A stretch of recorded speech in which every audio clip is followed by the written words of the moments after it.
हे गोपाल राधा कृष्ण गोविंद गोविंद हे Gopal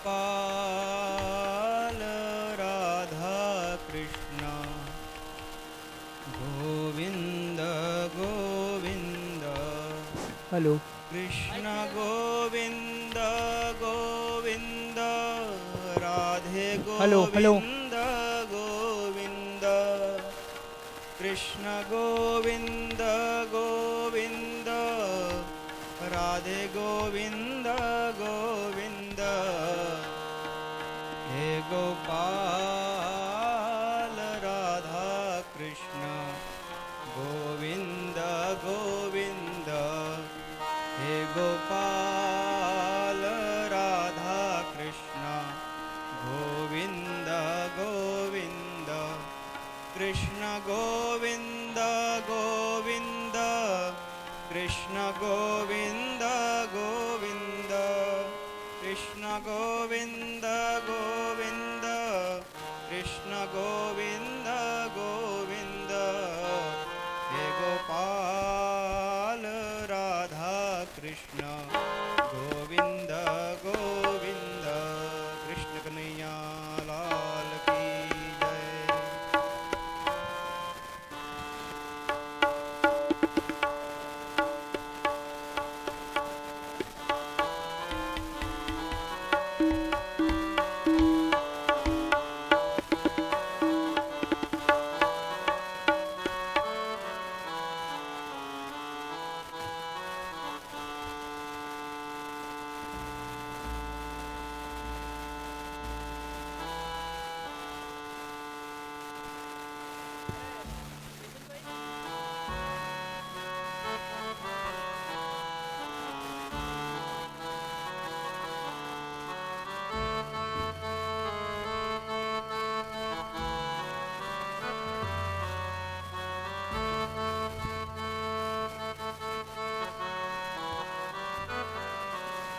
लचिक hello hello hello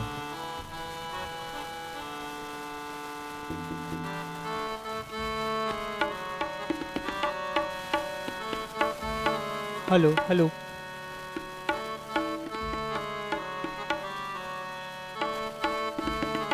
hello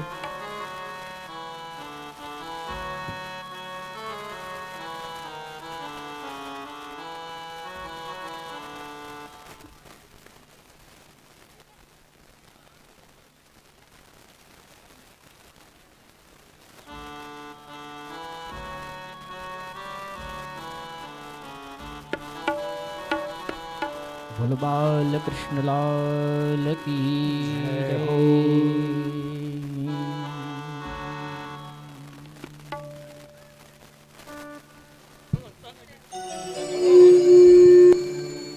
Krishna Kanhaiya Lal की जय।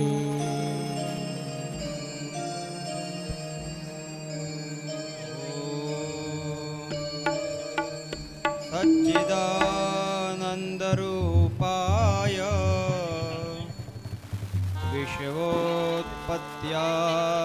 विश्वोत्पत्त्यादिहेतवे तापत्रयविनाशाय श्रीकृष्णाय वयं नमः। कस्तूरीतिलकं ललाटपटले वक्षस्थले कौस्तुभम् नासाग्रे वरमौक्तिकं करतले वेणुः करे कङ्कणम् सर्वाङ्गे हरिचन्दनं सुललितं कण्ठे च मुक्तावली गोपास्त्रीपरिवेष्टितो विजयते गोपालचूडामणि। श्रीमद् भागवत कथा ज्ञान यज्ञ सप्ताह त्रिमेश परिवार त्रिमेश युवक मंडल माँ हिंगलाज नवयुवक मंडल कुम्हारवाड़ा गणेश मित्र मंडल आप सभी भक्तजनों का श्रद्धालुओं का हार्दिक स्वागत एवं अभिनंदन करते हैं। कुछ ही क्षणों में हमारे समक्ष पूज्य आचार्य श्री अरुण भाई जी पाठक अपने मुखारविंद से मधुर वाणीमय भागवत का रसास्वादन कराएंगे। आप सभी भक्तगणों से निवेदन है, कृपया शांत चित्त होकर एक स्थान पर बैठ करके बातचीत ना करके कथा का श्रवण करें, कथा का आनंद करें।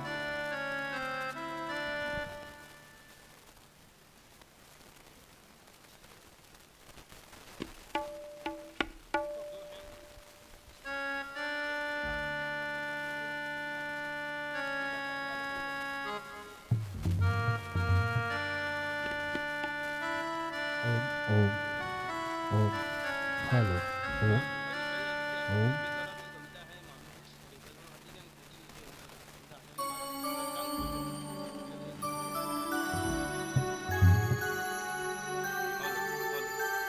पोथी यजमान हरीश भाई पाटीदार एवं परिवार। पोथी यजमान हरीश भाई पाटीदार, आपसे निवेदन है आप मंच पर आके व्यास जी का पूजन एवं करें। हरीश जी पाटीदार। मुख्य यजमान को दोनों मुख्य यजमान भी साथ में उपस्थित हो तो वो भी आए और व्यास जी का पूजन करें। हे गोपाल राधा कृष्ण गोविंद गोविंद। साथ में नवनीत जी पोथी यजमान, आपसे भी निवेदन है आप भी व्यासपीठ पर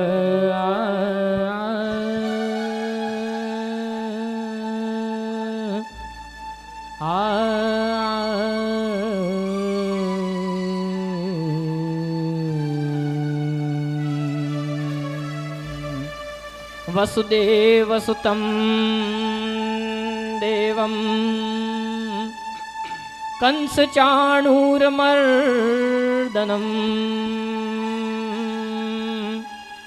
देवकी परमानन्दं कृष्णं वन्दे जगद्गुरुम्।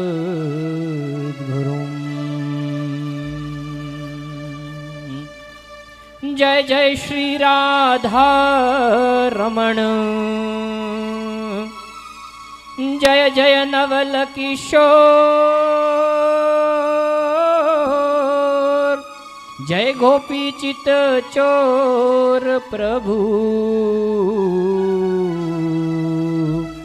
जय जय माखन चोर। राधा तू बड़ भागिनी, मैं राधे को दास, अगले जन्म मोहे दीजिए श्री वृंदावन को वास। बोल बाल कृष्ण लाल की जय हो। हे गोपाल राधा कृष्ण गोविंद गोविंद, हे गोपाल राधा कृष्ण गोविंद गोविंद, हे गोपाल राधा कृष्ण गोविंद गोविंद, हे गोपाल राधा कृष्ण गोविंद गोविंद, कृष्ण गोविंद गोविंद, कृष्ण गोविंद गोविंद, कृष्ण गोविंद गोविंद, कृष्ण गोविंद गोविंद, कृष्ण गोविंद गोविंद, कृष्ण गोविंद गोविंद, कृष्ण गोविंद। जय हो गोविंद कृष्ण गोविंद गोविंद, कृष्ण गोविंद गोविंद, कृष्ण गोविंद गोविंद, कृष्ण गोविंद गोविंद, कृष्ण गोविंद गोविंद। हे गोपाल राधा कृष्ण गोविंद गोविंद, हे गोपाल। श्री राधे गाइए सभी। गोविंद गोविंद, हे गोपाल राधा कृष्ण गोविंद गोविंद, हे गोपाल राधा कृष्ण गोविंद गोविंद, हे गोपाल गोपाल हे गोपाल गोपाल हे गोविंद गोविंद हे गोपाल हे गोविंद हे गोपाल हे गोविंद हे गोपाल हे गोविंद हे गोपाल जय हो गोविंद हे गोपाल राधा कृष्ण गोविंद गोविंद श्री राधे राधा कृष्ण गोविंद गोविंद हे गोपाल राधा कृष्ण गोविंद गोविंद हे गोपाल राधा कृष्ण गोविंद गोविंद हो कृष्ण गोविंद गोविंद कृष्ण गोविंद गोविंद कृष्ण गोविंद गोविंद कृष्ण गोविंद गोविंद कृष्ण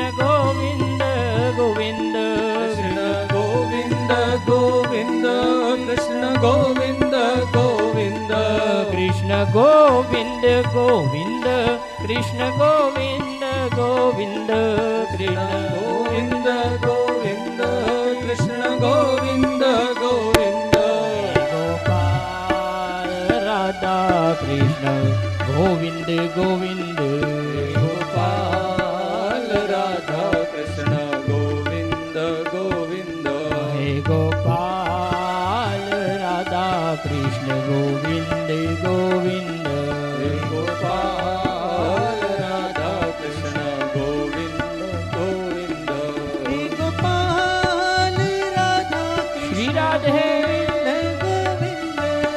गोपाल राधा कृष्ण गोविंद गोविंद गोपाल राधा कृष्ण जय हो गोपाल राधा जग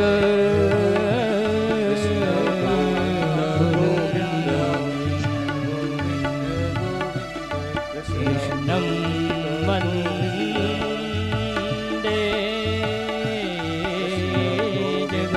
जगद्गुरुं गोविन्द गोविन्द गोपाल राधा कृष्ण गोविंद गोविंद गोपाल राधा कृष्ण गोविंद गोविंद हे गोपाल राधा कृष्ण गोविंद गोविंद गोपाल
वक्रतुण्ड महाकाय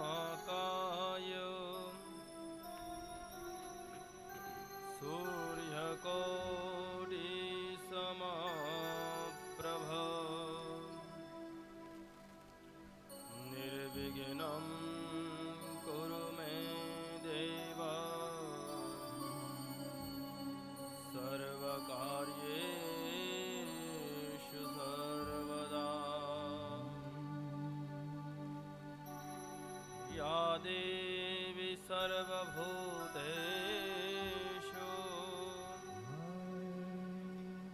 मात्ररूपेण संस्थिता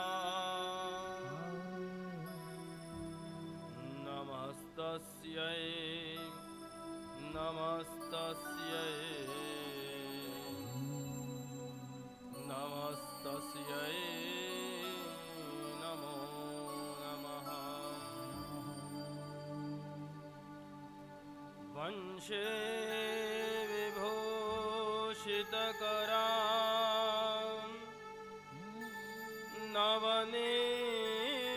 नवनीरदाभा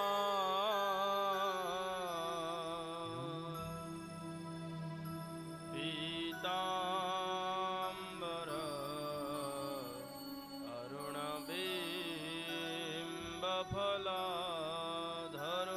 अरुणबिम्बफलाधरोष्ठ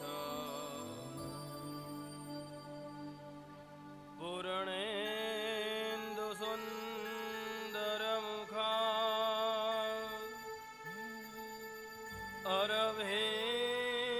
अरविन्दनेत्रा कृष्णात् परं किमपि तत्त्वमहं न जाने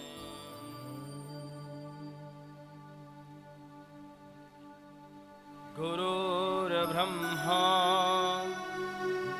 गुरुर्विष्णु गुरुर्देवो महेश्वरः गुरुर्साक्षात् परब्रह्म तस्मै श्री गुरवे नमः तस्मै श्री गुरवे नमः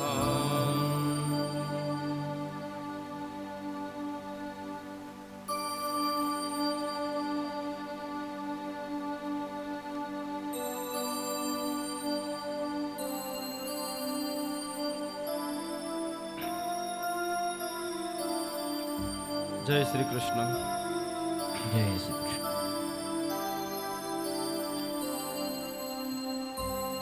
परम कृपालु दयालु परमात्मा के आशीर्वाद से सदगुरु भगवान माता पिता के परम आशीर्वाद से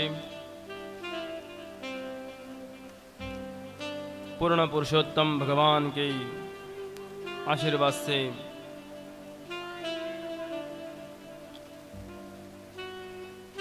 श्रीमद् भागवत ज्ञान यज्ञ के इस निमिषारण्य स्थान पर पधारे हुए आप सभी श्रोतागणों का श्रद्धालुओं का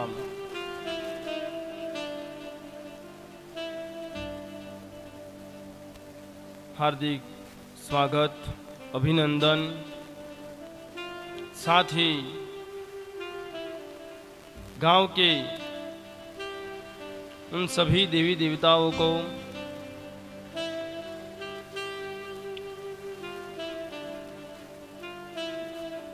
समस्त यजमानों के पूर्वजों को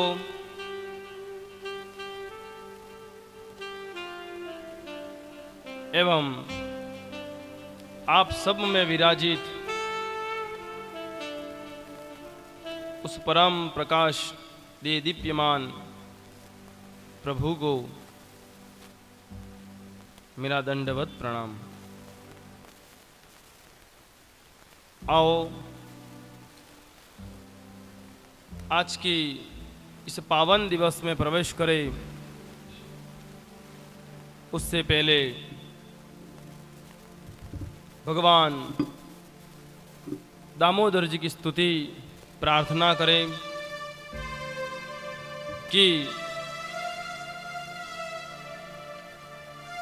इस मोह माया के बंधन से,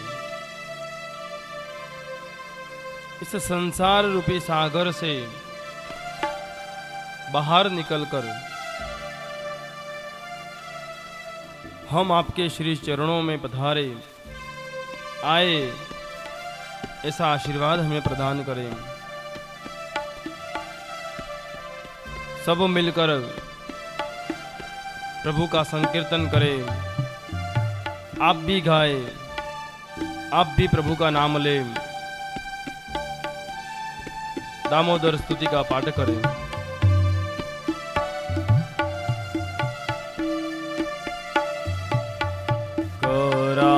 करारविंदे न पदारविंद मुखारविंदे विनिवेशयन्तम् वटस्य पत्रस्य पुटेशयानं बालं मुकुन्दं मनसा स्मरामि। श्रीकृष्ण गोविन्द हरे मुरारे, हे नाथ नारायण वासुदेव। जिह्वेऽपि बसवामृतमेतदेव गोविन्द दामोदर माधवेति।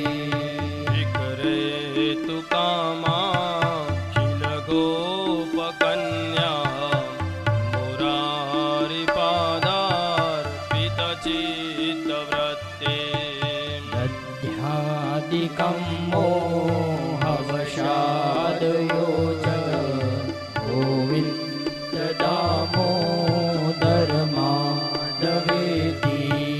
गृहे गृहे गोपवधूपगम्बा सर्वे मिलित्वा समवाप्य योगम्। प्रणयानि नामानि पठन्ति नित्यं गोविन्द दामोदर माधवेति। सुखं शयानं निलये निजेऽपि जय हो। नामानि विष्णो प्रवदन्ति मर्त्या। ते निश्चितं तन्मयतां व्रजन्ति गोविन्द दामोदर माधवेति। जीव हे सदैवं भज सुन्दराणि नामानि कृष्णस्य मनोहराणि। समस्तभक्तातिविनाशनानि गोविन्द दामोदर माधवेति। सुखावसाने इदमेव सारं, दुःखावसाने इदमेव ज्ञेयम्। देहावसाने इदमेव जातं गोविन्द दामोदर माधवेति। श्रीकृष्ण राधा वर गोकुलेश, गोपाल गोवर्धननाथ विष्णु। भस्मामृतमेतदेव गोविन्द दामोदर माधवेति। जीव हे रसवने मधुर प्रियात्मा, सत्यं हितं त्वां परमं वदामि। आवर्ण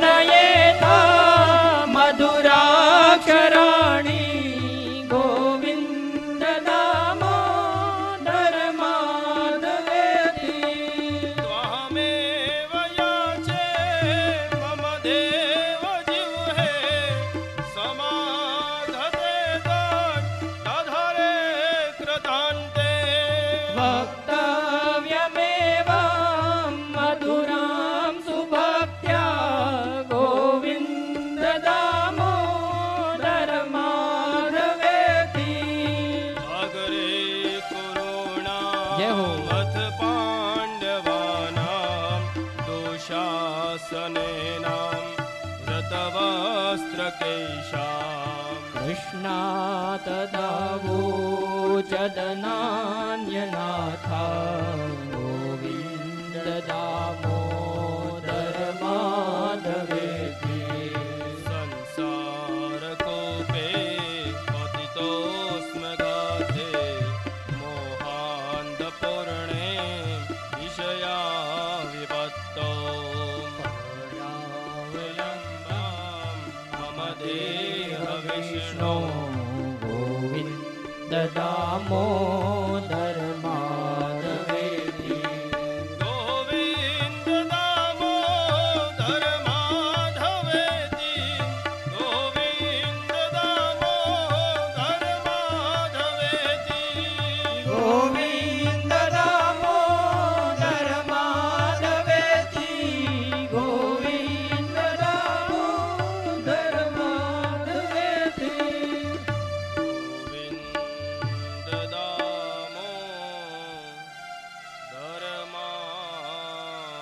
माधवेति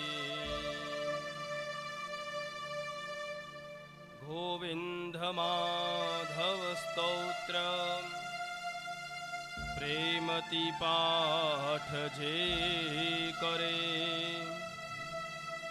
दामोदर दयादाने सहजे गोलोक संचरे बोलो श्री दामोदर भगवान की जय कृष्ण कन्हैया लाल की जय बोलो श्री भागवत महापुराण की जय हो। जय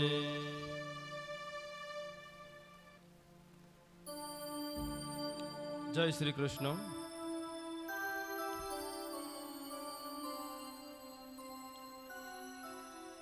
ભગવાન દામોદર સ્તુતિનો પાઠ કરી પરમાત્મા શ્રી કૃષ્ણચંદ્ર અનેક લીલાએ अनेक चरित्र प्रभु ने धारण किए, जिनका कुछ अंश हम यहाँ पर जाने उससे पहले प्रतिदिन की भांति हमारे मुख्य यजमान के द्वारा यहाँ पर स्तंभ पूजन भूदेव से निवेदन है कि स्तंभ पूजन आज तीसरे दिन की गांठ जिस तरह से उस प्रेतात्मा धुंधुकारी की गांठें खुली थी,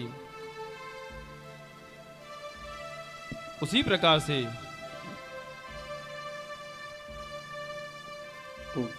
दोनों मुख्य यजमान परिवार से दूसरे जो हैं उनको भी बुला लावे।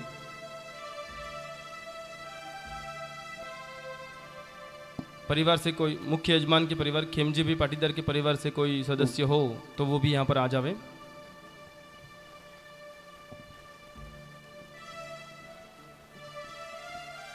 जिस तरह से उस प्रेतात्मा धुंधुकारी ने मन से एक आसन पर बैठकर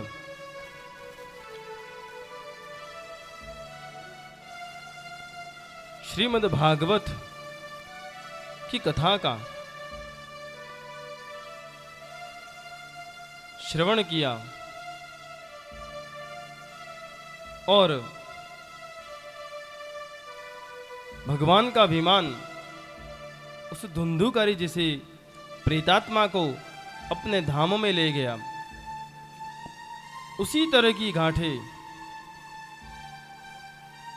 हमारी मन की जो गांठें हैं एक एक दिन खुलती जाए, इस बंधन से मुक्त होते जाए हम।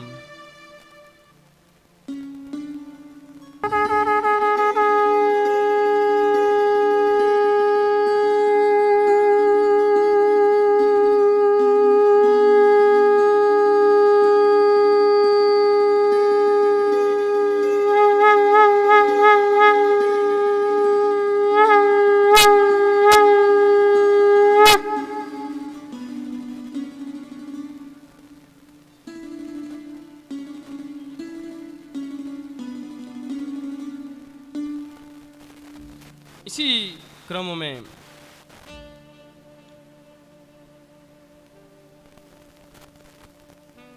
आज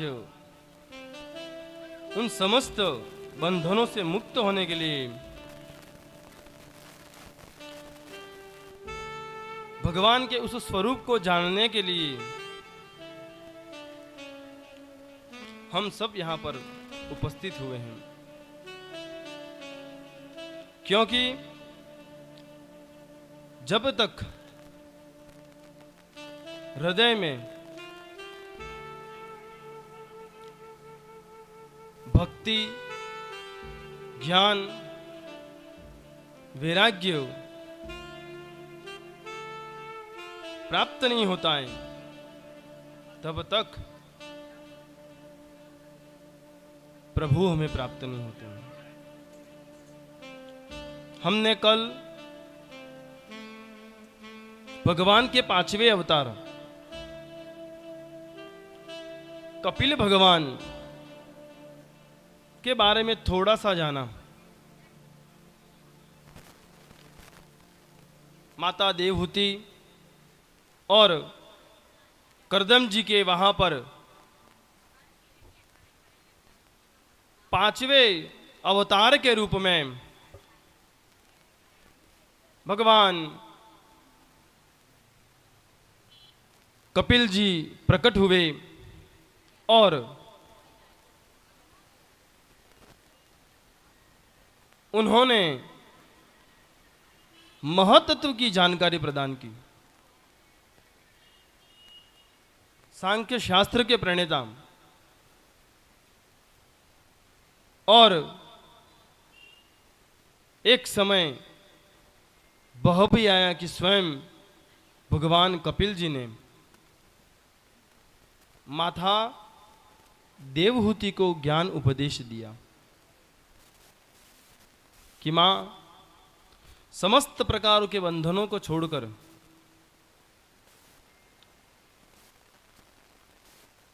प्रभु को किस तरह पाना है।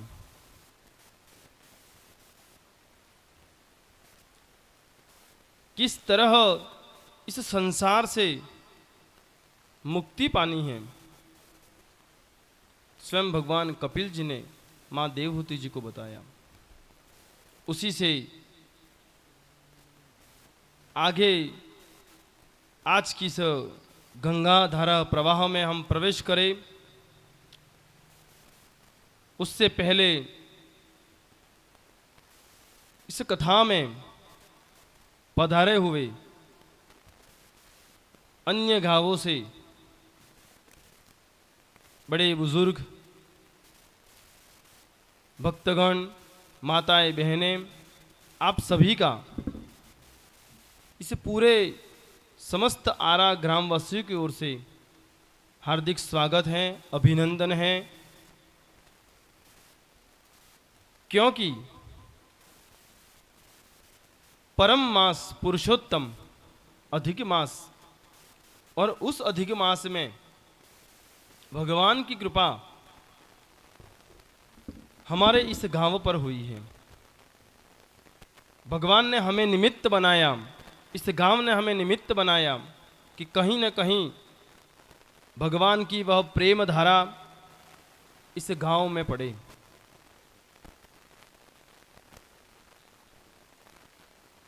कोटि कोटि धन्यवाद है उस परमात्मा को कि आपने इस गांव को यह अवसर दिया। हरि और हर दोनों का समावेश 19 वर्षों के बाद में, अधिक मास हर 3 वर्ष में आता है, लेकिन यह वर्ष और यह अधिक मास 19 वर्षों के बाद में आया है। इसका प्रमुख कारण 19 वर्ष पहले श्रावण मास में अधिक मास आया था और अब पुनः इस वर्ष श्रावण माह के अंतर्गत में अधिक मास आया है, जिसमें भगवान हरि और हर दोनों का समावेश और इस ऐसे पवित्र माह में भगवान ने हमें यह सुनहरा अवसर दिया है। हम सब मिलकर निश्चित ही इस कथा का, इस भगवान की धारा का अवश्य पान करें। कपिल जी भगवान के द्वारा माता देवहूति जी को उपदेश दिया गया और माता देवहूति ने वह उपदेश ग्रहण किया, अपने जीवन को धन्य बनाया। आज हमारा यह जो देह है, किस प्रकार से हम उसमें आसक्ति में आ जाते हैं, उस देह का किस प्रकार से अधोगति होती है, उसके बारे में थोड़ा सा जानेंगे।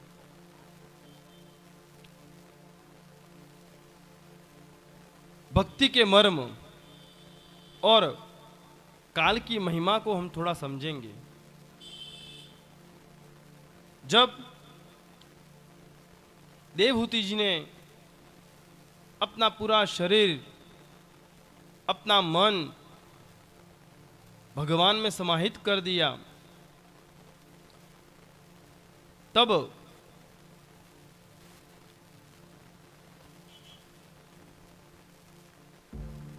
सुखदेव जी महाराज जो राजा परीक्षित जी को यह कथा सुना रहे हैं गंगा जी के तट पर, जिन्होंने आगे के प्रवाह में कहा कि मृत्यु के बाद में पूर्व जन्म का कुछ हमें याद नहीं रहता है। इसी तरह यह शरीर जो है वह स्थूल रहता है, सूक्ष्म है, और सूक्ष्म शरीर के अंदर रही हुई वह समस्त वासनाएं ही हमारे भटकते रहने का कारण बनती है।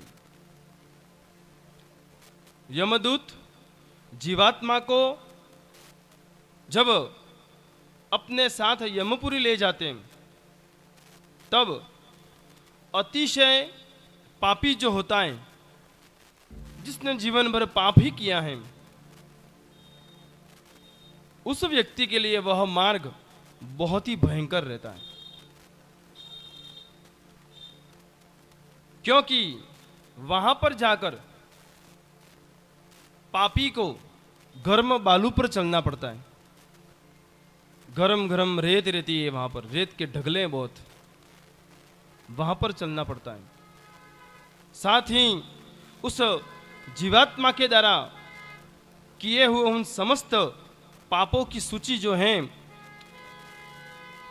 वो यमराजा अपने सभा में चित्रगुप्त के द्वारा सुनते हैं कि बताओ उस जीव ने अब क्या क्या किया है, कितने पाप किए, कितने पुण्य किए, कहाँ जाना है उसे, कौन सी गति देनी है उसे। और उस सभा में तब 14 प्रकार के साक्षी रहते हैं, जिसमें पृथ्वी, जल, अग्नि, सूर्य, चंद्र, वायु सब वहां पर साक्षी बनकर रहते हैं, जिन्होंने खूब पाप किए, जीवन भर अधर्म किया हो। आदेश मिलता है उन्हें कि जाओ इन्हें नरक की यातना भोगने के लिए ले जाओ। लेकिन वहीं पर पुण्य रूपी पुरुष जो चंद्रमा के साथ में अपनी गति को प्राप्त करता है, पुनः मनुष्य लोक में आता है।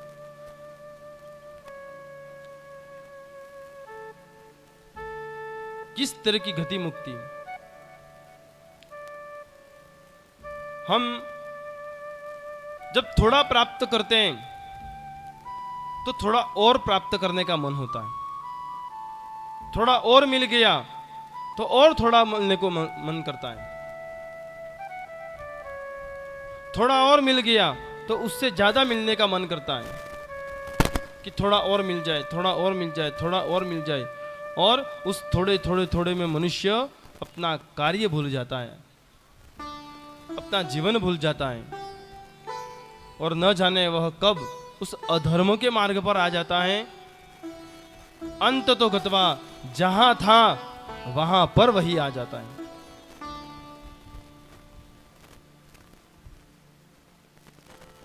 ब्रजभूमि वृंदावन, वहां पर एक महात्मा रहते थे, ध्यान में मस्त थे, सदैव संकीर्तन भगवान का नाम लेते, और दिव्य शक्ति भगवान का आशीर्वाद उन्हें प्राप्त था।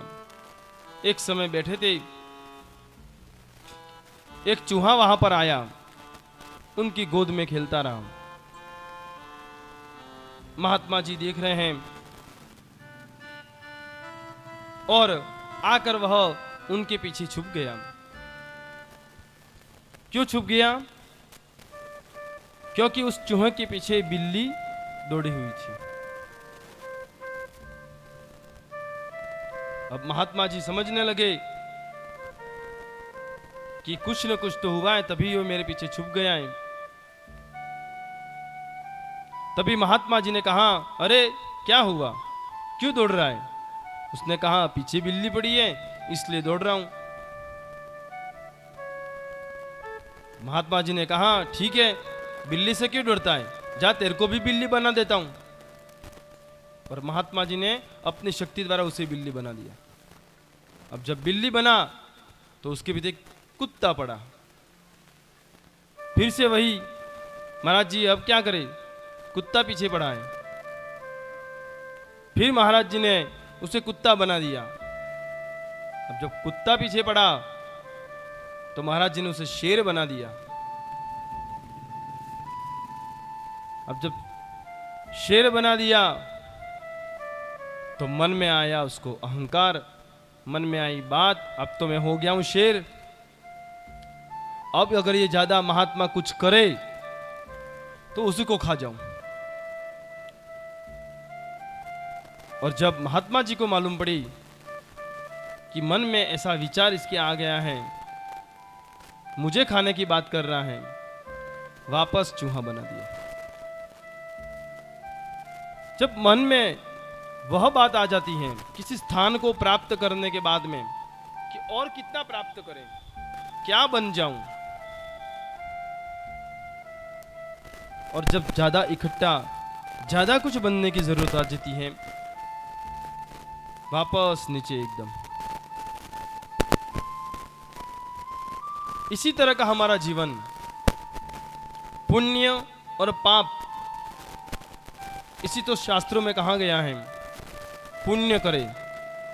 पुण्य करने के लिए हम सदैव अच्छा समय देखते हैं, हम मुहूर्त देखते हैं, हम दिन देखते हैं, प्रहर देखते हैं। और पाप करने के लिए क्या कुछ देखते हैं? किसी ने कहा कि महाराज ये पाप करना है, मुहूर्त निकालो, अच्छा दिन देखो तो ये थोड़ा कम पाप कर लेते हैं। वो तो नहीं देखा किसी ने, क्योंकि पाप जो है वो हो जाता है, उसे करना नहीं पड़ता है। करना किसे पड़ता है? पुण्य को, पुण्य को करना पड़ता है। इसलिए कहा गया कि पुण्येन हन्यते व्याधि, पुण्येन हन्यते ग्रहाः, पुण्येन हन्यते शत्रु, यतो धर्मस्ततो जयः।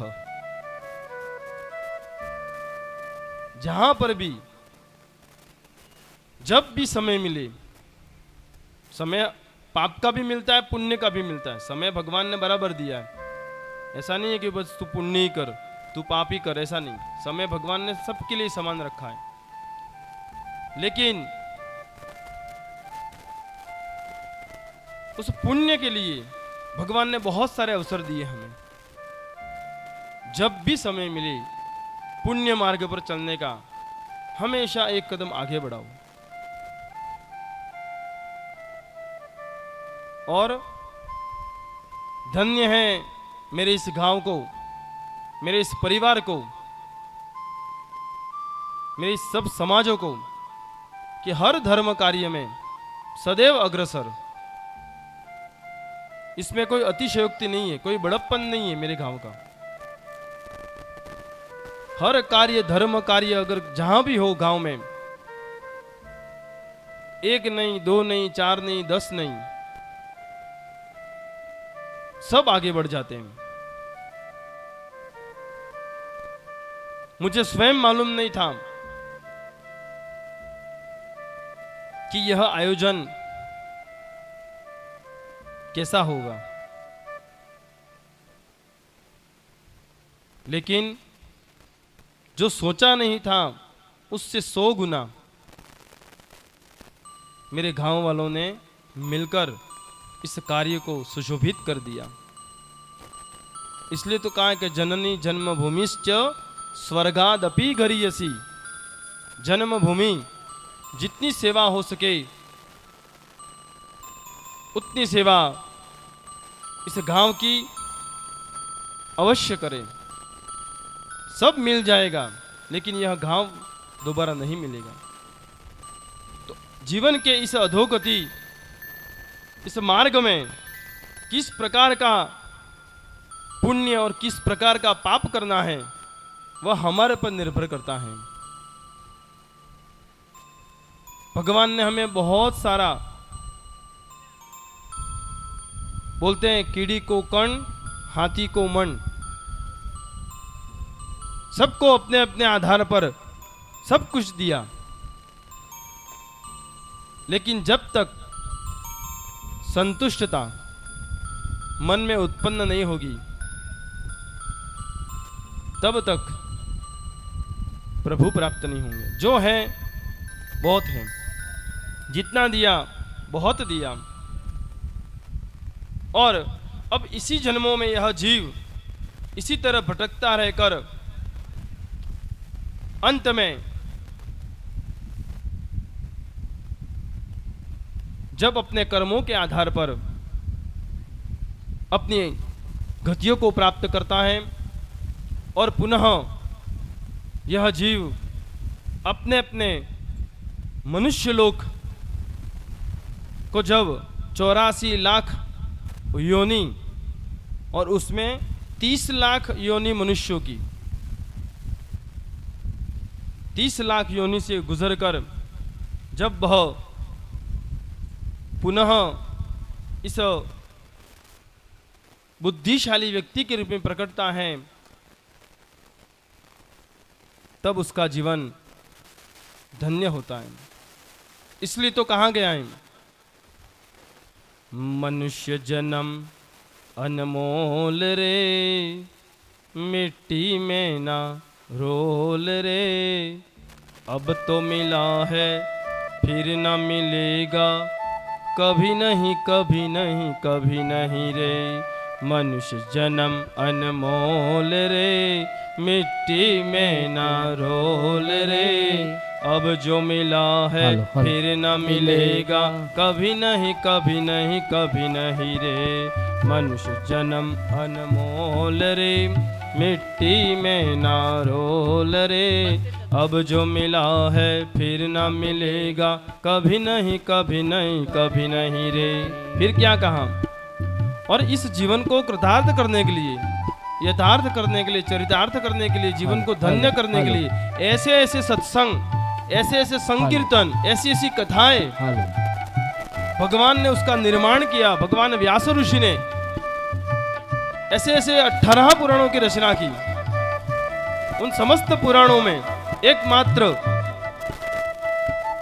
भक्त को भगवान की ओर प्रेरित करने का अगर कुछ सरल उपाय बताया है तो वो है संकीर्तन, सत्संग। सत्संग में जाओ, भगवान के भजन गाओ, जप करो, क्योंकि फिर नहीं मिलने वाला ये जीवन। इस जन्म में जो मिल गया उसका पूरा उपयोग करो।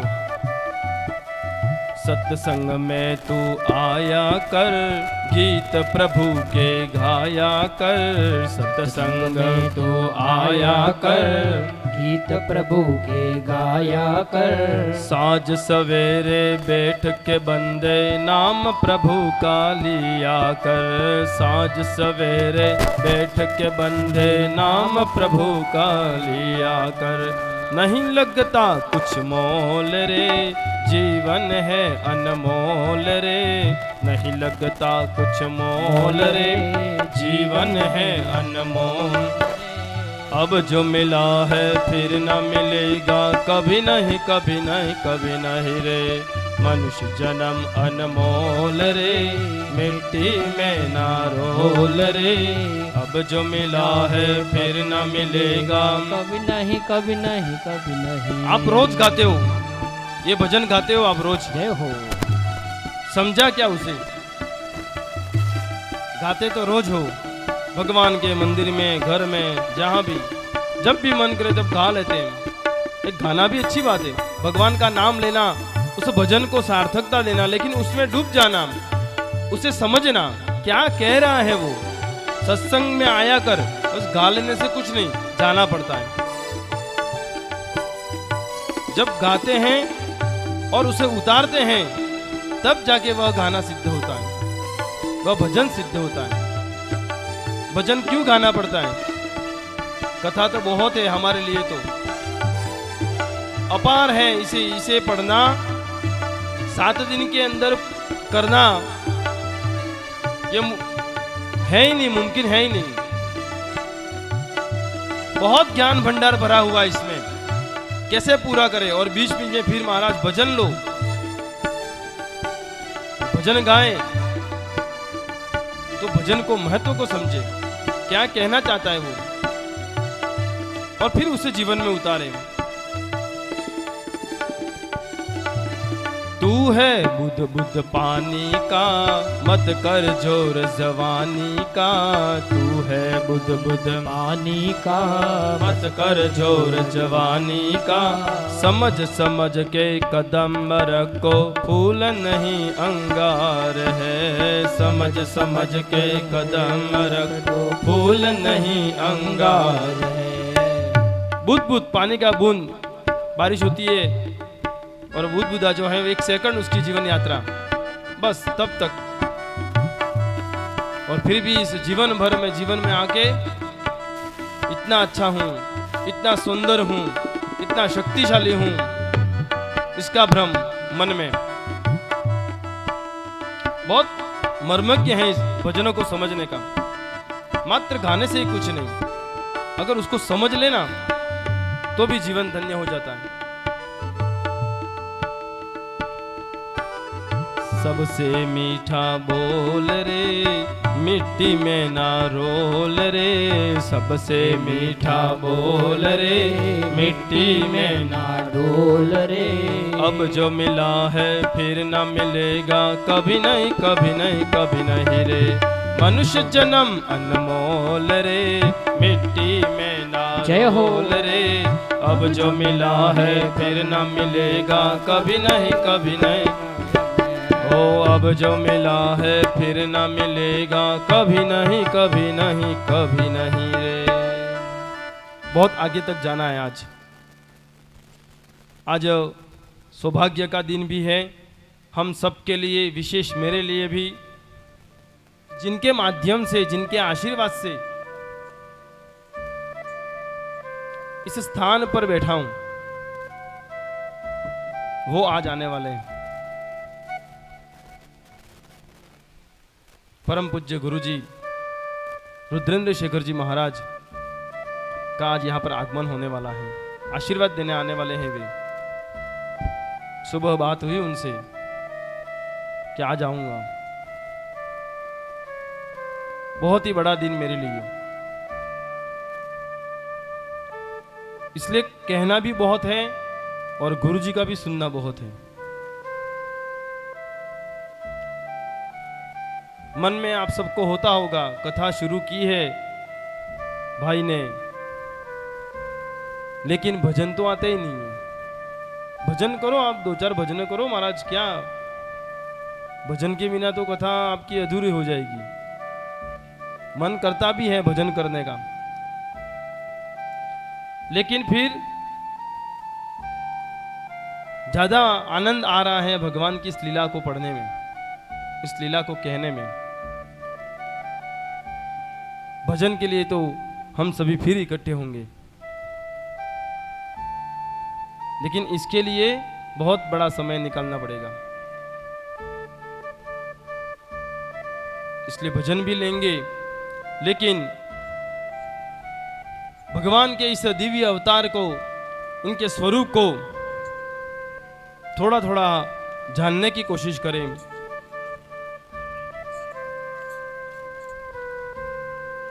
भगवान शुकदेव जी महाराज राजा परीक्षित जी को ज्ञानोपदेश दे रहे हैं, और उसी के अनुरूप में आज हम हमारे इस भागवत के चतुर्थ स्कंद में प्रवेश करें। आओ सब मिलकर भगवान के इस हरि नाम को, उनके इस अवतार को जाने। ओम नमो भगवते वासुदेवाय। मैत्रेय उवाच मनोस्तु शतरूपायां तिस्रः कन्याश्च जगनिरे आकुति देवहूतिश्च प्रसूति ऋतिभिश्रुता। आकुति रुचये प्रादा अपि भ्रातृमतिं नृपः पुत्रिका धर्ममाश्रित्य शतरूपानुमोदितः।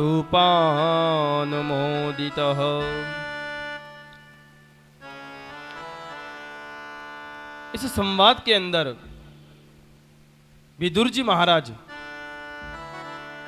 मैत्रेय जी से पूछ रहे हैं, और मैत्रेय जी विदुर जी को बता रहे हैं। कथा शुरुआत में व्यास भगवान, फिर व्यास भगवान के बाद नारद जी, सनकादि शिष्य ऋषि मुनि, शुकदेव जी महाराज, शुकदेव जी के महाराज के द्वारा परीक्षित जी को, और फिर उसी के बीच में विदुर जी और मैत्रेय जी।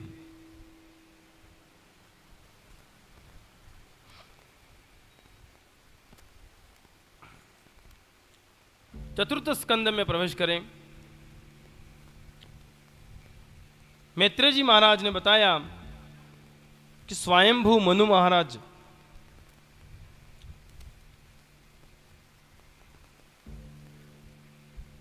के शतरूपा से हम सब किसकी प्रजाति हैं? मनु महाराज। हम सत्यनारायण की कथा में कहते हैं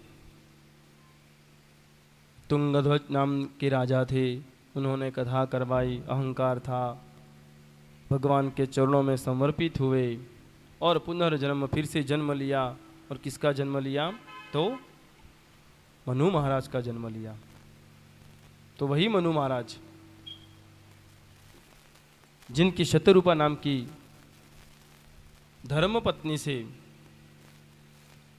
प्रियव्रत और उत्तानपाद नाम के 2 पुत्र उत्पन्न हुए, और 3 कन्याएं भी उत्पन्न हुई, जिसका नाम आकुति, देवहूति और प्रसूति।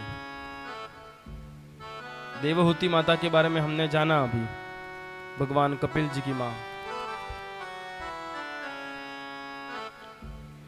तो वही भगवान मनु और शतरूपा से उत्पन्न प्रियव्रत और उत्तानपाद के बारे में, आकुति माता, देवहूति माता, प्रसूति माता के बारे में इस चतुर्थ स्कंद में थोड़ा जानने की कोशिश करें। हमारा यह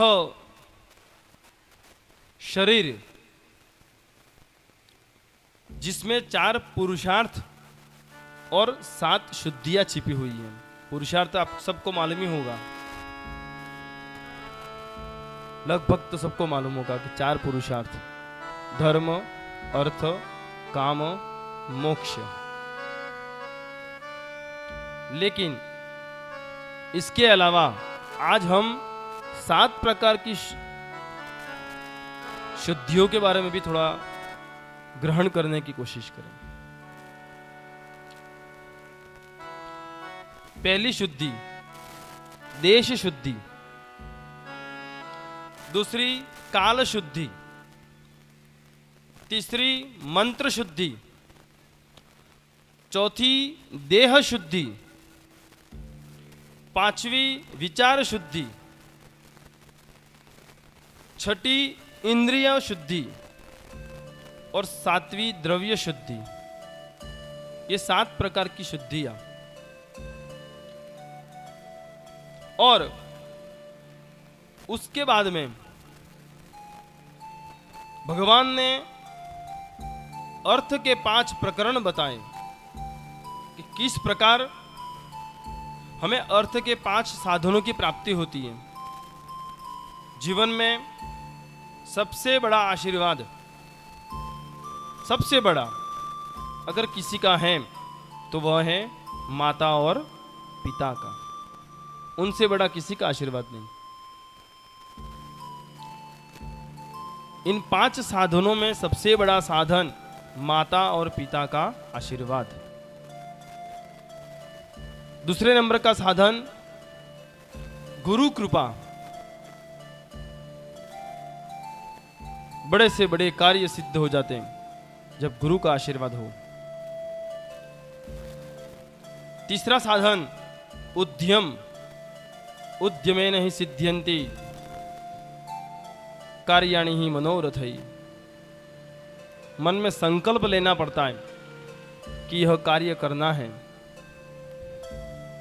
जब संकल्प ही नहीं है, इच्छा ही प्रकट नहीं है, उस कार्य को पूर्ण कैसे करें।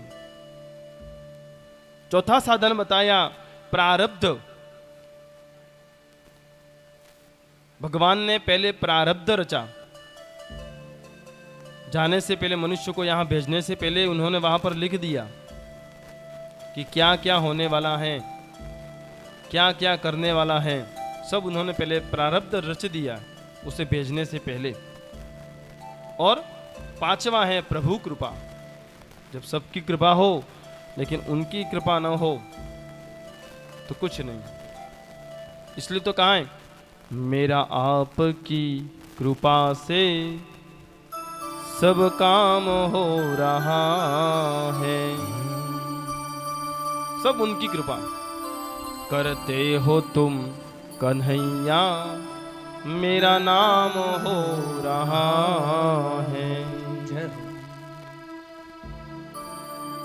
किसको क्या कराना, कब कराना, कैसे कराना, सब उनकी महिमा, सब उनका है, उनकी लीला है। लेकिन जब सम्मान पाना हो, यश देना हो, तब अपने को आगे करते हैं वो कि जा भाई यश ले तू। और जब अपयश लेना हो, अपमान सहना हो, तब कहते हैं रुक जा, मैं जाता हूं। भगवान ता आम कर दीधु, आ भगवान है आवो केम, भगवान ने केम असनने लाग्યું। अपयश देना हो तब भगवान आगे आ जाते हैं। सम्मान देना हो, ना ना तब भाई होवे ने के थातो होय नहीं, भाई ये કર્યું, खूब अच्छू કર્યું, ये होवे ने के थातो होय नहीं। सम्मान भगवान ने हमको दे दिया, जा तू आगे जा। जब अपयश आएगा तब मैं आगे हो जाऊंगा।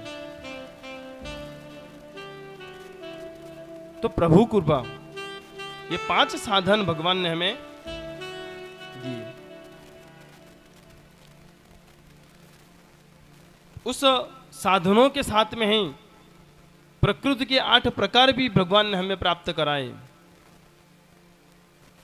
जीव मात्र यह प्रकृति भूमि रापो नलो वायु खम मनोबुद्धिरेव च पृथ्वी जल अग्नि वायु आकाश मन बुद्धि और अहंकार, ये 8 प्रकार की प्रकृतियां भगवान ने हमें दी। और उसी अष्टधा प्रकृति के बंधन से जो मुक्त होता है उसी का जीवन कृतार्थ होता है।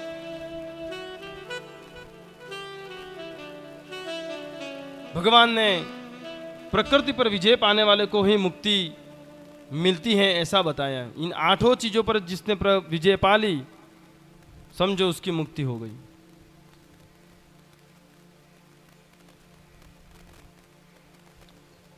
तब 4 पुरुषार्थ जो हमने पहले कहे, जिसमें धर्म पहले नंबर पर और मोक्ष अंत में, बीच में है अर्थ और काम।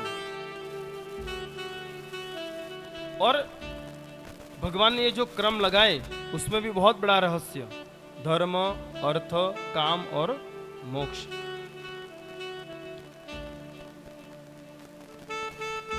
आप उस चीज को जाने, ये 4 पुरुषार्थ हैं, वही हमारे जीवन के 4 फेरे हैं। विवाह पद्धतियां होती हैं, वहां पर पंडित जी कभी कभी कहते हैं कि इस तरह से किया जाए तो अच्छा है, जबरदस्ती नहीं करते हैं, क्योंकि विवाह पद्धति लोकोपचार पर भी होती है। जैसी स्थिति जैसा भाव वैसे वैसी स्थिति में वहां होता है। लेकिन पंडित जी के द्वारा शास्त्र अनुसार अगर वो कहे कि नहीं 7 नहीं 4 फेरे ही होते हैं, तो हमें भी मानना चाहिए। यही 4 फेरे पूरे जीवन के 4 फेरे हैं, धर्म अर्थ काम और मोक्ष। अंतिम में मोक्ष। उस अंतिम को पाने के लिए सबसे पहला जो कार्य है वो करना पड़ता है, और वो क्या है? धर्म। भगवान ने धर्म संस्थापनार्थाय संभवामि युगे युगे, धर्म की संस्थापना के लिए भगवान ने तो कितने अवतार ले लिए। हर जन्म में भगवान ने कहा बस धर्म की हानि हो तुरंत अवतार ले लूंगा, मैं तुरंत तैयार हूं। लेकिन हमें जिस कार्य के लिए भेजा, क्या हमने वो किया? धर्म की रक्षा की। धर्मो रक्षति रक्षित, धर्म की रक्षा करो, धर्म हमारी रक्षा करेगा। सनातन धर्म, सनातन धर्म की उत्पत्ति कब है किसी को मालूम नहीं है। सबसे पुराना कोई धर्म है तो वह है सनातन धर्म। सब धर्मों का आधार है वो, सबसे नीचे, उसके बाद में सब ऊपर। उसको निकाल दिया जाए सब धड़ाम। तो धर्म को स्थापित करो, धर्म का कार्य करो।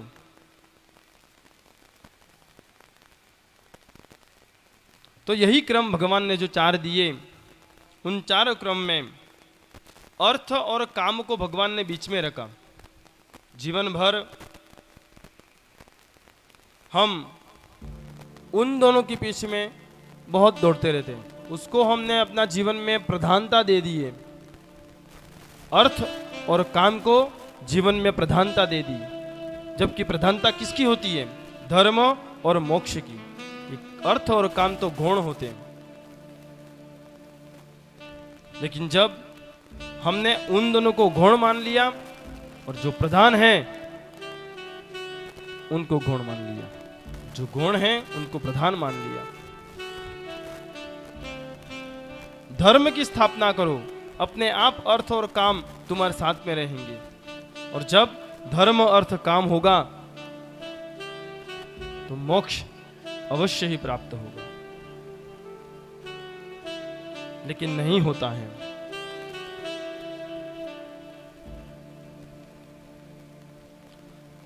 अर्थ को धर्मानुकूल रखो, धर्म के अनुकूल में रखना चाहिए। है भगवान ने दिया है, उसे किस तरह उपयोग में लाना है,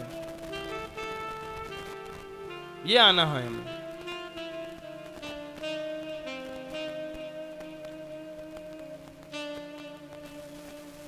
वर्तमान समय में हम देश की बात करें, हम राज्य की बात करें, हम हमारे नगर की बात करें, गांव की बात करें, समाज की बात करें, हमको जितनी धन की आवश्यकता है उससे ज्यादा संस्कारों की आवश्यकता है।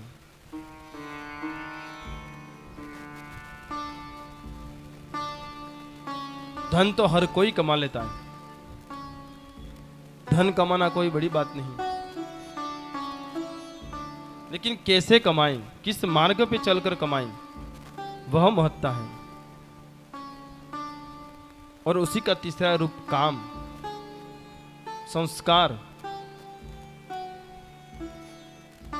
आज हमें संस्कारों की जरूरत है। शर्म आती है कि किसी को जय श्री कृष्ण बोले तो सामने वाला बोलता नहीं है, जय श्री राम बोले तो वो हमें अनपढ़ समझता है। गुड मॉर्निंग जरूरी है, क्योंकि हम उस परिवेश में उनके ढाल रहे हैं। वो ढालना हमने ही सिखाया उनको, लेकिन हमारा दायित्व है, हमारा कर्तव्य है कि संस्कार भी उनमें रोपते जाएं। उन्हें नहीं मालूम है ये चीज क्या है। बच्चे तो गए स्कूल, उन्हें सिखाया गया है कि सुबह में उठते ही गुड मॉर्निंग बोलना चाहिए, तो स्कूल में जैसा सिखाया गया वो बोलते गए। लेकिन संस्कार तो घर में ही मिलते हैं, और घर वाले ने तो कुछ सिखाया ही नहीं।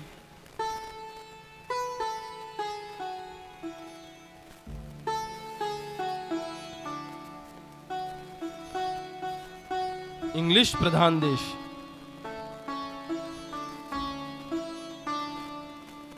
लेकिन जरूरी है।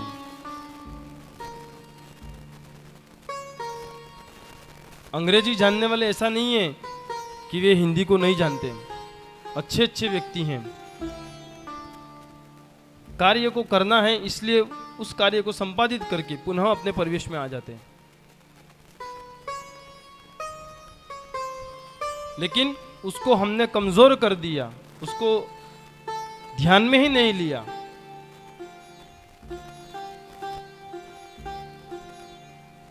जहां भी देखो इस सनातन धर्म के बारे में न जाने कितनी टिप्पणियां आती रहती हैं, और फिर कहना उचित नहीं है। यहां से लाइव प्रोग्राम चल रहा है हमारा, बहुत सारे लोग, विद्वान लोग, अच्छे अच्छे लोग इसे देख रहे हैं।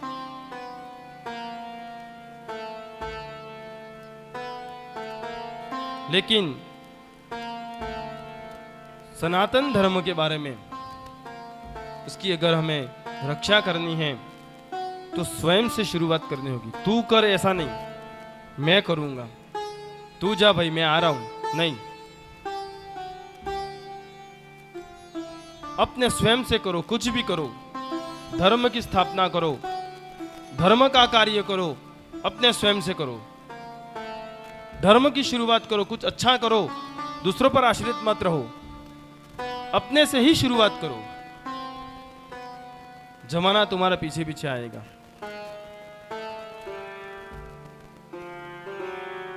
इसलिए सदैव धर्म और मोक्ष को प्रधान में रखो। अपने आप अर्थ और कार्य दोनों प्रधान हो जाएंगे। चतुर्थ स्कंध में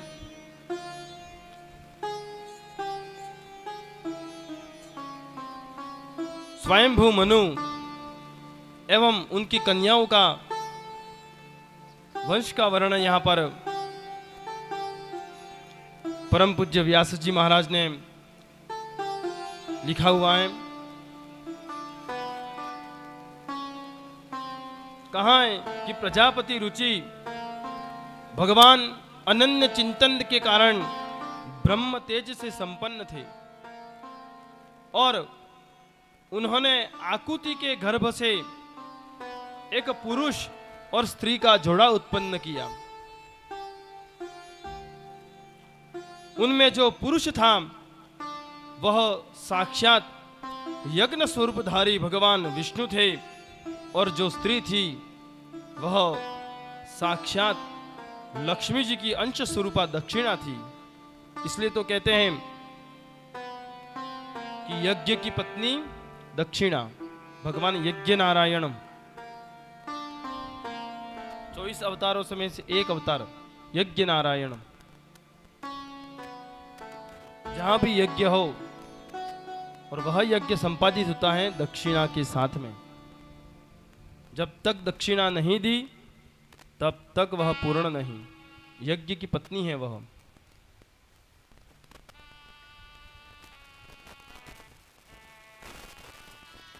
जब वह दक्षिणा विवाह के योग्य हुई तो उसने भगवान को ही पति रूप में प्राप्त करने की इच्छा प्रकट की और तब भगवान यज्ञ पुरुष ने उनसे विवाह किया।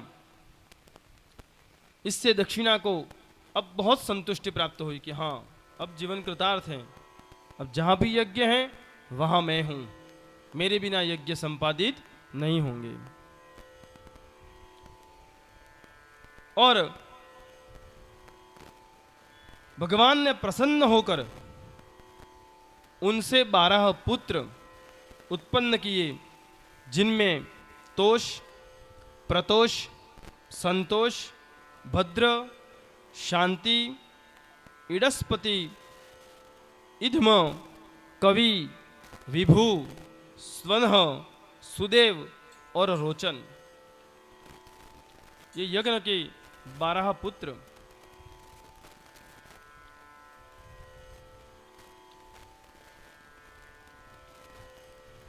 तभी विदुर जी को मैत्रेय जी ने कहा कि मनु जी की अपनी दूसरी कन्या देवहूति, जिनका विवाह करदम जी से हुआ और उन्हीं करदम जी से भगवान का 5वां अवतार, तो भगवान ने जो भी अवतार लिए सबको अपना अपना जो कार्य था वो संपादित करने के लिए दिए, सबको उपयोग में लाए, वो सबको अवसर दिया। और वही देवहूति माता से भगवान का 5वां अवतार कपिल भगवान का हुआ, जिनके बारे में हमने कल सुना। अब तीसरे नंबर की कन्या प्रसूति, और उसी प्रसूति के बारे में हम कुछ जानने यहां पर बैठे।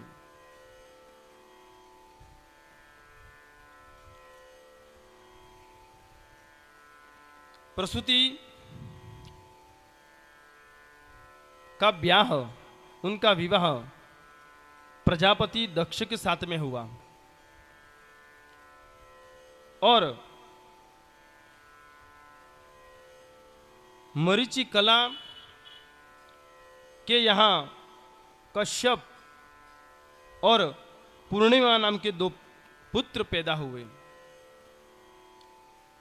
अत्रि की पत्नी अनुसुया माता से दत्तात्रेय भगवान उत्पन्न हुए, जो भगवान के अवतार माने गए, दत्तात्रेय भगवान।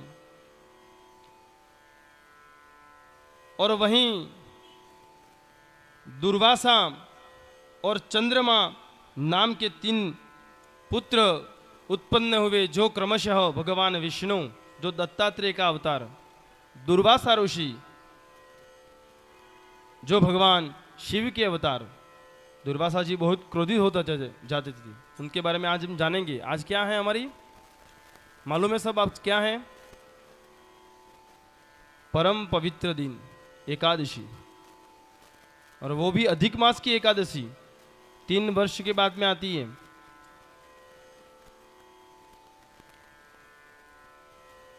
एकादशी के बारे के उसका महत्व क्या है वो भी हम कथा थोड़ी जानेंगे।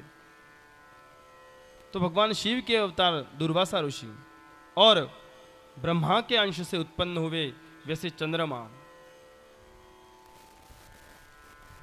तभी विदुर जी मैत्रेय जी से प्रश्न करते हैं कि इन सर्वश्रेष्ठ देवों ने अत्रि मुनि के यहाँ क्या क्या करने की इच्छा प्रकट की, क्या क्या अवतार प्राप्त किए, वह बताइए। तब मैत्रेय जी कहते हैं कि दत्तात्रेय भगवान जो अत्रि के घर पर आए और अनसुया माता जो बहुत ही तपस्विनी थी, उनके घर पर भगवान ने दत्तात्रेय के रूप में अवतार लिया और वही सत्व, रज और तम, इन तीनों गुणों का नाश करने वाले निर्गुणी और तपस्वी बने। भगवान दत्तात्रेय ने भी 24 गुरु बनाए थे, जिनसे भी ज्ञान मिला उनको अपना गुरु बनाया।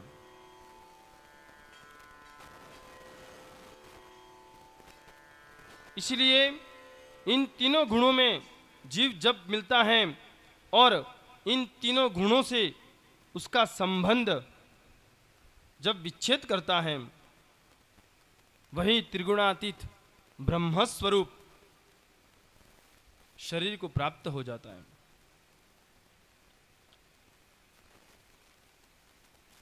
दूसरों के दोषों को विचार करने में वो क्या कर रहा है, क्यों कर रहा है, वही पाप, भगवान ने वही पाप कहा है। मानसिक मन से जो विचार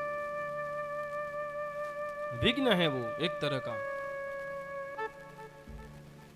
और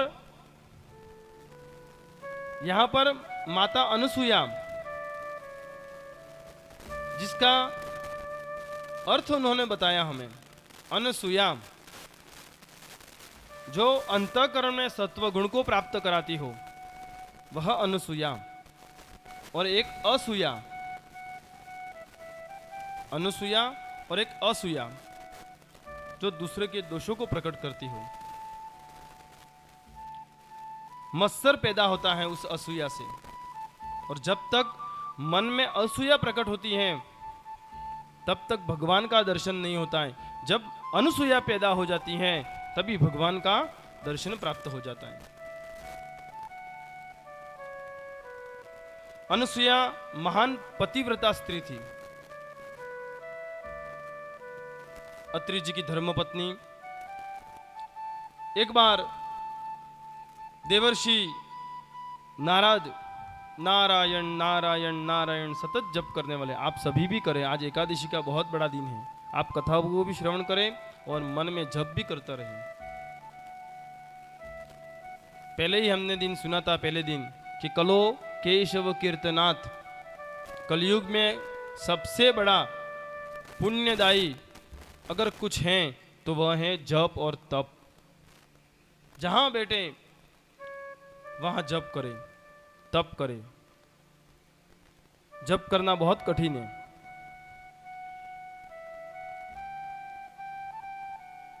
सब हो जाता है लेकिन जप नहीं होते। जप करो। तो वही भगवान नारद ऋषि एक बार कैलाश में गए, जहां पर भगवान शिव जी समाधिस्थ में थे, ध्यान मग्न थे, और पार्वती जी पूजन कर रही थी। तभी पार्वती जी ने नारद जी को प्रसाद दिया और नारद जी कहने लगे कि लड्डू बहुत अच्छे हैं, प्रसाद बहुत अच्छा है, लेकिन फिर भी अनसुया माता जैसा नहीं है। अनसुया माता बहुत बहुत तपस्विनी। और उन्होंने कह दिया नारद जी ने, लड्डू हैं बहुत अच्छे लेकिन फिर भी अनसुया माता जैसे नहीं है। अनसुया जी के घर के लड्डू थोड़े से अच्छे हैं आपसे। तभी पार्वती जी ने पूछा कि कौन है अनसुया। और तभी नारद जी कहते हैं कि आप पतिव्रता हैं, मगर अनसुया बहुत महान पतिव्रता है। आप भी पतिव्रता हैं, इसमें कोई बात नहीं है कि अनसुया माता तो बहुत हैं। और तभी पार्वती माता के मन में ईर्ष्या उत्पन्न हुई कि मेरे से भी महान पतिव्रता कौन है। मैं तो रोज भगवान के पास ही तो रहती हूँ, उनका भजन नित्य सेवा करती रहती हूँ, और मेरे से भी महान कौन है अनसुया। अनसुया मुझसे भी बढ़कर होगी क्या। और तभी भगवान जो महादेव समाधिस्थ में थे उनको वंदन करके पार्वती जी उस अनसुया को मिलने के लिए चल पड़े। वहीं आगे चलते चलते नारद जी विष्णु लोक में गए, वैकुंठ में गए। वहां पर उन्होंने लक्ष्मी जी को प्रणाम किया और वहां पर उन्होंने कहा कि हे मां, कैसा लग रहा है आपको, वैकुंठ की महिमा कैसी है, आप स्वयं भगवान के साथ में विराजित हो, आपको कैसा अनुभव हो रहा है। मां ने कहा क्या कमी होगी। लेकिन नारद जी ने कहा कुछ तो है मां जो अनसुया माता के पास में नहीं है।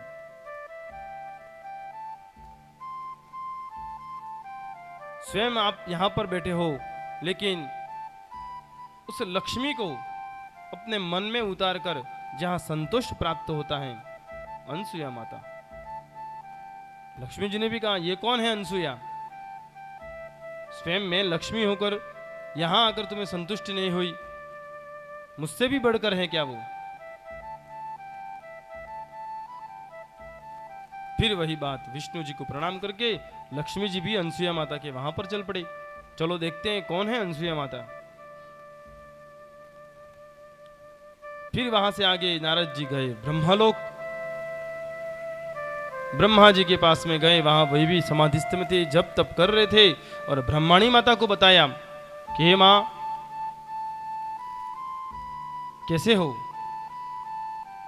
स्वयं प्रभु ने इस संसार की उत्पत्ति की, पूरे प्रकृति को रच दिया, जीव मात्र को जन्म दिया, सब बढ़िया है, कुछ नहीं है। लेकिन फिर भी अनसुया माता के वहां पर जो आनंद है वो थोड़ा यहां पर कम दिख रहा है। ब्रह्माणी माता ने भी पूछा कौन है अनसुया। और वही भी उसी क्रम में जहां पर पहले पार्वती जी, लक्ष्मी जी और ब्रह्माणी माता,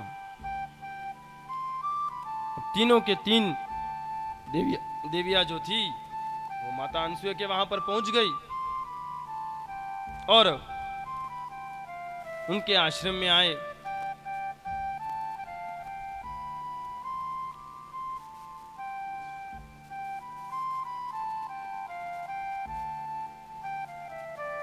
कार्य जो हैं वह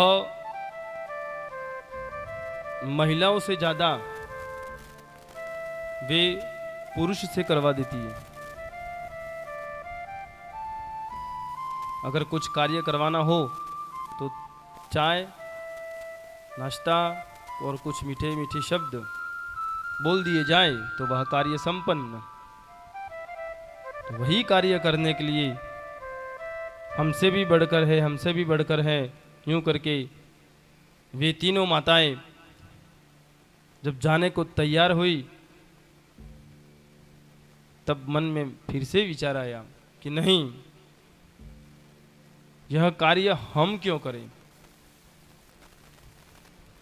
क्यों नहीं हम अपने स्वामी को ही वहां भेजें, तो वो जानकर ज्यादा लाएंगे। और अल्प निवेदन किया उन्होंने।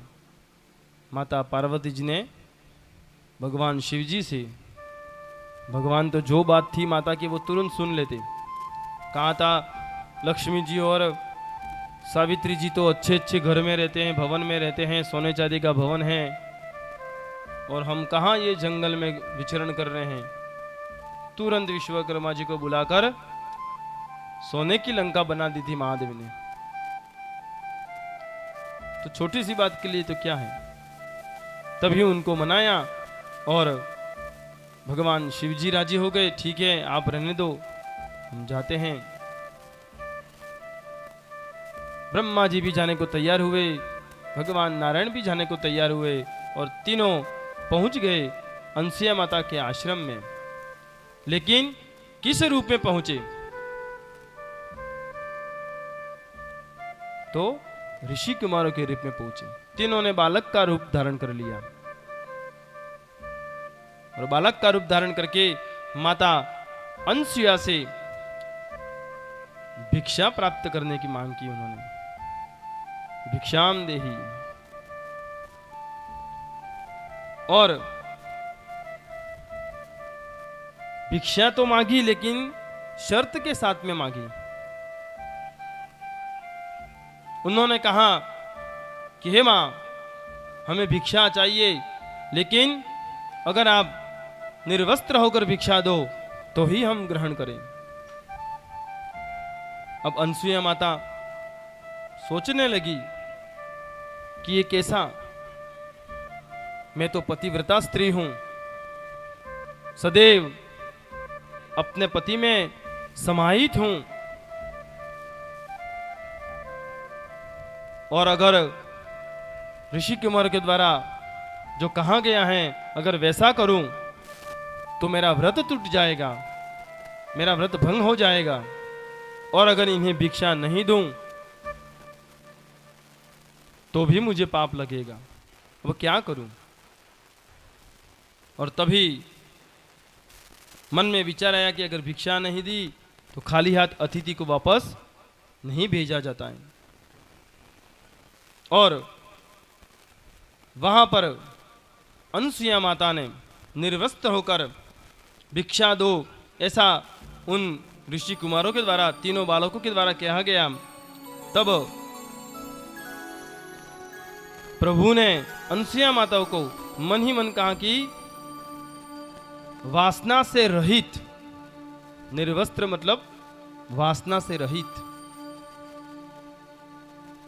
हमारे मन में जब तक वासनाएं भरी रहती हैं तब तक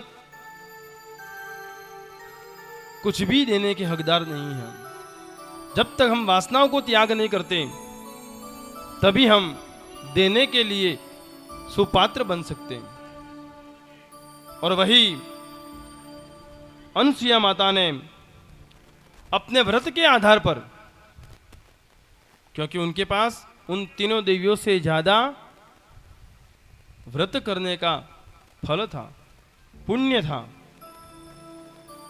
और उसी व्रत के आधार पर उन्होंने मन ही मन विचार किया, और विचार करते ही उन्हें ध्यान में आया कि हो, यह तो स्वयं ब्रह्मा, विष्णु और महेश हैं। और तभी उन्होंने उन तीनों बालक रूपी जो देवता थे उन पर जल का छिड़काव किया, और जैसे ही जल का छिड़काव किया सूक्ष्म रूप में उन तीनों ने अपना रूप ले लिया। जब माता के सामने बालक आता है तो एक वात्सल्यता अंदर से प्रकट होती है।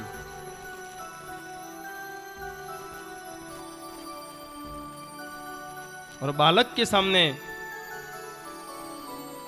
फिर कैसी शर्म। और वही तीनों बालक के रूप में थे, और उनके सामने माता अनुसुईया,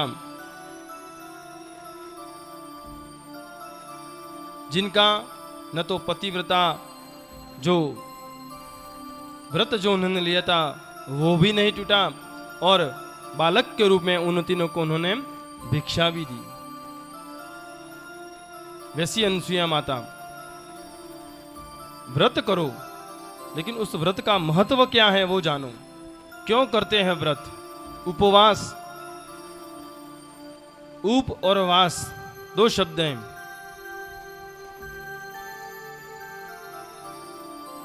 भगवान के पास में बैठो, उसे बोलते हैं उपवास। लेकिन आज की इस आधुनिकता में उपवास का अर्थ ही पूरा बदल गया है।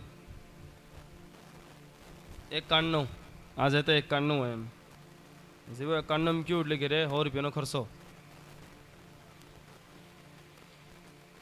કોઈ નહીં આટલું આ જરાક 91 હતી સગાર હગાર ખવાઈ જાય નહીં તો ठीक લાગે જરાક મનને जरूरी है। भगवान कहते हैं भूखे मत रहो, भूखे भजन न होय गोपाला, लेकिन उनके पास में रहो। व्रत है उस दिन जप करो, तप करो, भगवान के पास में रहो। और उसी समय वह तीनों देवियां पतिव्रता अनुसुआ के वहां पर अपने अपने पतियों को ढूंढने निकली कि अभी तक नहीं आए, कहाँ गए। और तीनों देवियां उस चित्रकूट में आई। इतने में ही नारद जी भी वहां पर पहुंच गए और अनुष्ठान में बैठे देवियों ने उनसे पूछा कि हमारे पति का कुछ समाचार है आपको? तीनों गए हैं, अभी तक वापस नहीं आए हैं। अनुसुईया माता के वहां पर गए, अभी तक आए नहीं, कहां गए? तब नारद जी कहते हैं कि अब बताओ तुम्हारे तीनों में से बड़ा कौन? और तब उन्होंने कहा अनुसुईया माता बड़ी। हमें तो केवल भ्रम था, लेकिन अनुसुईया माता बड़ी हैं। लेकिन बड़ी तो वो हैं, लेकिन फिर भी हमारे पति कहाँ हैं? और तब नारद जी ने कहा कि सुना है आपके पति तीनों बालक बन गए हैं। माता अनुसुईया के द्वारा जल छिड़काव से उन तीनों देवों ने बालक का रूप अवतार धारण कर लिया है और अब वह अनुसुईया माता के घर में मिलेंगे। और तभी दूसरों से असूया, अनुसूया, असूया, जब असूया करेंगे तो हमें शांति नहीं मिलेगी। इसलिए उन तीनों देवियों ने कहा कि नहीं नहीं, हम तो वहां नहीं जाएंगे, हमें डर लगता है कि कहीं हमसे वह अनुसूया माता क्रोधित हो जाए और कहीं श्राप आप दे दे तो। क्योंकि जो भगवान तीनों आए थे उनको उन्होंने बालक बना दिया, तो फिर अगर हम गए तो हमें भी कुछ दंडित करेंगे वे। और तभी नारद जी कहते हैं कि आप भले मत्सर करें, परंतु अनुसुईया मत्सर नहीं करेगी। आपने मन में जो भाव था मत्सरता का वो प्रकट किया, लेकिन माता अनुसुईया आपके जैसा नहीं करेगी। और अनुसुईया माता तो सदैव आपके सद्भाव को देखेगी, आपके अच्छे भावों को प्रकट करेगी। इसलिए हे देविया, आज से आप प्रतिज्ञा करो कि पतिव्रता को कभी भी नष्ट नहीं करोगे, जगत की किसी भी स्त्री को नहीं सताओगे। इतने में ही अत्रि ऋषि वहां पर पधारे, अनुसुईया माता के पतिदेव। और तीनों बालकों को देखकर उन्होंने कहा कि कौन है ये बालक? तभी माता अनुसुईया ने कहा कि ये तीनों बालक मेरे हैं और ये 3 बालकों की स्त्रियां हैं। अत्रि ऋषि कहते हैं कि हे देवी, ये बालक मत कहो, ये तो 3 देव हैं, तीनों देव हैं। और पुनः वापस जल का छिड़काव उन तीनों बालकों पर किया। पुनः देव स्वरूप में वह तीनों प्रकट हुए। और तभी तीनों देवता कहते हैं कि आपके आंगन में बालक होकर खेलना हमारे लिए बहुत ही प्रसन्नता की बात हुई। आज हम बालक बनकर माता अंशु के वहां खेल रहे हैं। अतः वह सुख हम सदा के लिए आपको देंगे। तब कोई पुत्र नहीं था उनके, अनुसुईया माता के, और उसी से प्रसन्न होकर उन तीनों भगवान ने माता अनुसुईया को आशीर्वाद दिया कि जिस तरह से हम आपके आंगन में खेले हैं उसी तरह का आशीर्वाद आपको प्रकट होगा। और वही तीनों देवता मिलकर दत्तात्रेय भगवान का अवतार लिया। बोलो श्री दत्तात्रेय भगवान की जय।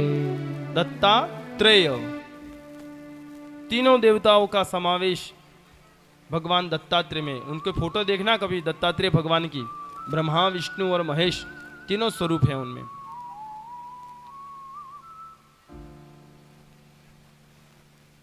कभी डाकोर जाना होए दर्शन करने के लिए तो वहां पर दत्तात्रेय भगवान का सुंदर मंदिर है, गोमती नदी के किनारे पर। जाओ तो अवश्य दर्शन करना।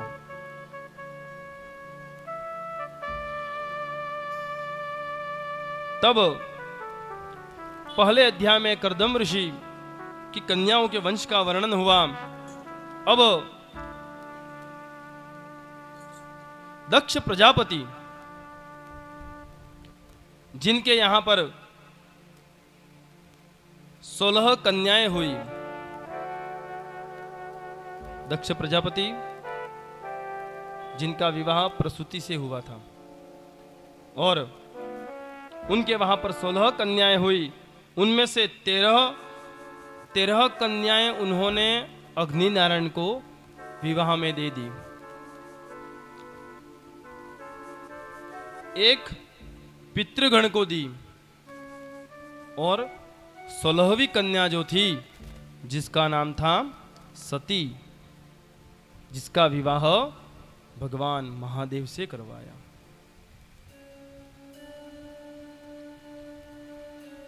धर्म की 13 पत्नियां। धर्म की पत्नियां कितनी हैं? 13। कौन कौन सी? श्रद्धा, दया, मैत्री, शांति, पुष्टि, क्रिया, उन्नति, बुद्धि, मेधा, स्मृति, तितिक्षा, धृति और मूर्ति। धर्म के 13 ब्याह हुए और इन 13 गुणों को जीवन में उतारने से धर्म जरूर प्राप्त होता है, जरूर फलता है। इन 13 गुणों के साथ ब्याह करोगे तो अवश्य भगवान तुम्हें प्राप्त होंगे। ये 13 पत्नियां, 13 गुण हैं। एक बार नामदेव जी के पिताजी कहीं बाहर जाने का प्रसंग आया। नामदेव जी बहुत ही छोटी उम्र के थे। घर में देव पूजा,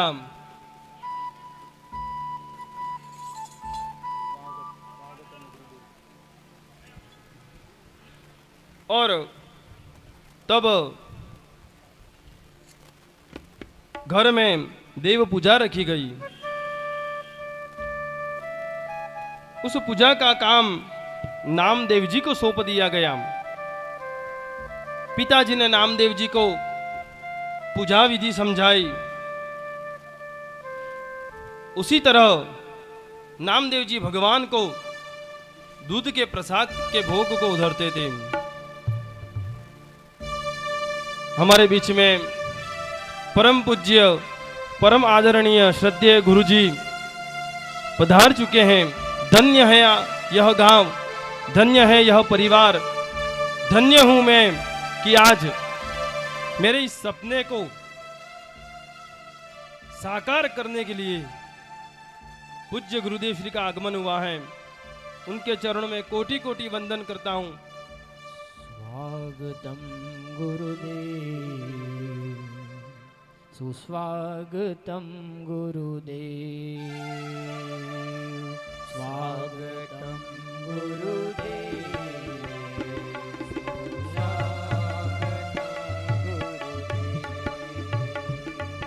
सुस्वागतम, सुस्वागतम, सुस्वागतम गुरुदेव,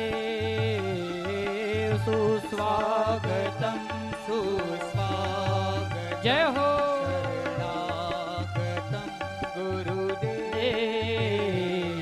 सुस्वागतम् गुरुदेव सुस्वागतं गुरुदेव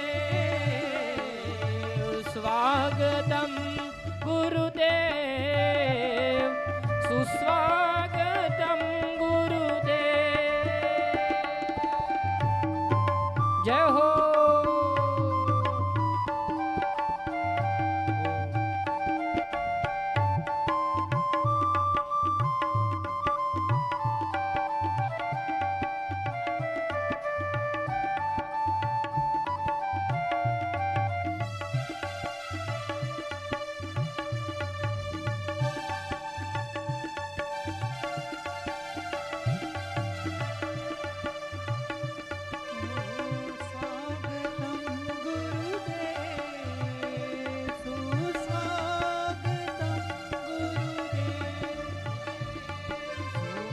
स्वागतं गुरुदेव सुस्वागतं गुरुदेव स्वागतं सुस्वागतं सुस्वागतं गुरुदेव सुस्वागतं सुस्वागतं शरणागतं जय हो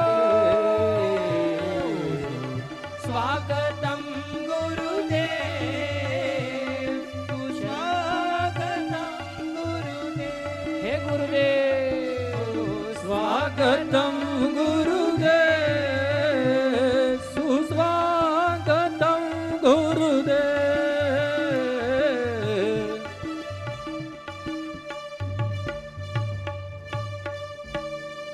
बोलो श्री सदगुरु देव की जय मैं दोनों मुख्य यजमानों से निवेदन करूंगा कि वह परम पूज्य गुरु जी का स्वागत सत्कार करें।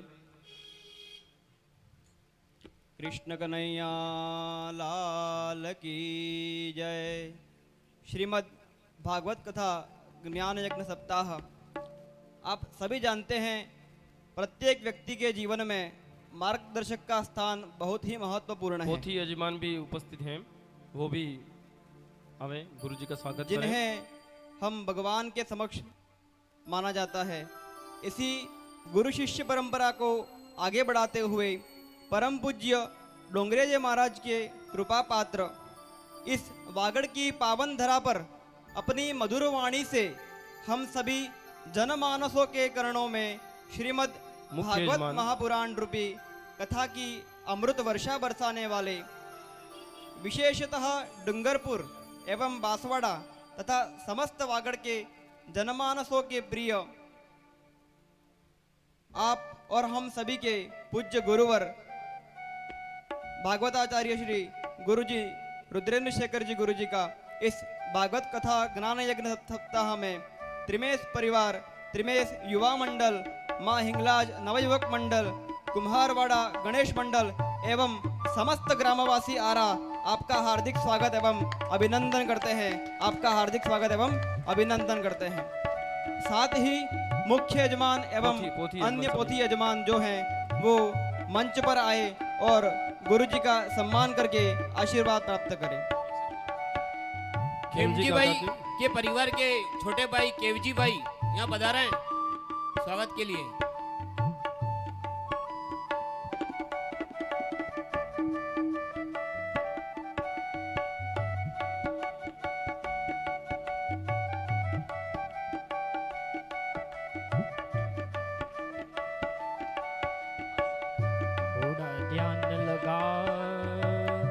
थोड़ा ध्यान लगा गुरुवर दौड़े दौड़े आएंगे। थोड़ा ध्यान लगा, थोड़ा ध्यान लगा गुरुवर दौड़े दौड़े आएंगे। तुझे गले से लगाएंगे। थोड़ा ध्यान लगा, थोड़ा ध्यान लगा कि गुरुवर दौड़े दौड़े आएंगे। थोड़ा ध्यान लगा, थोड़ा ध्यान लगा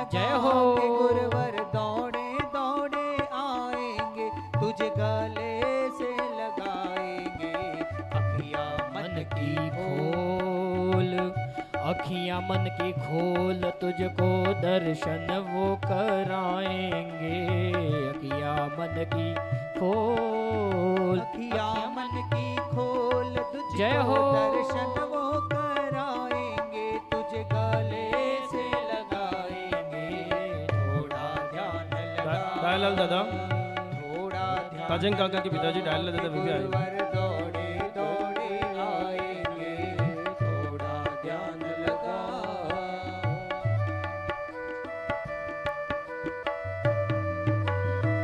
हेलो। जय हो। साथ ही जो हमारे पोथी यजमान हैं उनसे भी निवेदन है कि आप यहाँ मंच पर आए और गुरु जी का स्वागत एवं अभिनंदन करें। पोथी यजमान।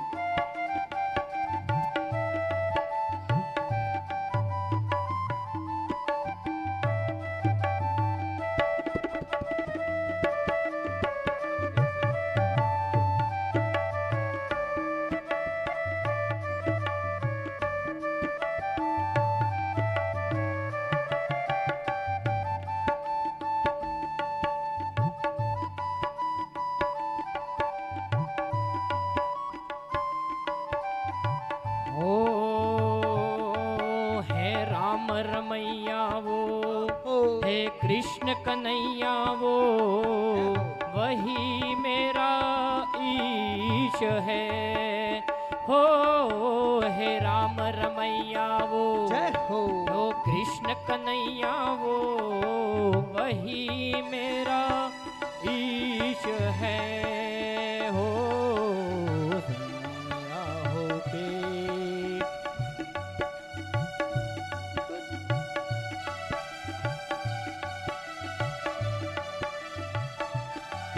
हो प्रेम से पुकार, प्रेम से पुकार, तुझको दर्शन वो कराएंगे। प्रेम से पुकार, प्रेम से पुकार, तुझको दर्शन वो कराएंगे। तुझे गले से लगाएंगे। थोड़ा ध्यान लगा, थोड़ा ध्यान लगा, गुरुवर दौड़े दौड़े आएंगे। थोड़ा ध्यान लगा।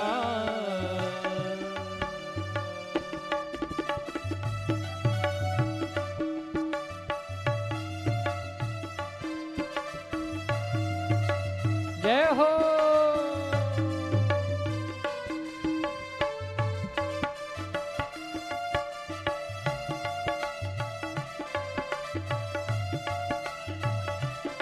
कराड़ा से भगवान दादा एवं दादू दादा भी बता रहे यहाँ।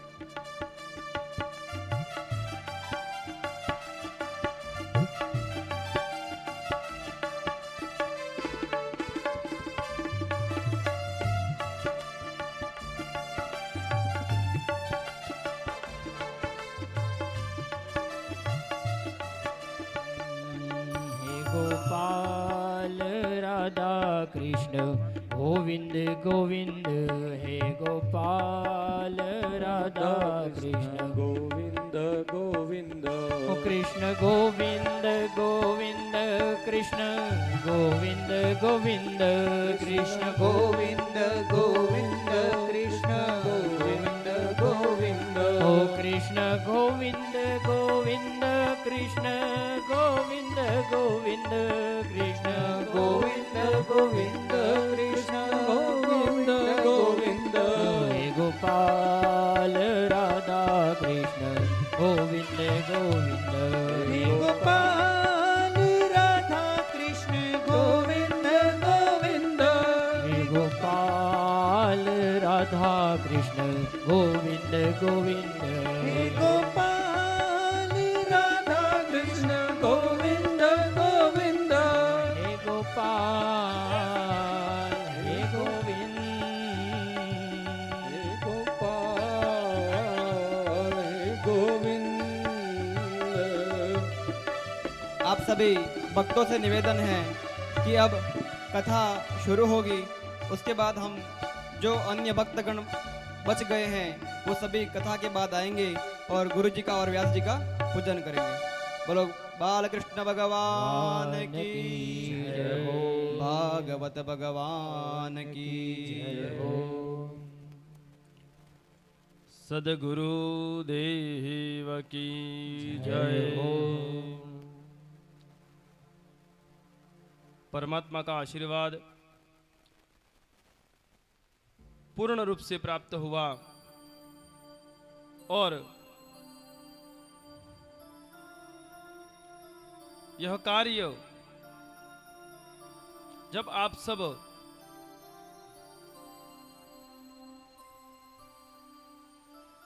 पूरे गांव के परिवार द्वारा यह अवसर प्राप्त हुआ, उसी के अनुरूप में समस्त ग्रामवासी आरा के द्वारा यहाँ पर पधारे हुए उन समस्त अन्य गांवों से जो श्रद्धालु भक्तगण आए हैं, हम सभी के द्वारा परम पूज्य गुरु जी का हम स्वागत और अभिनंदन करते हैं, कोटि कोटि दंडवत प्रणाम करते हैं। जैसे ही मन में संकल्प हुआ, प्रेरणा मिली कि कुछ गुणगान प्रभु के करने हैं,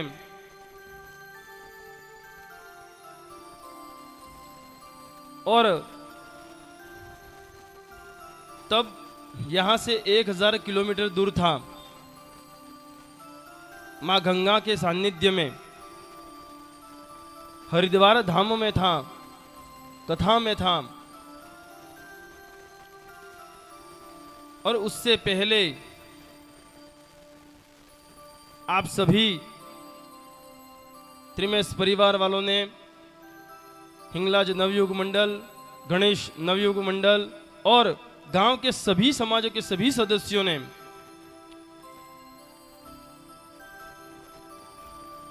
इस कथा को इस बड़े रूप में करने का जो बेड़ा आप सबने उठाया, और मुझे तो कुछ ज्ञात था ही नहीं, लेकिन यह कार्य जो आज हम सबको दिख रहा है, उसका कहीं न कहीं पूर्ण आशीर्वाद गुरु जी का।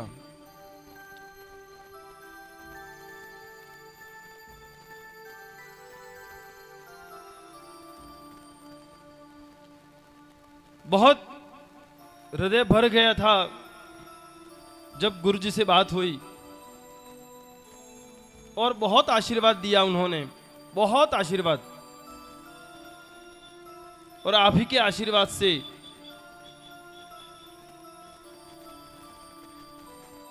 आज यह अवसर प्राप्त हुआ।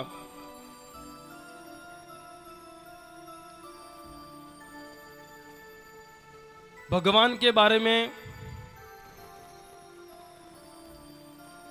तो यहां पर जो लिखा है, जो प्रस्तुत है, उसे समझकर थोड़ा कुछ आपके सामने बोल देता हूं। लेकिन गुरु की महिमा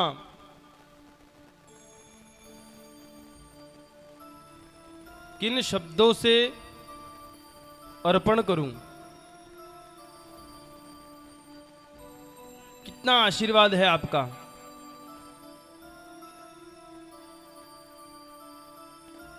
सदैव आपका यह हाथ इस बालक के सिर पर सदैव बना रहे।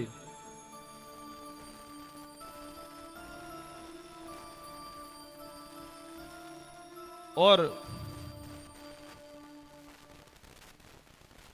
अब आगे क्या बोले, जब गुरु जी बैठे हैं यहाँ पर,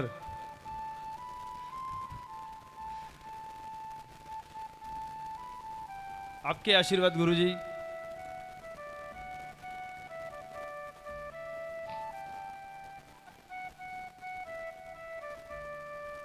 गुरु जी के आशीर्वाद से पुनः इस बहती हुई धारा में प्रवेश करें। इससे पहले यहाँ पर पधारे हुए समस्त अन्य गांवों से जो श्रद्धालुगण आए हैं, आप सबका हार्दिक स्वागत, प्रणाम करता हूं आपको।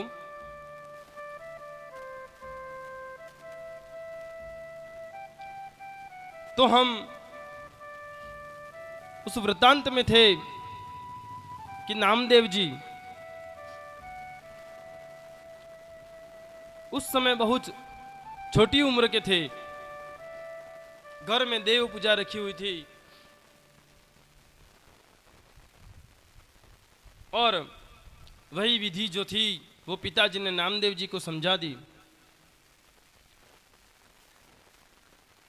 जिस विधि को पिताजी ने समझाया था उसी विधि अनुसार नामदेव जी भगवान को दूध का प्रसाद जो भोग था वो धरते थे।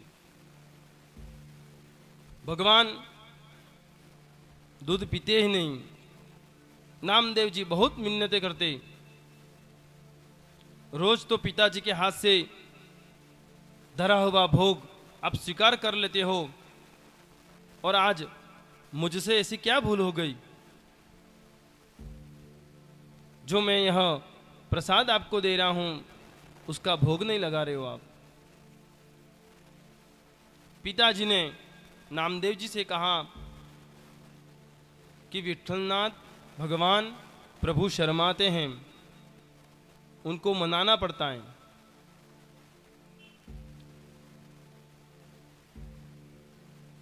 भगवान को मनाना पड़ता है, गुरुदेव को मनाना पड़ता है। इससे योग्य हम कहाँ हैं, गुरुदेव तुम्हें रिझाए, फिर भी मना रहे हैं, फिर भी मना रहे हैं, शायद मान जाए, इस योग्य हम कहाँ है, गुरुदेव तुम्हें रिझाए। मनाना पड़ता है। वही बात नामदेव जी के पिताजी ने उन्हें कही, भगवान शर्माते बहुत हैं, उनको मनाना बहुत, कि यदि आप दूध नहीं पियोगे तो मेरे पिताजी मुझे मारेंगे,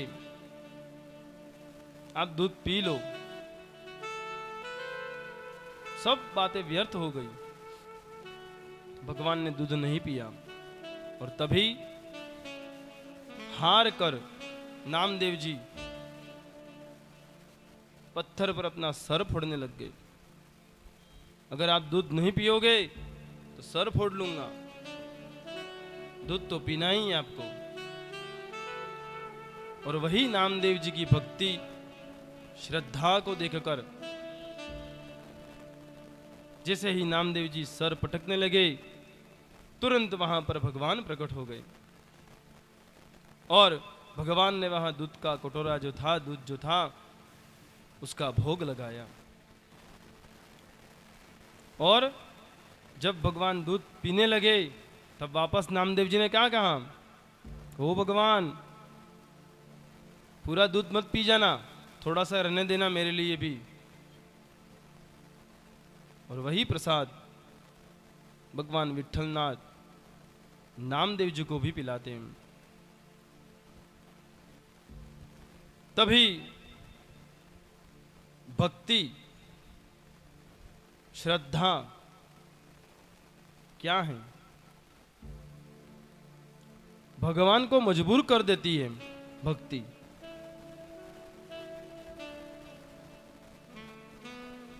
मीराबाई, संत तुकाराम, प्रहलाद जी, ध्रुव जी, क्या इनकी भक्ति थी। भगवान को स्वयं प्रकट होना पड़ा। भक्त के लिए भगवान कितने दौड़े आते हैं। एक कदम चल तू, 10 कदम मैं आऊंगा।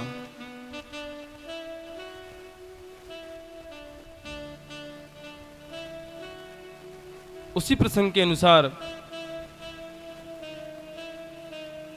हम पुनः इस धारा के उस प्रवाह में आते हैं जब दक्ष प्रजापति की 16वीं कन्या माता सती, जिनका विवाह शिवजी से हुआ और दक्ष प्रजापति ने शिवजी का अपमान करने के लिए यज्ञ अनुष्ठान रखा। अब शिवजी महादेव तो मस्त भजनन में, ध्यान में, अब क्यों अपमान करना सोचा दक्ष ने। जब वहां पर दक्ष प्रजापति के वहां पर सभी को निमंत्रण दिया गया था, जिसमें भगवान महादेव भी आए थे,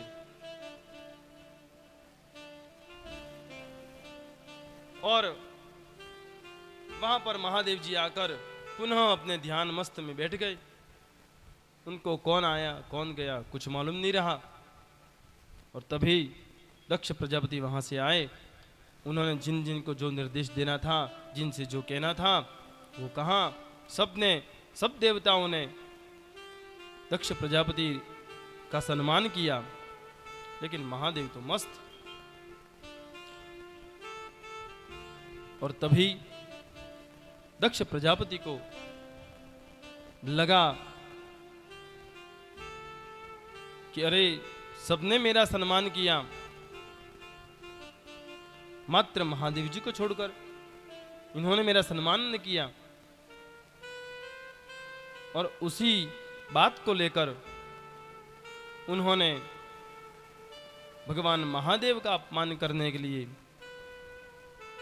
इस यज्ञ में सबको निमंत्रण दिया। वहां पर उस कथा को श्रवण करने के लिए जब विदुर जी ने मैत्रेय जी से कहा कि क्या हुआ ऐसा, किस कारण माता सती को अग्निदाह करना पड़ा, मुझे समझाइए। और तभी दक्ष प्रजापति ने निंदा करते हुए शिव जी का अपमान किया। शिव स्मशान में रहने वाला है, सारा जगत स्मशान के समान है, देह भी स्मशान, घर भी स्मशान, और उसी में उस संसार की हर एक चीज में विराजे हुए भगवान महादेव। आशुतोष तब उन्होंने निश्चय किया कि इस बात का अवश्य अपमान लेंगे। तभी अपने राज्य में दक्ष प्रजापति ने यज्ञ रखा, सभी को निमंत्रण दिया। सभी देवता, गंधर्व, राजर्षि, महर्षि, देवर्षि, सब के सब वहां गए। देवियां भी वहां पर गई और सब के सब गीत गाती हुई, मंगल गीतों को गाते हुई वहां पर गई।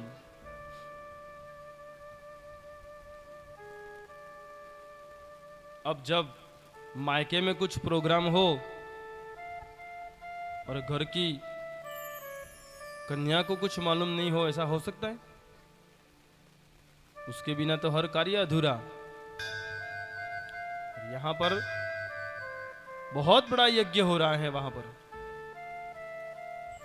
सभी प्रकार की देवियां, अप्सराएं, पशु पक्षी सब मंगल गीतों के साथ में वहां पर जा रहे हैं। और यह दृश्य देखकर पार्वती जी ने भगवान महादेव से कहा कि क्या हो रहा है, ये कहां जा रहे हैं ये सब।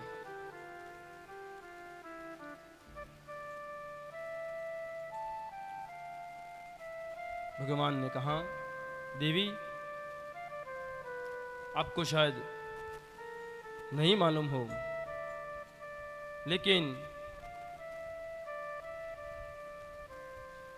दक्ष प्रजापति आपके पिताजी के द्वारा एक बहुत बड़ा यज्ञ संपादित होने जा रहा है, जिसमें सभी को निमंत्रण दिया गया है। तब पार्वती जी के मन में विचार आया कि मेरे पिताजी के वहां इतना बड़ा यज्ञ हो रहा है और मुझे मालूम नहीं। लेकिन फिर मन में विचार किया, चलो कार्य ज्यादा होगा तो भूल गए होंगे, और वैसे भी घर की कन्या को कोई न्योता नहीं देना पड़ता है। मायके में कुछ प्रोग्राम हो तो न्योते का इंतजार नहीं करना है, उसका हक है, उसका अधिकार है। मन में उसने विचार किया, ज्यादा कार्य होगा, शायद भूल गए होंगे, लेकिन मेरे को न्योते की क्या जरूरत, मेरा तो वहां अधिकार है जाने का, मेरा तो घर है। उन्होंने भगवान से कहा कि भगवान मेरा तो घर है और हमें शायद इसलिए न्योते की क्या जरूरत, चलो हम भी जाते हैं। भगवान ने कहा, नहीं नहीं जाना है वहां पर। अब जब सभी प्रकार की देवियां मंगल गीत के साथ में वहां जाए और पार्वती जी का मन वहां पर रहे, नहीं रहा।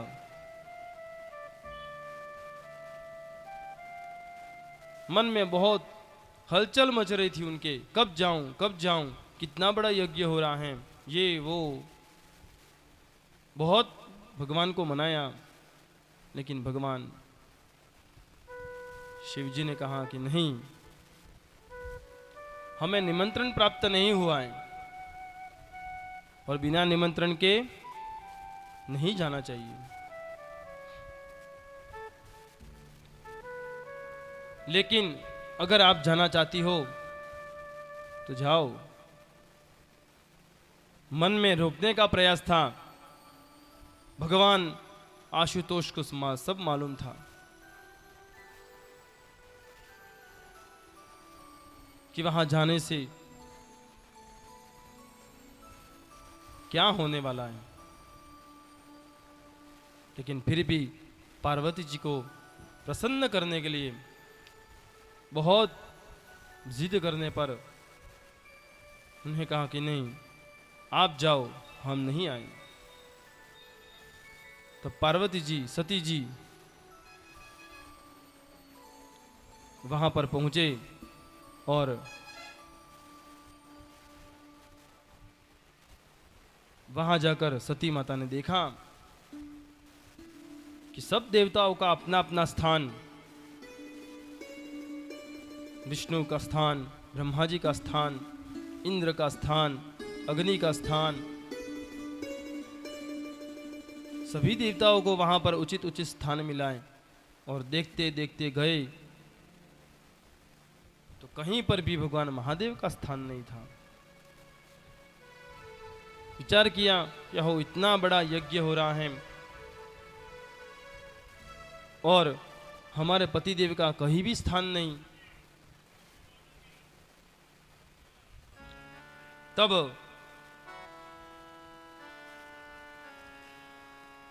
मन में दुख हुआ उन्हें कि इतना बड़ा यज्ञ पिताजी द्वारा हो रहा है और उसमें हमारे पतिदेव का थोड़ा सा भी स्थान नहीं रहा।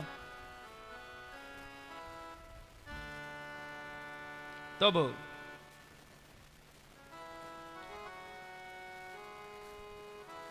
उन्होंने पिताजी को कहा क्या थोड़ा सा भी स्थान नहीं था भगवान महादेव का? आपने उन्हें निमंत्रण नहीं दिया, आपने उनका अपमान किया है। और जब जहां पर पति का अपमान हो वहां पर फिर मायका हो या कुछ भी हो, स्त्री को खड़ा नहीं रहना चाहिए।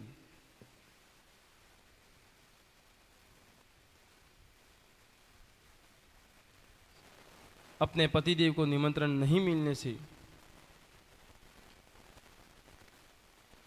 बहुत ही दुखी और जाना कि आखिरकार क्यों निमंत्रण नहीं दिया गया।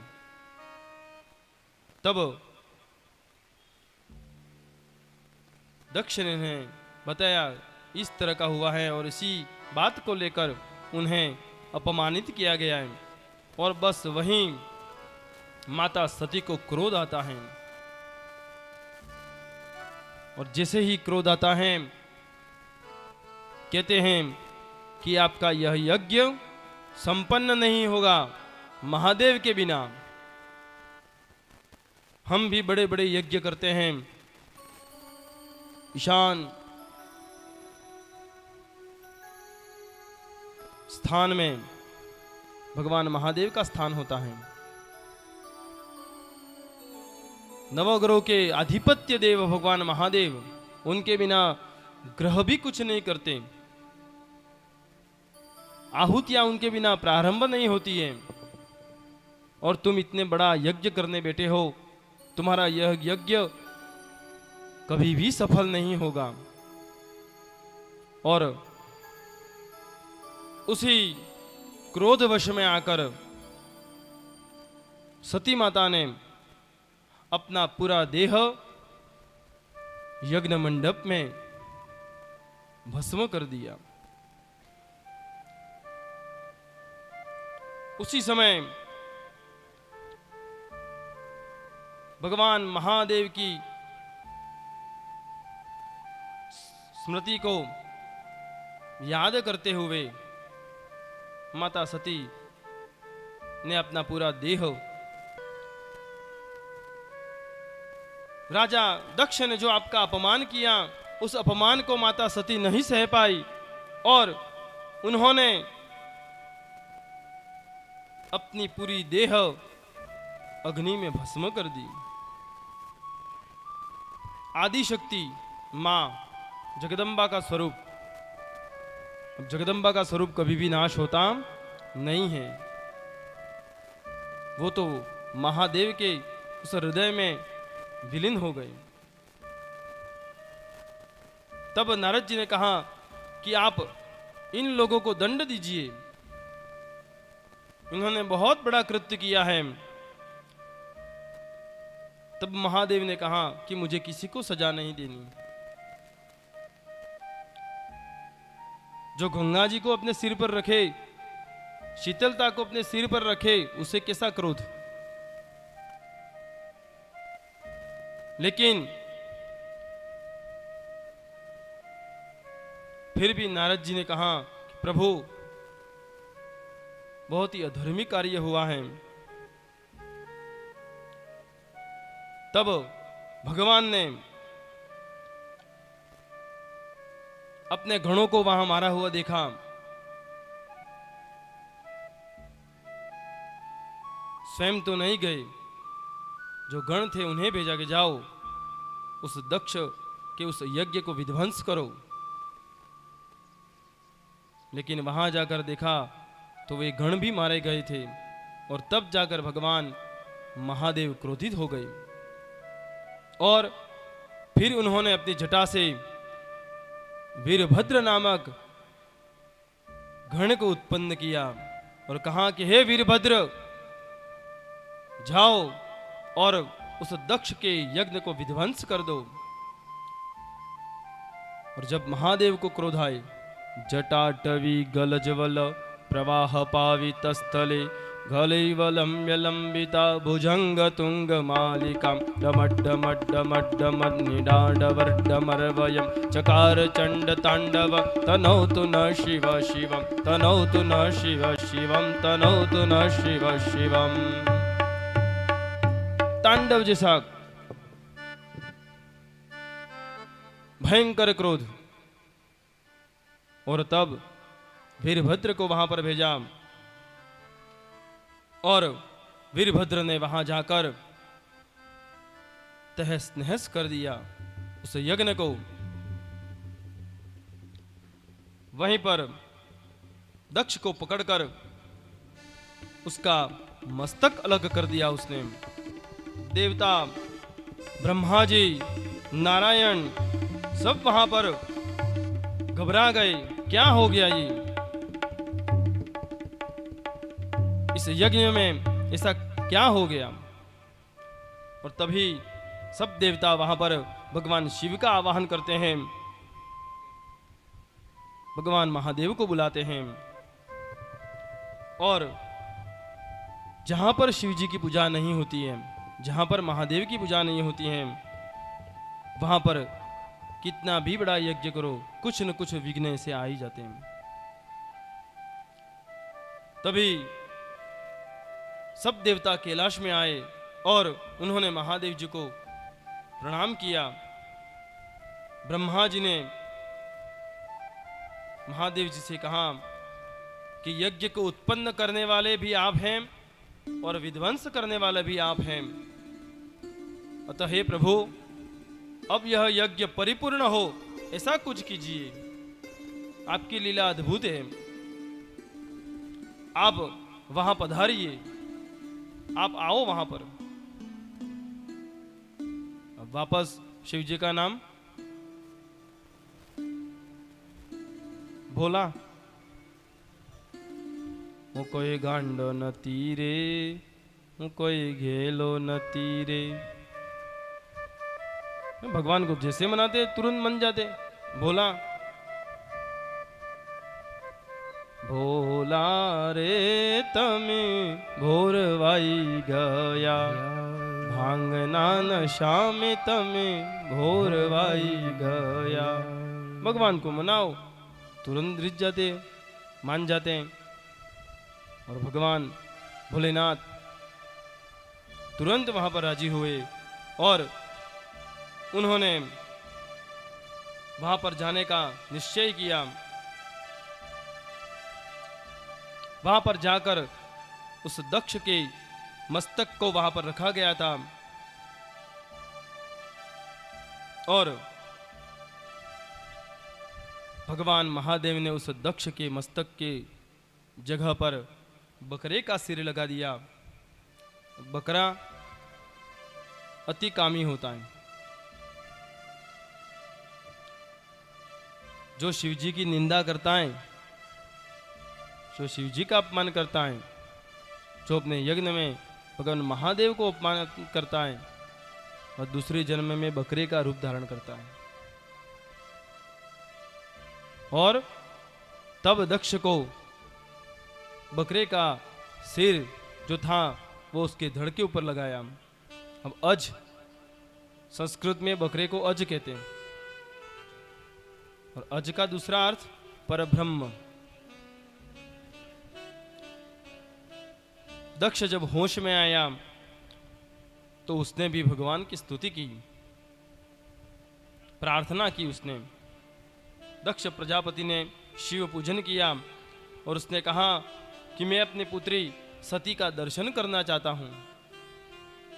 शिव जी ने सती से पूछा कि हे देवी, क्या तुम बाहर आना चाहती हो?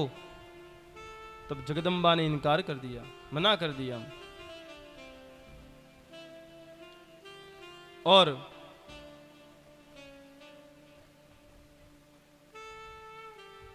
भगवान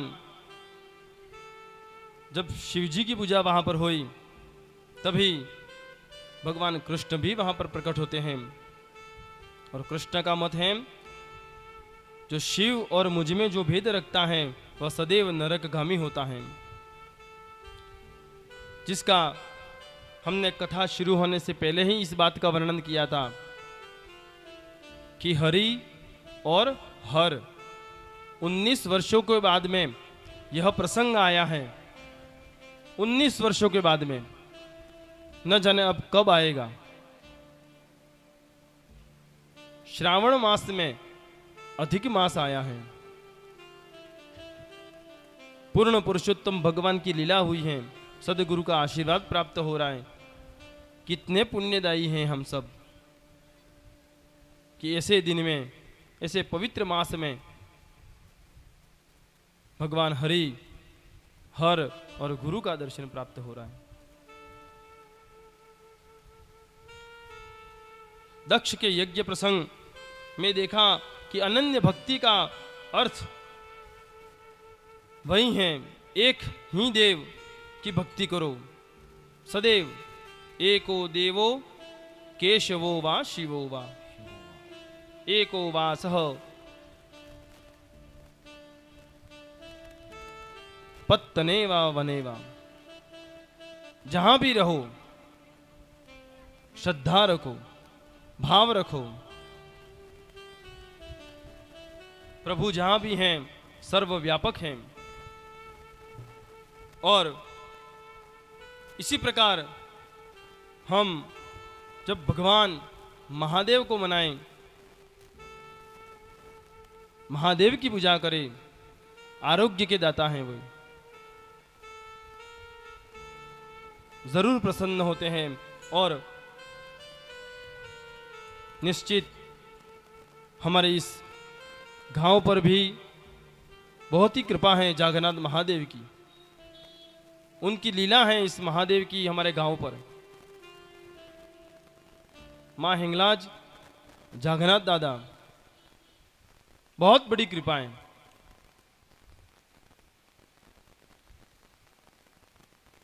सदैव ऐसे आशीर्वाद हम सभी को प्राप्त होते रहे। और उनके साथ में नवदा भक्ति का, उन नौ भक्तियों की जो पहली जो भक्ति है वो बहुत ही प्राप्त होती रहे, हमें बहुत प्राप्त होती रहे। प्रथम भगति कर संतन कर संगा, प्रथम भगति संतन कर संगा। फिर कहें दूसरी भगति मम कथा प्रसंगा। आशीर्वाद संतों का होना चाहिए, गुरुओं का मिलना चाहिए, और जब उनका आशीर्वाद पूर्ण प्राप्त हो फिर तो क्या।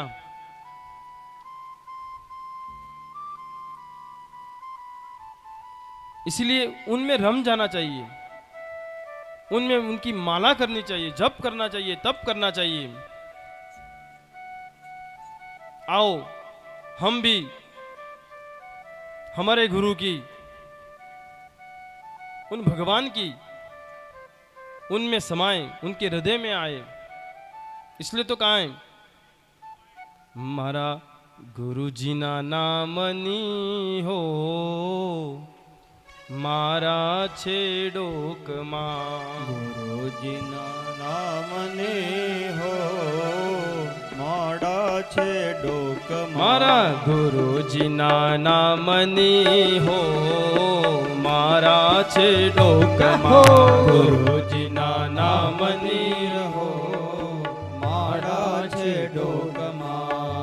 गुरु जी ना नामनी है, मारा छेड़ोक हरि बोल। मां। गुरु जी ना नामनी हो, माड़ा छे डोक मां। क्रोध कदी थाय नहीं, परने निंदाय नहीं। क्रोध कदी थाय नहीं, परने निंदाय नहीं। क्रोध कदी थाय नहीं, परने निंदाय नहीं। क्रोध कदी थाय नहीं, परने निंदाय नहीं।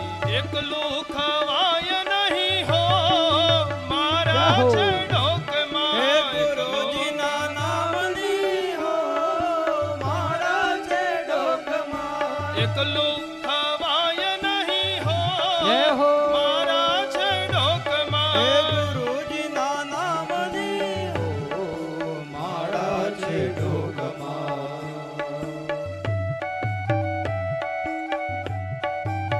हरि बोल।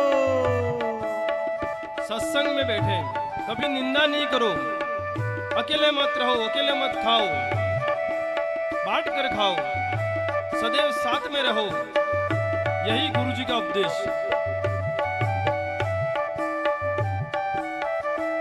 ये झूठो बोलाय नहीं, खोटो लेवाय नहीं, झूठो बोलाय नहीं, खोटो लेवाय नहीं, ये झूठो बोलाय नहीं, खोटो लेवाय नहीं, झूठो बोलाय नहीं, खोटो लेवाय नहीं। अवरो चलाय नहीं हो, जय हो।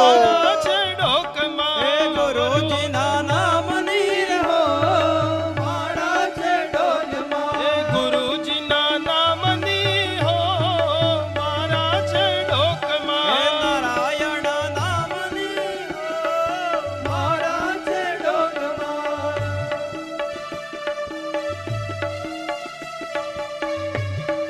जय हो।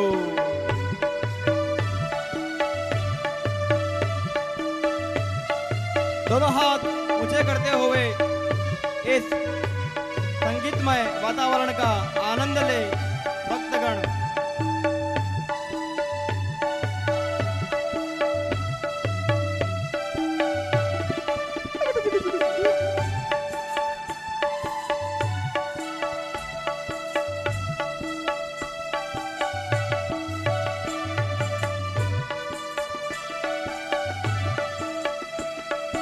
जय हो।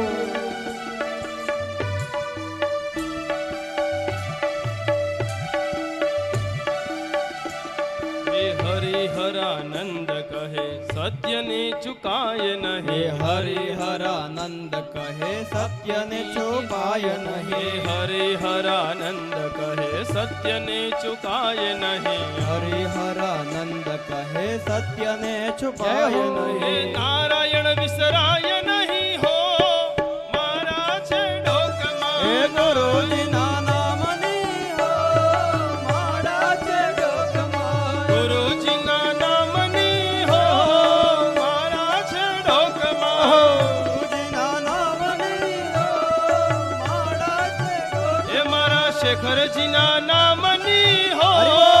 मारा छे डोक मार। हे गुरु जी ना नाम नी हो, माड़ा छे डोक नाम मार। नी हो, माड़ा छे डोक मार। हे गुरु जी ना नाम नी है, मारा छे डोक हे मार। गुरु जी ना नाम नी हो, माड़ा छे डोक मार। हे नारायण नाम नी रे, मारा छे डोक हे मार। नारायण नाम नी हो, माड़ा छे डोक मार। हरे कृष्ण कृष्ण कृष्ण हरे हरे। हरे रामा राम राम हरे हरे।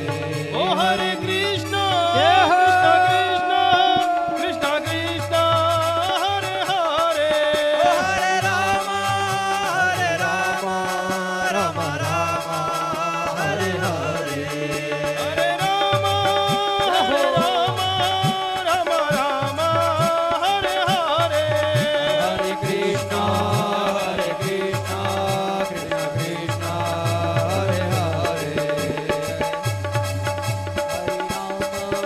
हरे कृष्णा। बजाओ ताली जोर से, दोनों हाथ ऊंचे करो, गुरु जी का स्वागत करो। हरे राम हरे कृष्णा हरे कृष्णा छे डोक मार।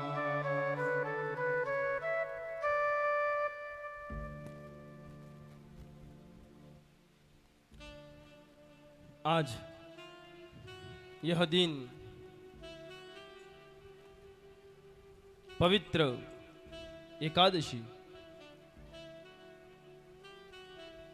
आप सबने व्रत किया है,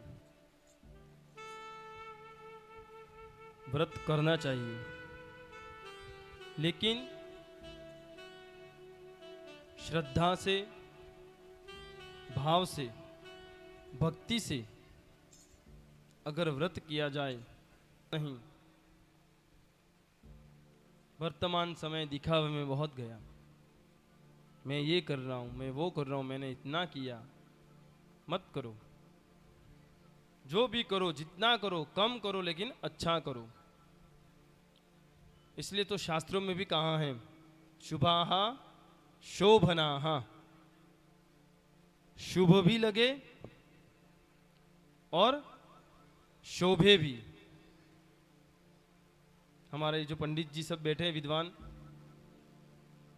जब जहाँ पर पूजन का कार्य होता है, नवचंडी, लघु रुद्र याग, ऐसे आयोजन होते हैं ना, सुंदर तरीके से स्थापन पूजा विधि। अपने यहाँ पर भी किसी ने दर्शन किया, यहाँ पर कथा हो रही है, आज तीसरा दिन है।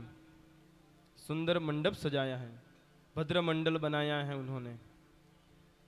कैसा है? शुभाः शोभनाः, सुंदर तरीके से। मन को देखते ही ऐसा लगता है कि वाह, क्या बनाया है। तो हर चीज कथा के बाद में दर्शन कीजिए। भद्रमंडल का आवाहन किया हुआ है वहां पर।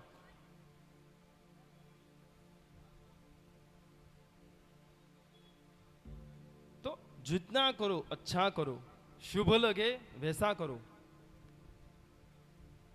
एकादशी का दिन, और आज की एकादशी परमा एकादशी, अधिक मास की एकादशी, कृष्ण पक्ष की परमा एकादशी, नाम से ही सिद्ध है। परमा मतलब परम सिद्धियों को देने वाली। आज जिसने भी एकादशी का व्रत किया है, जो भी आप मन में धारो, उसका फल प्राप्त होता है आपको। दरिद्रता का नाश करने वाली एकादशी है आज परमा एकादशी।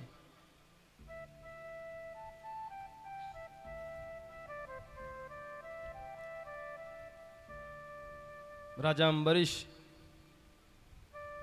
वैसे तो इसका वर्णन कथा में कल करने वाले थे, आने वाला कल था, लेकिन दिन आज एकादशी का आज मिला।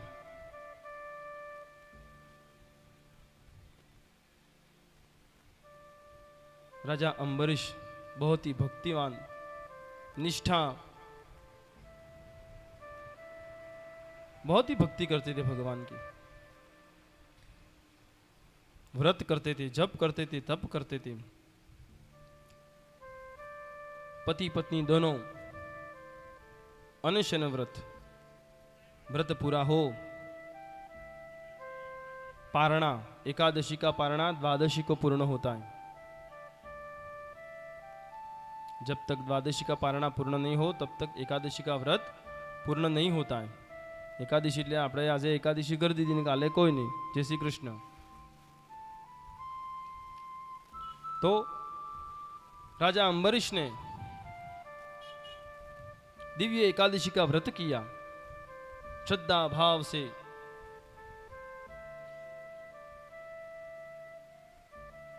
तभी वहां पर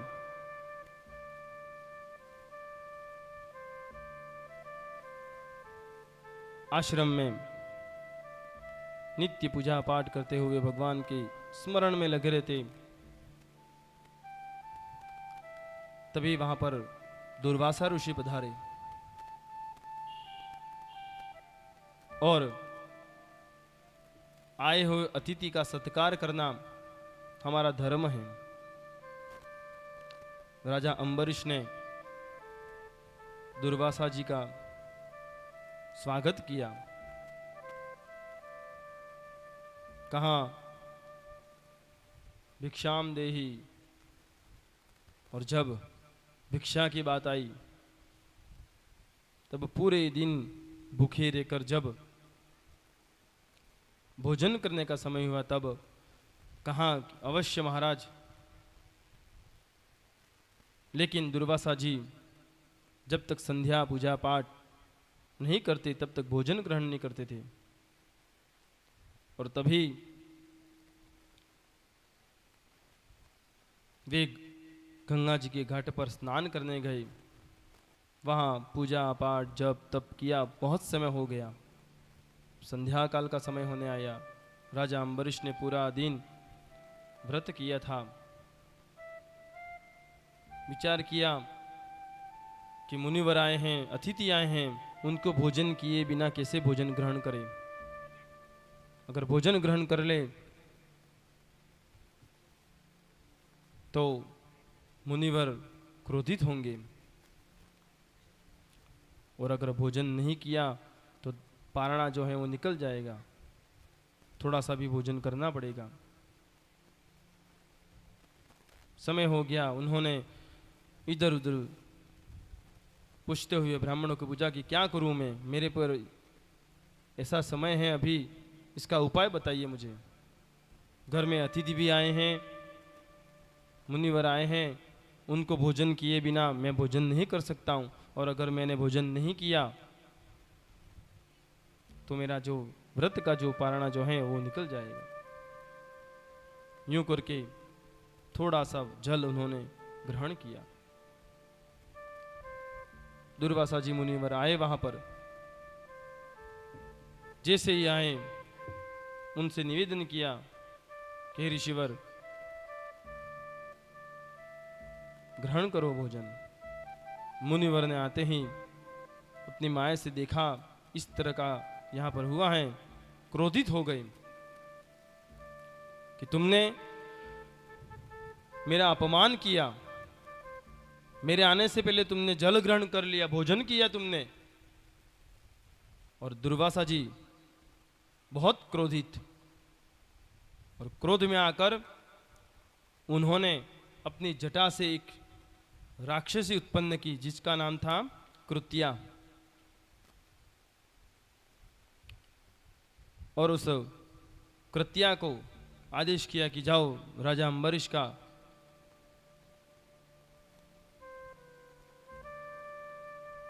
वध करो। और इस प्रकार वह दृश्य देखकर राजा अम्बरीश घबरा गए कि क्या भूल हो गई, क्या कर दिया। लेकिन परम निष्ठावान थे, भक्तिवान थे, भगवान में श्रद्धा थी। भगवान का स्मरण किया, हरि का स्मरण किया कि हे प्रभु क्या करूं, आप बताओ। और तभी जैसे ही भक्त ने पुकारा, भगवान दौड़े चले आए, और भगवान नारायण ने अपना सुदर्शन चक्र राजा अम्बरीश की रक्षा हेतु छोड़ा, और वह उस राक्षसी कृत्या को तहस नहस करता हुआ अब दुर्वासा जी की ओर बढ़ता हुआ आया। और यह चक्र अपनी ओर आते देखकर दुर्वासा मुनि पर घबरा गए, और दौड़ते दौड़ते दौड़ते दौड़ते भगवान महादेव के पास गए कि हे प्रभु, अब महादेव का अवतार पहले कहा था ना आपने, दुर्वासा मुनि भगवान शिव के रूप, दत्तात्रेय भगवान विष्णु के रूप, और चंद्रमा भगवान ब्रह्मा के रूप। तो भगवान शिव जी के पास आए, हे प्रभु बचाइए, नहीं तो आज मृत्यु दंड मिलेगा। लेकिन भगवान महादेव ने कहा कि भगवान की माया ही अदृश्यता है, उसे कोई समझ नहीं पाता है, और मेरे तो आराध्य हैं। अब उन्होंने जो लीला की है उसमें मैं कैसे आऊं, मेरे पास कोई उपाय नहीं है, आप जाओ ब्रह्मलोक में। दुर्वासा जी वापस दौड़ते दौड़ते दौड़ते ब्रह्मलोक में गए, ब्रह्मा जी के पास में गए, हे प्रभु बचाओ। पीछे पीछे सुदर्शन, आगे आगे दुर्वासा जी, और ब्रह्मा जी के पास गए। उन्होंने भी कहा कि नहीं कोई उपाय, आप भगवान विष्णु के पास जाओ। भगवान वैकुंठ में विष्णु जी के पास में आए दुर्वासा जी, उनसे निवेदन किया, उनसे प्रार्थना की, चरणों में लगे कि प्रभु क्षमा कीजिए, भूल हो गई है, नहीं तो आज मारा जाऊंगा। भगवान ने कहा है कि मैं क्या, मेरे भक्त, और जब भक्त कि अधीन हो जाते हैं भगवान, तो जैसा भक्त कहे वैसे भगवान करते हैं। और तब दुर्वासा जी को भगवान नारायण ने कहा कि हे मुनिवर, कहीं मत जाइए, आप जाओ राजा अम्बरीश के पास में और उनसे क्षमा याचना मांगो। बहुत ही दिव्यमान भक्तिवान है वो, अवश्य आपको क्षमा कर देंगे। पुनः दुर्वासा जी जब अम्बरीश राजा के पास आए तब क्षमा याचना मांगी, लेकिन मुनिवर की क्षमा याचना मांगने पर वे खुद मन में आश्चर्य में पड़ गए, ये क्या। लेकिन जब भगवान का सहारा हो, भगवान का आशीर्वाद हो, तो हमारे द्वारा न जाने कैसे कैसे कार्य हो जाते हैं। वही आशीर्वाद अम्बरीश को प्राप्त हुआ और भगवान नारायण ने उसी अम्बरीश को परम धाम में स्थान दिया। एकादशी का व्रत करने से, अटल एकादशी का व्रत किया, अनशन एकादशी व्रत अवश्य करें, आप सभी भी एकादशी करें। इसलिए तो कहते हैं धन्य एकादशी, सबको आता ही है। भजन करने का मन गुरु जी को भी सुनना है और आज की कथा तक भी पहुंचना है, लेकिन फिर भी एक दो लाइन तो गा ही लेते हैं। मारे एकादशीनु व्रत करवो छे, मारे एकादशीनु व्रत करवो छे, मारे ध्यान हरिनो धरवो छे, मारे ध्यान हरिनो करवो छे, मारे एकादशीनु व्रत करवो छे, मारे एकादशीनो व्रत करवो छे, मारे ध्यान हरिनो धरवो छे, मारे ध्यान हरिनो करवो छे, मारे व्रज भूमि मां वसवो छे, मारे व्रज भूमि मां वसवो छे। एकादशी एकादशी करिए तो व्रज सुख पामिए, देवी एकादशी एकादशी करिए तो व्रज सुख पाइए। व्रज सुख वृंदावन। इस मैंने पहले भी कहा कि भजन करो, भजन को समझो, भजन क्या कहना चाहता है उस लाइन को समझो, रोज रोज भजन करो, भजन में क्या कहना चाह रहा है। ब्रज भूमि का सुख पामना है। और भगवान ने क्या कहा था जब प्रथम दी हमने कहा था, भक्ति माता जब वृंदावन में गई तब कहा था कि हे भक्ति, कलयुग में मात्र और मात्र व्रज भूमि के लोग जो हैं वो सदैव भक्ति करेंगे, उन पर कलयुग का असर नहीं होगा। इसीलिए तुम यहाँ आकर तरुण हो गई हो, युवावस्था में आ गई हो। ऐसा व्रज भगवान अवसर दे तो जरूर जाए वृंदावन, ब्रज भूमि 84 कोस की यात्रा जरूर करें। मारे द्वारकापुरी मां जाओ छे, मारे द्वारकापुरी मां जाओ छे, मारे गोमती जी मां नहावो छे, मारे गोमती जी मां नावो छे, मारे रण छोड़ राय ने निरखवा छे, मारे रण छोड़ राय ने निरखवा छे, मारे रण छोड़ राय ने निरखवा छे, मारे रण छोड़ राय ने निरखवा छे। धन्य एकादशी एकादशी करिए तो व्रज सुख पाइए। धन्य एकादशी एकादशी करिए तो सब सुख पामिए। धन्य एकादशी एकादशी करिए तो व्रज सुख पामिए। धन्य एकादशी एकादशी करिए तो व्रज सुख पामिए। यह है एकादशी का महत्व।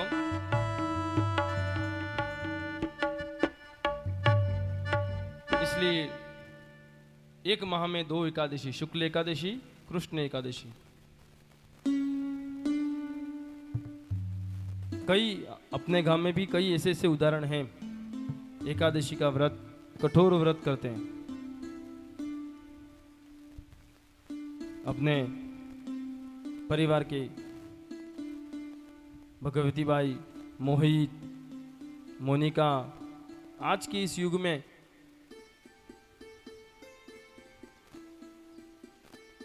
कैसा है ये युग, लेकिन फिर भी नहीं मामा, एकादशी तो करनी ही पड़ेगी। बिना आहार, भोजन, अन्न का त्याग, बिल्कुल अन्न नहीं, करिए, बहुत फल मिलता है। एकादशी करने का बहुत फल मिलता है। अब कल की जो प्रसंग की बात थी वो आज पूर्ण हुई। आगे इस धारा प्रवाह में जुड़ते हुए हम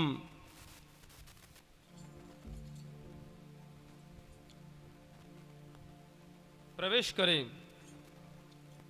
भगवान की इस लीला का गुणगान करने का मन भी बहुत करता है, लेकिन समय की मर्यादा होती है।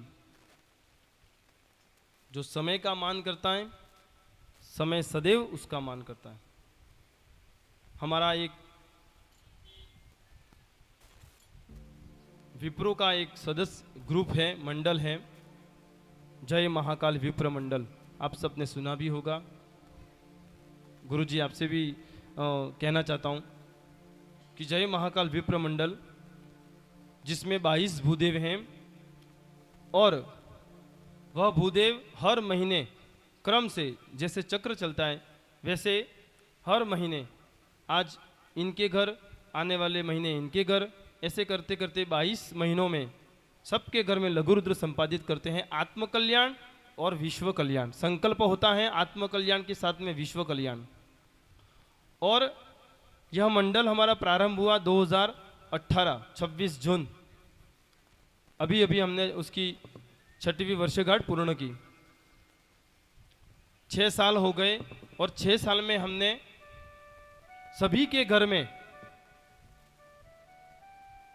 7-7 लघुरुद्र कर दिए। और हमारा संकल्प है कि हर एक के घर में 11 लघुरुद्र हो जाए, मतलब कि एक महारुद्र होगा। और जैसे ही वह चक्र पूर्ण होता है, हम ज्योतिर्लिंग की यात्रा करते हैं। और हम सभी भूदेवों ने मिलकर अभी तक 10 ज्योतिर्लिंग की यात्राएं संपन्न की हैं। भगवान बाबा केदारनाथ की इच्छा से हमारा अगला ज्योतिर्लिंग जो है वो केदारनाथ का है। उनकी आज्ञा होगी तब हम उनके दर्शन करने जाएंगे। लेकिन विश्व कल्याण, आत्म कल्याण के साथ में हमारा उस मंडल में सभी भूदेव बहुत ही निष्ठा और समय का ध्यान रखते हैं। और उन सब में समय के सबसे पाबंद समय का मैंने अगर आज तक एक व्यक्ति देखा है, हमारे मंडल के सदस्य बैठे हैं हसमुख भाई पंड्या पाड़वा। इतने समय के पाबंद, आप उन्हें समय दो, जो समय दिया उससे 2 मिनट पहले वहां आकर खड़े रहेंगे। आज तक कभी भी हम सब लेट हो जाते हैं, लेकिन वे कभी लेट नहीं होते। बहुत समय के पाबंद और बहुत ही सरल हृदय, बहुत ही मेहनत से अभी अभी उनका चयन भी हुआ है शिक्षक भर्ती में। भगवान सदैव उनका भी कल्याण करे और सदैव जय महाकाल विप्र मंडल के सभी सदस्यों का भी कल्याण करें। कि आपने यह बेड़ा उठाया, संस्थापक महोदय चंद्रशेखर जी पंड्या, जिनके मार्गदर्शन के द्वारा वह मंडल प्रारंभ हुआ। और आज 6 वर्ष तक हमने देखा है कि कई मंडल बनते हैं और थोड़े समय के बाद में बिखर जाते हैं। कईयों ने हमें कहा है कि भाई वहाँ है। और गुरुजी उसकी सबसे बड़ी विशेषता, समाज में कभी भी कहीं भी कुछ दुखद घटना होती है, वहाँ पर हम निःशुल्क श्रद्धांजलि देने जाते हैं। उस आत्मा को शांति मिले, इसके लिए हर गांव में हम श्रद्धांजलि देने के लिए जाते हैं। और उसी महाकाल भगवान का भी आशीर्वाद हम पर है, जिसके कारण आज यह व्यासपीठ भी हमें प्राप्त हुआ। तो समय का ध्यान हमेशा रखो। समय जिसका समय का मान रखोगे, समय हमेशा आपका मान रखेगा।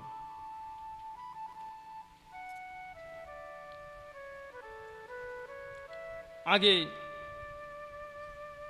इस कथा में हम प्रवेश करें।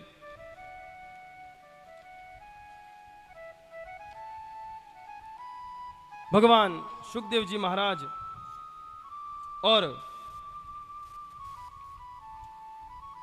राजा परीक्षित जी जब वहां पर बैठे हैं गंगा जी के घाट पर, और हमारे बीच में सामलिया के कुलगुरु दिलीप भाई पंड्या साहब का बहुत बहुत स्वागत, अभिनंदन। तो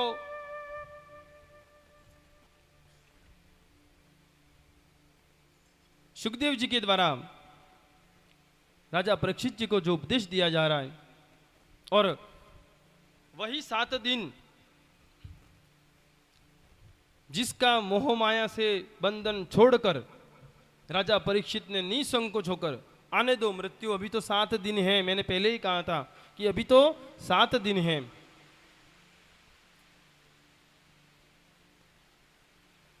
आएगी हो बारिश, तो आज गुरुजी भी आए ना, इसलिए आएगी।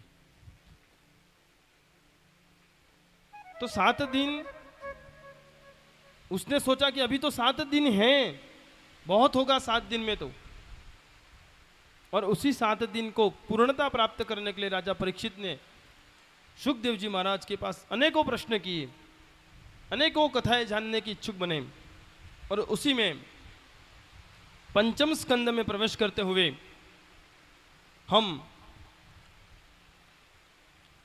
प्रियव्रत राजा के बारे में जानेंगे। राजा परीक्षित जी जब प्रश्न करते हैं सुखदेव जी से कि हे महाराज,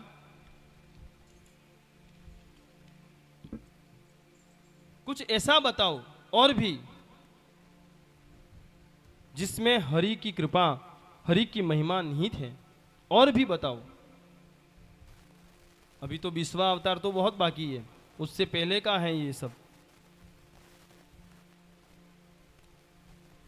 तब राजा ने पूछा कि प्रियव्रत हो भागवत आत्मा राम कथम मुने ग्रहे रमतयन्मूलम कर्म बंध पराभव न नूनम मुक्त संगानाम तादृशानाम द्विजशर्षभ ग्रहेष्व भी निवेशोयम पुंसाम भवितुमर्हति।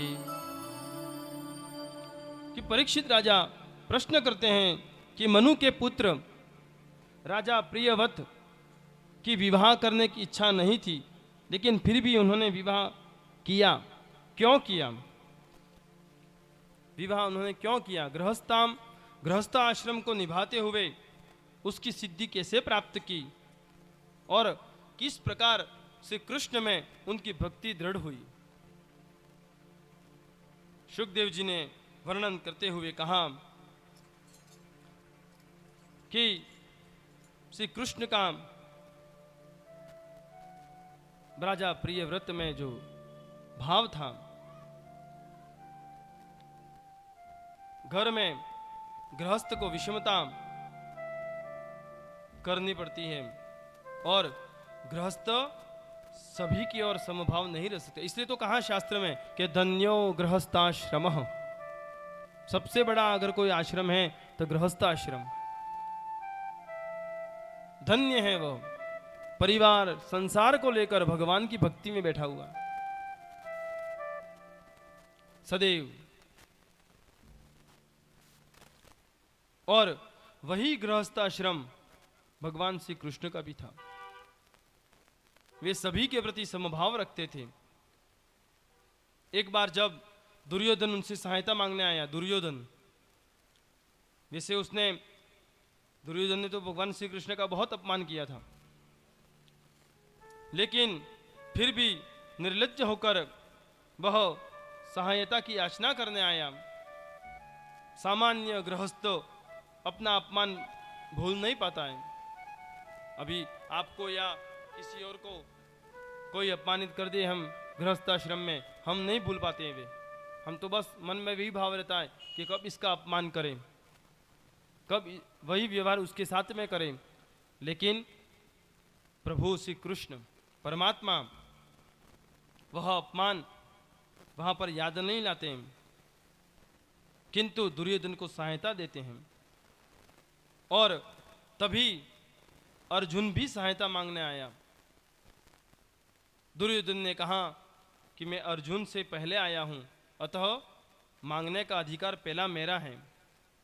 पहले मैं आया तो पहले मुझे दीजिए। अब श्री कृष्ण ने कहा कि सहायता करूंगा तो दोनों की करूंगा, एक एक पक्ष में भगवान ने दोनों की सहायता करनी चाहिए। बात ये कुरुक्षेत्र की है, जब मांगने आए थे। अब भगवान चाहते थे दुर्योधन, अर्जुन, ये सब माया भगवान की थी। अब युद्ध करने के लिए जब वो आए सहायता देने के लिए कि मुझे चाहिए कुछ, तब नारायणी सेना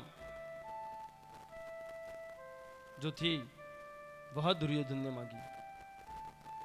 अब दुर्योधन चाहता तो भगवान को ही मांग लेता, लेकिन उसने वह सेना मांगी कि हे प्रभु मुझे यह नारायणी सेना जो है वो दे दीजिए। और भगवान ने दुर्योधन को नारायणी सेना अर्पण कर दी। अब बारी आई अर्जुन की। तब अर्जुन से कहा कि मांगो, अब तुम मांगो, क्या मांगना है। अर्जुन ने विचार किया क्या मांगू, और इसी रूप में अर्जुन ने कहा कि मैं तो आपको ही मांगता हूं, आप आ जाइए। और तब दुर्योधन को नारायणी सेना और एकमात्र भगवान अकेले अर्जुन की ओर। इस प्रकार श्री कृष्ण ने अर्जुन और दुर्योधन दोनों के प्रति समभाव देने की जो भावना थी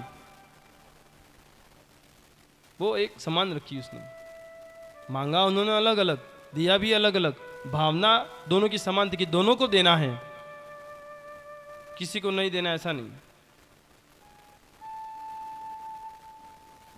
तभी वहां पर राजा प्रियव्रत ने सोचा कि इस प्रकार का व्यवहार मुझे भी करना होगा, त्याग करना होगा।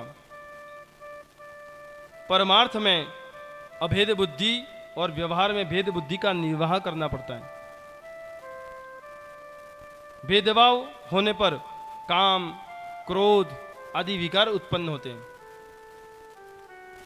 यह निमिषारण्य है। हमने पहले दिन ही कहा था कि निमिषारण्य में सभी प्रकार के लोग, सूर, असुर, देव, गंधर्व, पशु, पक्षी, नदियां, पहाड़, मरुस्थल, जीव, जंतु सभी अपना अपना स्थान लिए बैठे होते। कोई ऊंच नीच जात पात कुछ भी नहीं, समभाव दृष्टि। और वही व्यवहार अपनाना चाहिए। भेदभाव के कारण वैर और असमानता उत्पन्न होती है। अतः सदैव उस भेदभाव को भूल जाए, उस वैरता को भूल जाए, समभाव का दृष्टिकोण अपनाएं। राजा प्रियव्रत की इच्छा हुई कि मैं एकांत में ईश्वर की आराधना करूं। प्रारब्ध को भुगतना ही पड़ता है। जो प्रारब्ध भगवान ने रचा है उसे भुगतना पड़ेगा। मैं भी परमात्मा की आज्ञा से प्रारब्ध सावधानी से व्यवहार करो। और जितेंद्रिय तो घर में भी रहकर ईश्वर की आराधना कर सकता है। वह तो वन में भी रहकर वह प्रसाद ही करेगा। स्त्री पुत्र का त्याग करके वन में जाकर भरत ने वहां संसार बनाया था। भागवत सभी के लिए, गृहस्थों के लिए और गृह त्यागी के भी लिए भी है। दोनों के लिए समभाव दृष्टिकोण है भागवत का। मानव जीवन का लक्ष्य प्रभु की प्राप्ति, संकल्प मन में यही कि सदैव प्रभु की प्राप्ति हो। इसलिए जीवन में, हमारे जीवन में हमारे पीछे 6 प्रकार के चोर पड़े रहते हैं। चोर कौन कौन से? काम, क्रोध, मोह, मद, लोभ, मत्सर, ये सभी चोर सदैव हमारे पीछे पड़े रहते हैं, सदैव हमें सताते रहते हैं। उनका त्याग कीजिए, क्रोध को त्यागिए, मोह को त्यागिए। ये 6 प्रकार के जो,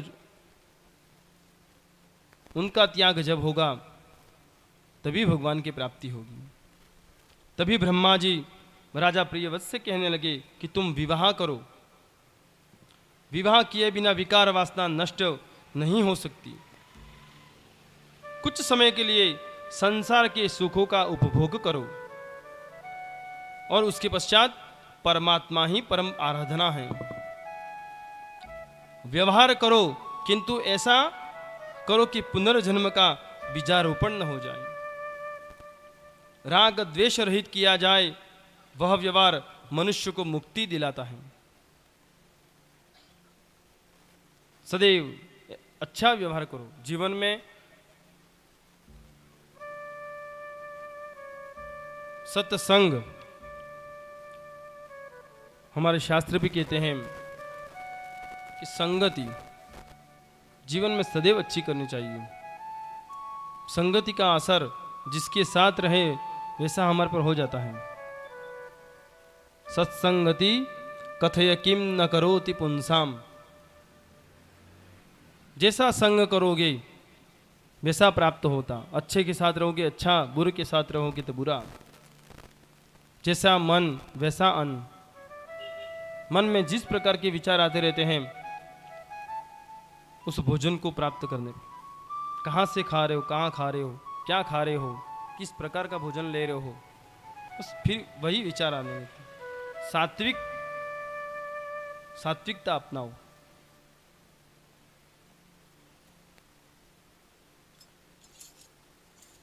राजा प्रियव्रत को ब्रह्मा जी ने कहा कि विवाह करो, और उसके बाद उनकी आज्ञा मिलने पर उन्होंने विवाह किया। उसके घर कई बालक उत्पन्न हुए। प्रियव्रत के पश्चात आग्निध्र ने शासन संभाला।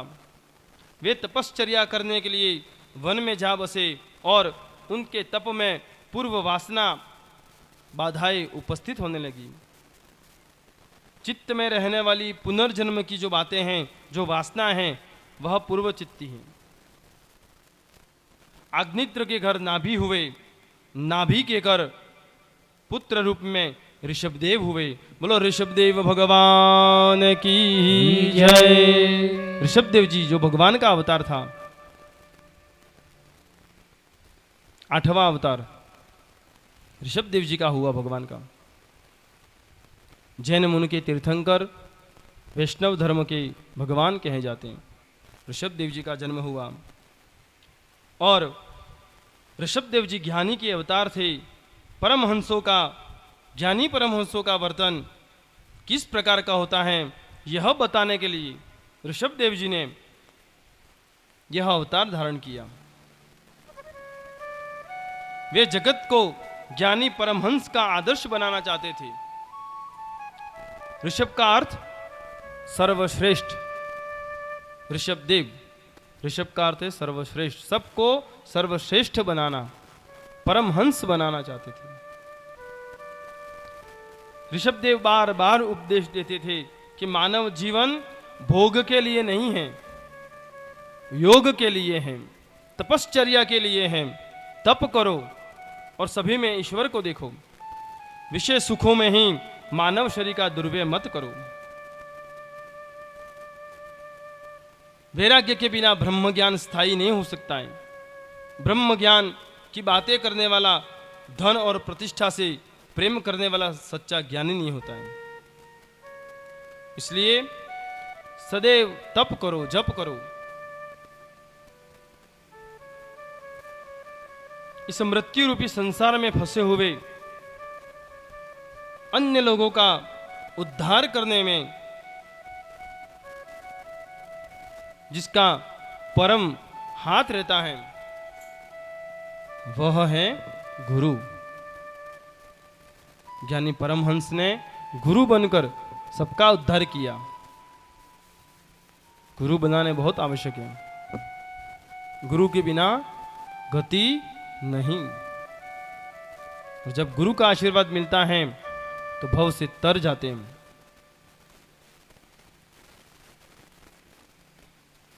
फिर आगे में भरत चरित्र का वर्णन शुकदेव जी ने राजा परीक्षित जी को सुनाया कि हे राजन, अब आप जिसकी कथा सुनने जा रहे हो वह ध्यान से सुनो, क्योंकि अब राजा भरत जो मोह माया में फंसे हुए थे उनके बारे में आपको सुनाता हूं। एक बार भरत जी गंडकी नदी में स्नान कर रहे थे, नित्य नैमित्तिक अपना कर्म कर रहे थे। वहीं पर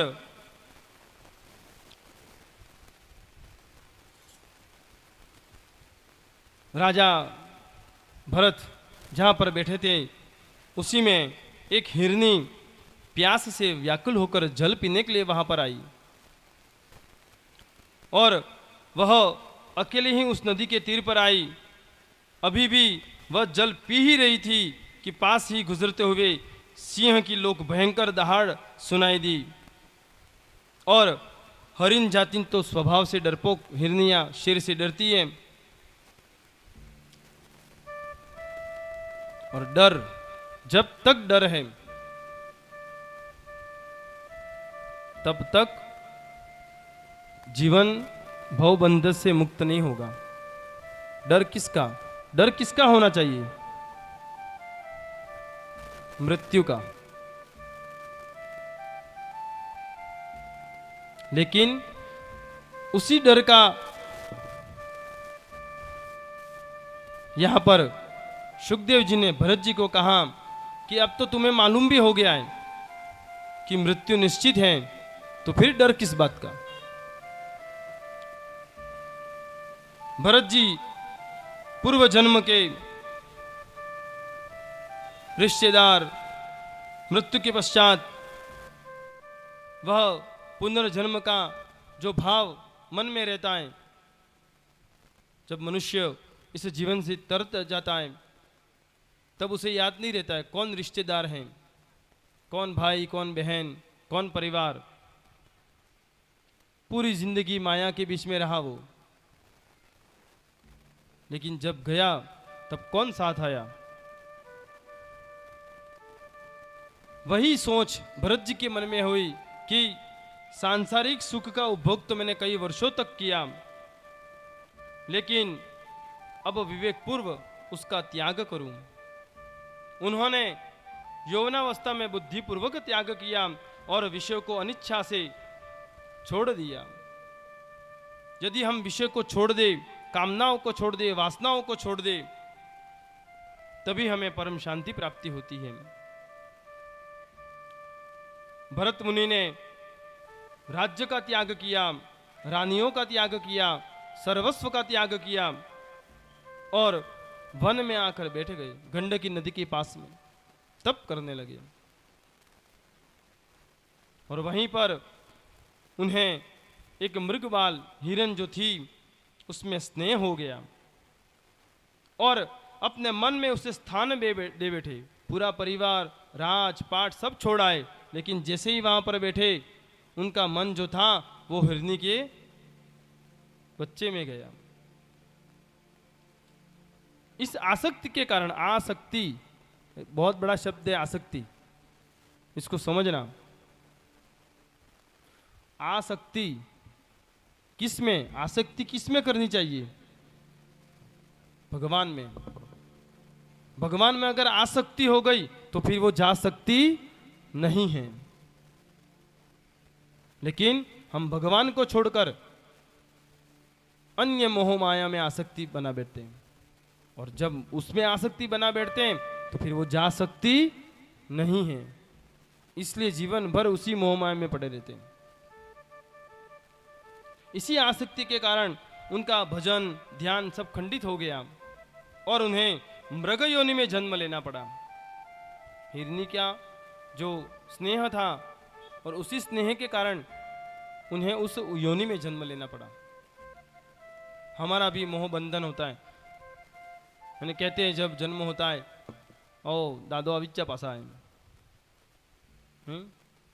अविज्ञ भाई अविज्ञ पासा अपने तो मोह है ये, बस वही मोह वापस पुनः।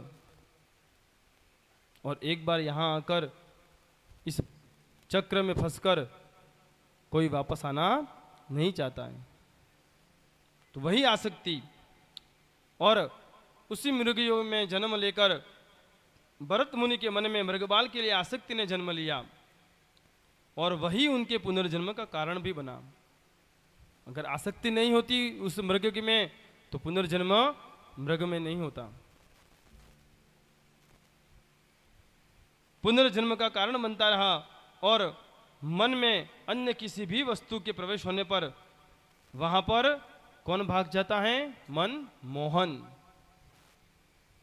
आसक्ति होनी चाहिए, लेकिन किसमें? भगवान में। सदैव गुरु में आसक्ति रखो, भगवान में आसक्ति रखो।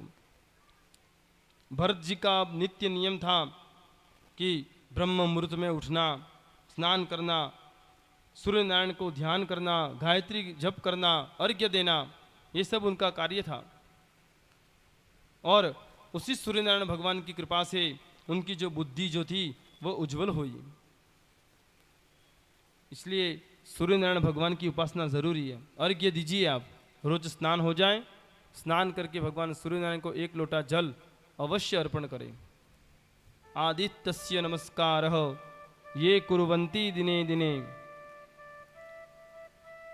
भगवान को जल चढ़ाइए, नमस्कार कीजिए, दारिद्र्यता का नाश होता है। ऐसे भगवान सूर्य नारायण की उपासना की इन्होंने। समस्त स्थावर जंगम की आत्मा सूर्य है, प्रधान है सूर्य। और वही भरत जी प्रार्थना करते हैं कि मेरी बुद्धि, मेरा मन कहीं दूरगामी न हो जाए, भगवान के तेजोमय रूप का सदैव मैं चिंतन करता रहूं। अब सुखदेव जी उन्हीं का वर्णन कहते हुए कहते हैं कि हे भरत, हे राजन, हे परीक्षित जी, जब राजा परीक्षित को वह समझाने के लिए जड़ भरित भरत सभी का चरित्र जो है वह परीक्षित जी को समझा रहे हैं कि जब भरत जी द्वारकाधीश की सेवा करने लगे तब प्रत्यक्ष सेवा बहुत की थी उन्होंने। अब वह मन से सेवा करने लगे, मानसिक सेवा करने लगे। और मानसिक सेवा सरल नहीं है, मन से सेवा करनी पड़ती है। इसीलिए तो अधिकतर पाप जो हैं वो किससे होते हैं? ज्यादातर पाप हम कब से किससे करते हैं? हम प्रायश्चित संकल्प करते हैं, तब बोलते हैं कायिक, वाचिक और मानसिक, मन से, मन के द्वारा जो भी पाप हुए हो, और ज्यादातर पाप मन से ही होते हैं। उन मानसिक पापों से निवृत्ति हो जाए, जब तक हम मन से शुद्ध नहीं हो तब तक मानसिक सेवा नहीं कर सकते। वही मानसिक सेवा करने के लिए भरत जी ने ईश्वर में अपना तन मन पूर्ण कर दिया, लगा दिया। तभी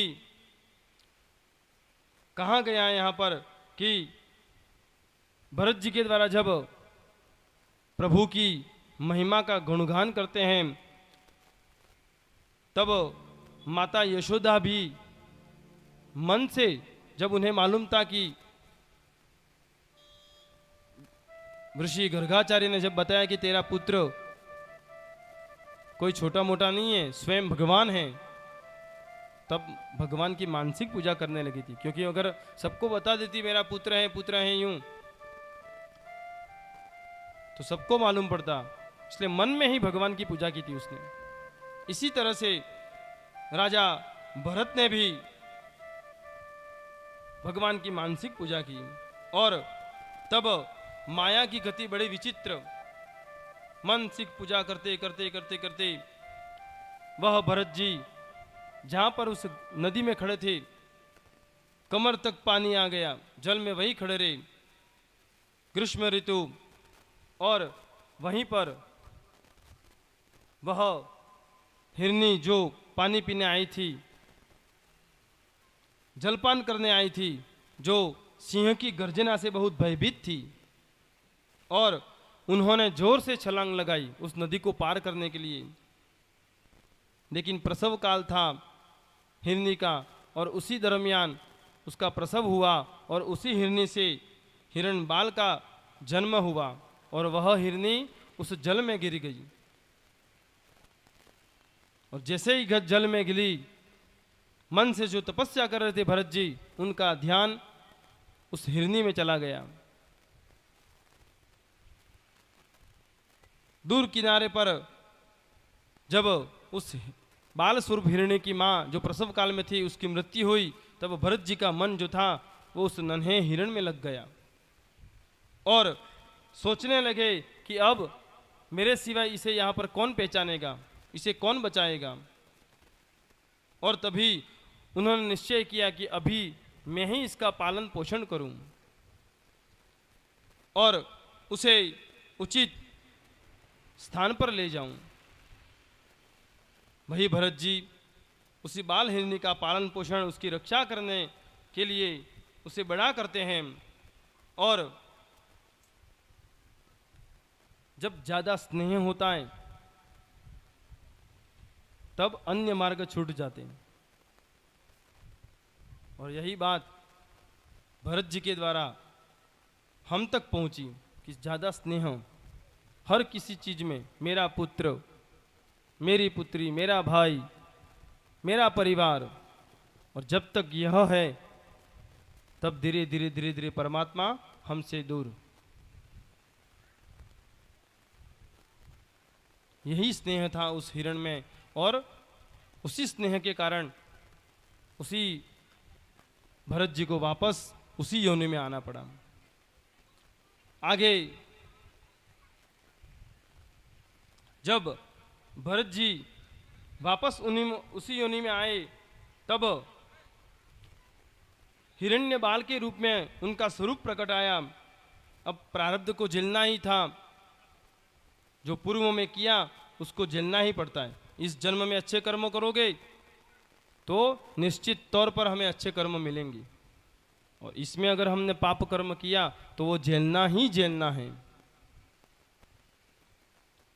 इसलिए सदैव भगवान की सेवा, भगवान में अर्पण जीवन जो है वह करे, तभी हमें ऐसे ऐसे भरत जी का चरित्र समझ में आएगा।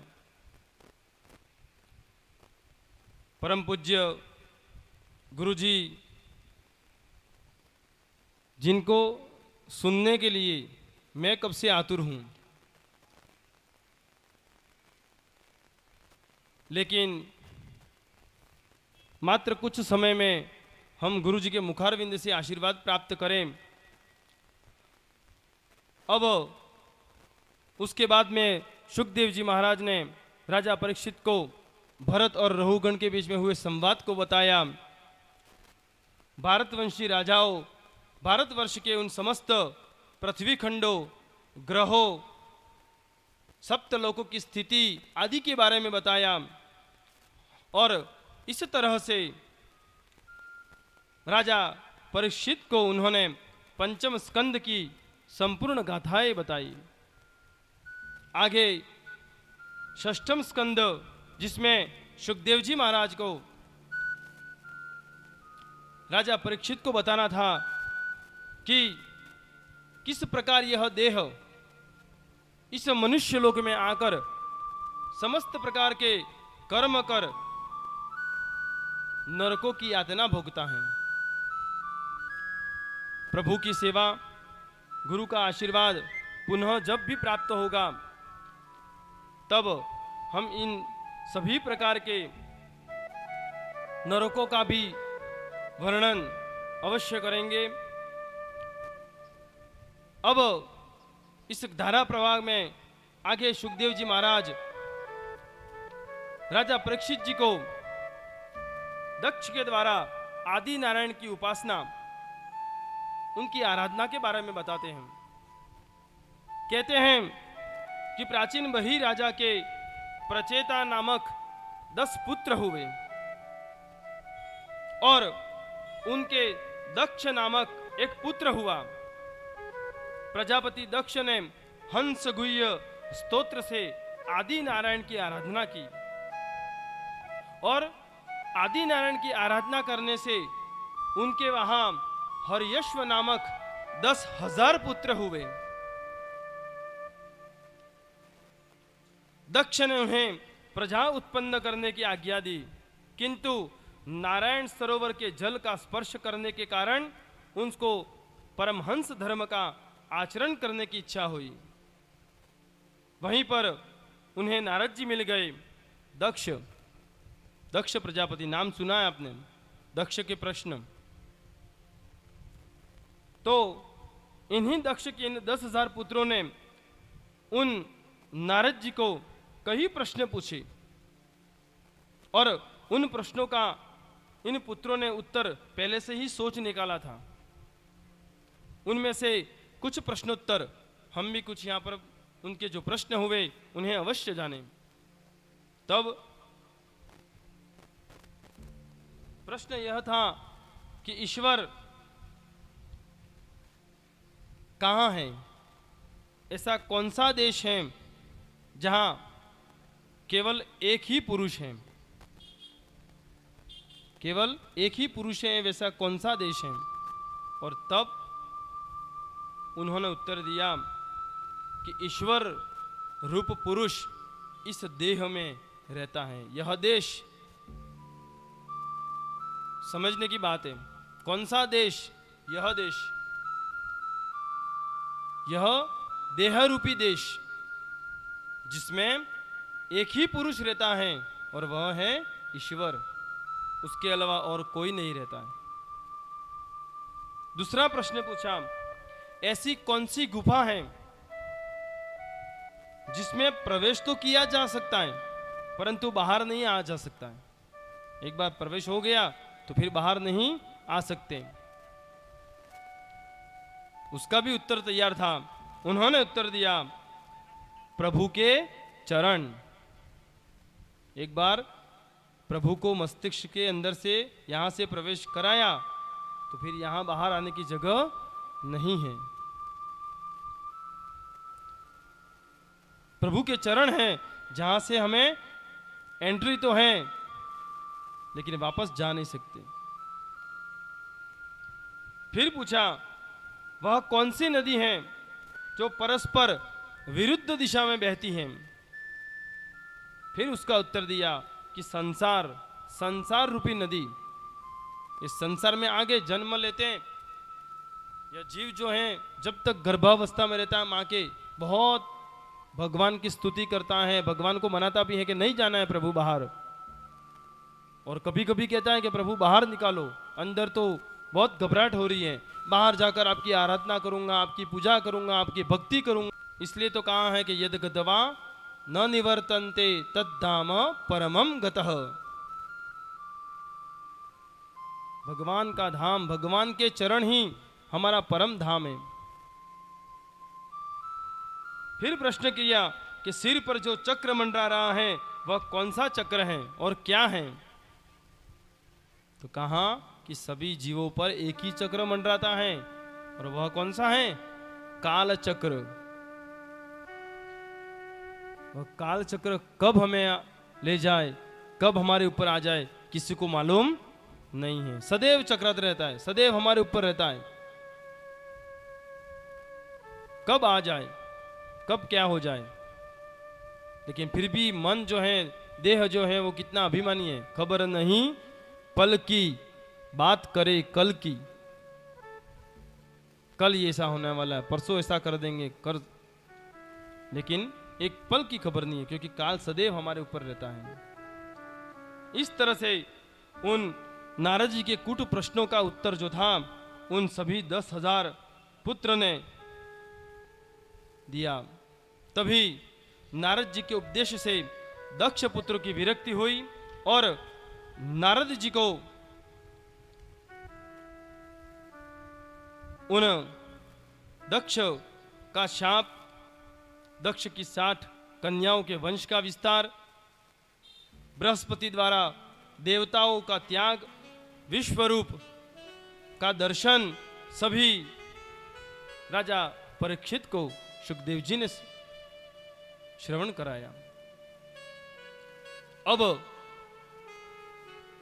आगे बढ़ते हुए राजा परीक्षित को सुखदेव जी ने वृत्रासुर के बारे में बताया। वृत्रासुर का वध करने के लिए दधीजी महाराज के शरीर से, उनकी हड्डियों से वज्र बनाया और उसी वज्र से फिर सभी देवताओं की रक्षा की आदि के बारे में राजा परीक्षित जी को उन्होंने बताया। 4 प्रकार के पुत्र इस संसार में माने गए हैं, उनके बारे में बताया। कैसे पुत्र, 4 प्रकार के पुत्र आते हैं। पहला पुत्र शत्रु पुत्र, पूर्व जन्म का कोई बेरी जो सताने के लिए पुत्र रूप में आता है। बहुत सताता है तो समझना कि यह शत्रु पुत्र है। पूर्व जन्म का वेरी था वो, जो इस रूप में पुत्र बनकर आया है। दूसरा पुत्र ऋणानुबंधी, पूर्व जन्म का ऋणदाता, जो अपना बकाया वसूल न करने के लिए पुत्र रूप में आया। तीसरा पुत्र उदासीन पुत्र, जब तक वह अविवाहित होता है तब तक माता पिता के साथ रहता है, लेकिन न तो उन्हें कुछ देता है और न ही कुछ लेता है, उदासीन। और चौथा पुत्र सेवक पुत्र, जो पूर्व जन्म में किसी ने सेवा पाई होगी, जो वह इस जन्म में सेवा करने हेतु तो पुत्र रूप में आता है। यह 4 प्रकार के पुत्रों के बारे में राजा परीक्षित को बताया। आगे अदिति और दिति की संतानों और उनकी उत्पत्ति के बारे में राजा परीक्षित को बताया।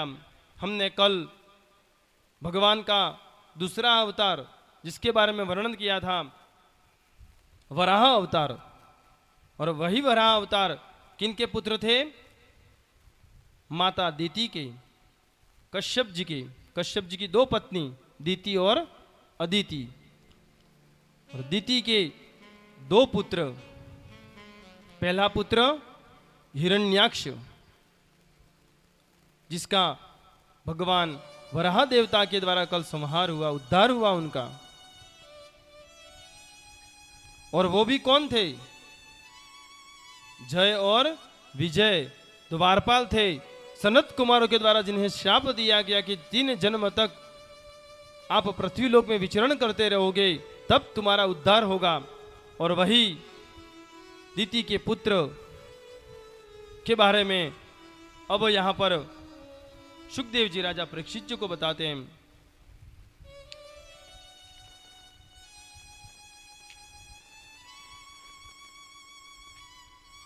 सातवें स्कंद के आरंभ में राजा परीक्षित ने सुखदेव जी को एक प्रश्न किया कि हे गुरुदेव, आप कहते हैं कि ईश्वर सर्वत्र है, सद्भाव से व्यवहार करता है। यदि ऐसी बात है तो यह विषमता क्यों, दृष्टिगोचरता क्यों? जब वृत्रासुर तो भगवान का भक्त था, तो फिर उसे भगवान ने क्यों मारा? भक्ति करते हुए भी आपने उनका उद्धार किया है, क्यों मारना पड़ा उन्हें, पापी क्यों बनाते हो आप, इसके बारे में समझाइए। तभी भगवान कहते हैं कि भावत देतम सदा कुर्यात क्रियाद्वेतम न कर हिचित। भागवत को आदि भौतिक साम्यवाद मात्र नहीं है, साक्षात भगवान है। जब तक हम उनकी लीला, हम उनके बारे में जानने की कोशिश नहीं करें,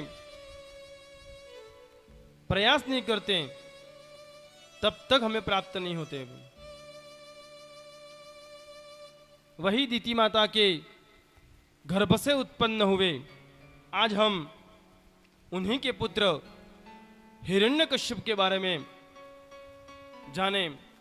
राजा परीक्षित को सुखदेव जी कह रहे हैं कि नारद जी ने हिरण्यकश्यप और प्रहलाद की कथा का आरंभ किया। वराह भगवान ने हिरण्याक्ष का वध किया। तब धर्मराज ने नारद जी से प्रार्थना की कि मैं प्रहलाद की कथा आपको विस्तार पूर्वक बताता हूं, ध्यान से सुनिए। कि वे महान भगवत भक्त थे, फिर भी हिरण्यकश्यप उसे क्यों मारना चाहता था। भेद बुद्धि, अहंकार, यही हमारा पतन का कारण है। हिरण्यकश्यप बहुत ही अहंकारी राजा, उसका व्यवहार भी ऐसा जिससे देवों को, ज्ञानी पुरुषों को और अन्य सभी को कष्ट होता था। अभिमानी सभी को सताता है और रुलाता है। ममता तो शीघ्र मर जाती है, किंतु अहंकार शीघ्र मरता नहीं है। उसे मारना बहुत कठिन है। और अहंकार जो है ना, वह न तो कभी दिन में मरता है कि न कभी रात में मरता है। यही कहानी। अभिमान हमारे अंदर ही समाया हुआ है। मनुष्य यदि अहंकार को नष्ट कर दे तो वह ईश्वर से दूर नहीं है।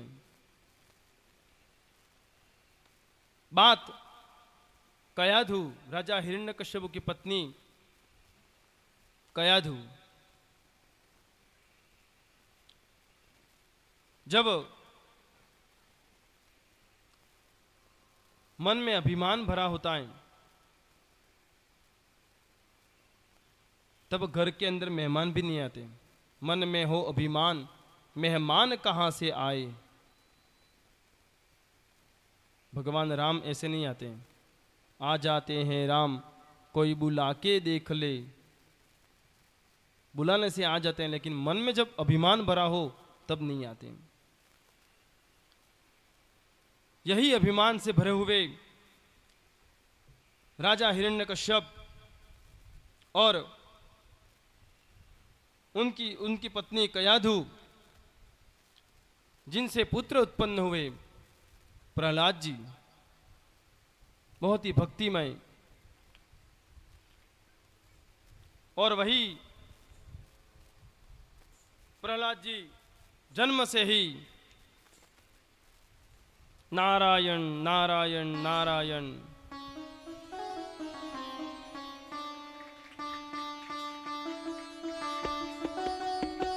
भगवान की स्मरण शक्ति, मन में प्रार्थना। व्यास जी ने विष्णु पुराण में कथा लिखी कि हिरण्यकश्यप की तपस्या का वृत्तांत जानकर देवों ने बृहस्पति से प्रार्थना की कि आप हिरण्यकश्यप की तपश्चर्या में बाधा उपस्थित कीजिए। और यही सुनकर बृहस्पति देवता तोते का रूप धारण कर मंदराचल पर्वत पर आए और वहां हिरण्यकश्यप की तपश्चर्या करने बैठा हुआ था। वहां पर वृक्ष पर जाकर क्या बोले, श्रीमन नारायण नारायण नारायण, श्रीमन नारायण नारायण नारायण। और नारायण नारायण का जप करते हुए वहां पर वह तोता रट करने लगा। यह देखकर हिरण्यकश्यप ने सोचा कि विष्णु की हत्या करने के लिए तो मैं तपश्चर्या कर रहा हूं और उसी का कीर्तन यह तोता कर रहा है, यहां से हटता क्यों नहीं वो। आज तपश्चर्या करने के लिए शुभ दिवस नहीं है, यह सोचकर वह थक कर वापस अपने राज्य की ओर लौटने लगा। कयद को आश्चर्य हुआ कि मेरा पति आज वापस क्यों आ गया, पर वह पति से यह बात कैसे पूछे, क्योंकि वह क्रोधी बहुत था, अहंकारी बहुत था। अतः कयद ने सोचा किसी युक्ति से पूछ लूंगी। फिर उसने रसोई घर के सेवकों से कहा कि आज मैं स्वयं ही रसोई बनाऊंगी। पति की गुप्त बातें जानने के लिए कयधु ने रसोई बनाई और भोजन में बड़ा वशीकरण होता है। वही लोभी को द्रव्य से वश में करो और अभिमानी को प्रशंसा से। अभिमानी को अगर थोड़ी सी प्रशंसा कर दोगे तो वह प्रसन्न हो जाएगा। हिरण्यकश्यप अभिमानी था, अतः कयाधु ने उनकी सेवा करते हुए प्रशंसा करने लगी। कयाधु कहने लगी कि चंद्र, इंद्र आदि देव सो आपसे थर थर कांपते हैं। आप तो जितेंद्रिय हैं, आप ज्ञानी हैं। मैं जानती हूं कि आप किसी कार्य को संपूर्ण किए बिना कभी वापस नहीं आते हो। क्या आज वन में कुछ ऐसा प्रसंग हुआ जिसके कारण आपको वापस लौटना पड़ा? भगवान का नाम दिलाने के लिए क्या क्या अवसर आते हैं। और तभी उस वृत्तांत को जानने के लिए कयधु को मालूम था कि भगवान की लीला है। और वही वृत्तांत हिरण्यकश्यप ने कयधु को सुनाया कि तपस्या करने बैठा था, वहां पर एक तोता आया। मैं जैसे ही तपस्या में बैठता, नारायण नारायण नारायण ऐसे बोलता था। कयधु प्रसन्न होने लगी। ओहो, इनके मन में नारायण तो कुछ भी हो, भगवान का नाम तो आया। फिर पूछने लगी क्या क्या क्या कहा आपने? कहने लगे अरे क्या तपस्या करने बैठा था, वहां पर तोता आया और बोलता था नारायण नारायण नारायण। फिर से कयधु को प्रसन्नता हुई। नारायण, आज मेरे पति के मुंह से नारायण का शब्द बार बार पूछने लगी। हिरण्यकश्यप बोलने अरे क्या बार बार पूछते हो, एक बार बता तो दिया, नारायण नारायण नारायण नारायण। प्रसन्न हो गई कयधु। कुछ भी हो, लेकिन नारायण का नाम तो आया। नाम मात्र से कल्याण है यहाँ। और उसी समय कयधु के इस प्रसंग से लाभ उठाकर अपने पति के मुख से नारायण शब्द 108 बार नामोच्चार करवाया। 108 बार उसको नारायण नारायण बुलवाया। अगर पत्नी चाहे तो अपने पति को 1 मिनट के अंदर सुधार सकती है। वही कार्य कयधु ने भी किया। भगवान का नामोच्चारण कर रहे उसी समय माता के गर्भ से प्रहलाद जी की स्थापना हुई। पिता के राक्षस होने पर पुत्र प्रहलाद महान भगवत भक्त बना। कयधु सगर्भा हुई। हिरण्यकश्यप तपश्चर्या करने पुनः वापस वन में चले गए। उसने वहां 36,000 वर्ष तक तपश्चर्या की। अन्न जल का भी त्याग कर दिया। और इस कलियुग में प्राण अन्न है और जलमय, किंतु उस सतयुग में प्राण अस्थिरमय था। मात्र तप करने से मनुष्य का कल्याण नहीं हो सकता, वह शुद्ध नहीं हो सकता। और उतनी बड़ी तपस्या करने के बाद जब ब्रह्मा जी प्रसन्न हुए कि मांगो, क्या वरदान मांगना चाहते हो, जो भी मांगो, तब हिरण्यकश्यप ने वरदान मांगा। क्या वरदान मांगा? कि मुझे अमरत्व का वरदान दो,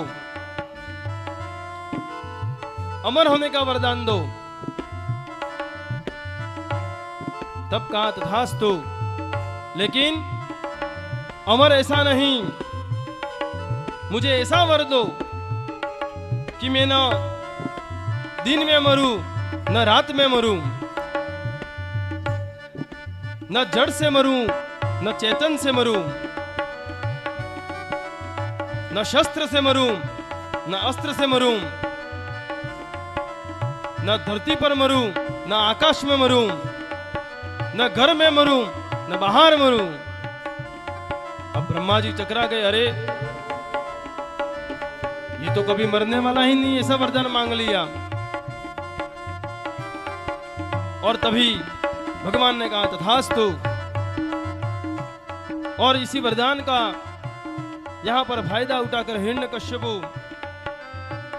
पुनः घर की ओर लौटता है। उधर कयादु के गर्भ से प्रहलाद जी का जन्म हुआ। दिनों दिन बड़े होने लगे, सभी को आनंद प्रहलाद मिलने लगा और उसका नाम रखा प्रहलाद, जिससे आनंद की प्राप्ति हो। दैत्यों के गुरु शुक्राचार्य थे, उनके षंड और अमर्क नामक 2 पुत्र थे। जब प्रहलाद 5 वर्ष के हुए तो हिरण्यकश्यप ने षंडमार्ग को बुलाकर कहा कि मेरे उस पुत्र को राजनीति की शिक्षा दो। वैसे षंडमार्ग प्रहलाद जी को राजनीति पढ़ाते, किंतु प्रहलाद तो गर्भावास के समय से ही भक्ति के रंग में थे। माता के गर्भ से ही उन्होंने तो प्राप्त कर ली था भक्ति। प्रहलाद जी को भगवान वासुदेव के स्वाभाविक प्रीति थी, हर समय नारायण नारायण नारायण।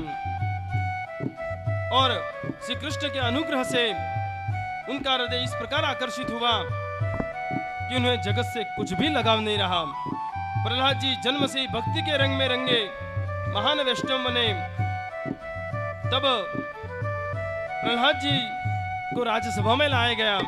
प्रहलाद जी ने पिता को प्रणाम किया तो पिताजी ने कहा कि तुम्हें कल गुरु जी के घर पढ़ने जाना है और वहां पर तुम्हें जो पाठ पढ़ाया जाए वही पढ़ो। उन्होंने पिताजी को अच्छी बात बताई कि हित्वात्मा पातम ग्रहमंद कूपम वनम गतो यद्दिरिमाश्रयेत। अब क्रोधित हो गए हिरण्यकश्यप, जहां भी भेजा गुरु जी के पास भेजा, वहां भी नारायण नारायण, यहां भेजा नारायण नारायण। सैनिकों को आदेश किया कि ये मान नहीं रहा है, मेरी भक्ति करनी चाहिए, वो नारायण की भक्ति कर रहा है। और प्रहलाद जी को ऊंचे ऊंचे पर्वतों से फेंकवा दिया गया। तब भी भगवान ने प्रहलाद जी की रक्षा की। बहुत बार उन्हें मारने का, उनको वध करने का अवसर दिया, लेकिन हर बार भगवान किसी न किसी रूप में आकर प्रहलाद जी के सामने आ जाते और प्रहलाद जी को बचा लेते। अब यह देखकर राजा हिरण्यकश्यप को बहुत क्रोध आया कि हो, बार बार मेरे प्रयास करने कर भी ये बच रहा है, क्या है ऐसा। राज्यसभा में बुलाया उसको, बहुत क्रोधित से कहने लगे, क्या नारायण नारायण नारायण नारायण, कहां है तेरा नारायण, क्यों कर रहा है नारायण नारायण नारायण। और भगवान प्रहलाद जी सदैव मुस्कुराते हुए जवाब देते, नारायण कहां नहीं है नारायण, हर जगह नारायण है। नारायण तो मेरे मन में बसे हैं, तन में बसे हैं। वासो यदि स सर्वत्र कस्मात् स्तंभे न दृश्यते। हर जगह नारायण है, जले विष्णु स्थले विष्णु, विष्णु विष्णु, जहां भी देखो कण कण में विष्णु समाये हुए हैं। हिरण्यकश्यप ने कहा, कण कण में समाये हुए हैं, यहां है तो हाँ, वहां है हाँ, उस स्तंभ में भी है तेरा नारायण।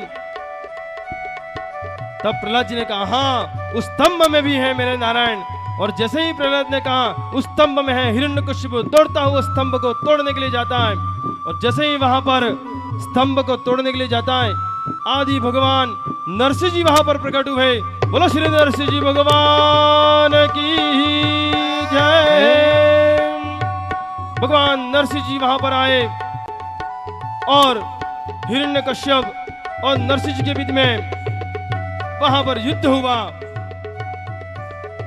कभी इधर कभी उधर, कभी नरसिंह जी हिरण्यकश्यप के ऊपर और धीरे धीरे वहां पर किसी आसन पर उन्हें बिठा दिया और अपने पैरों पर हिरण्यकश्यप को सुलाकर उसकी अपने नाखूनों से उसके चिथड़े चिथड़े उड़ा दिए।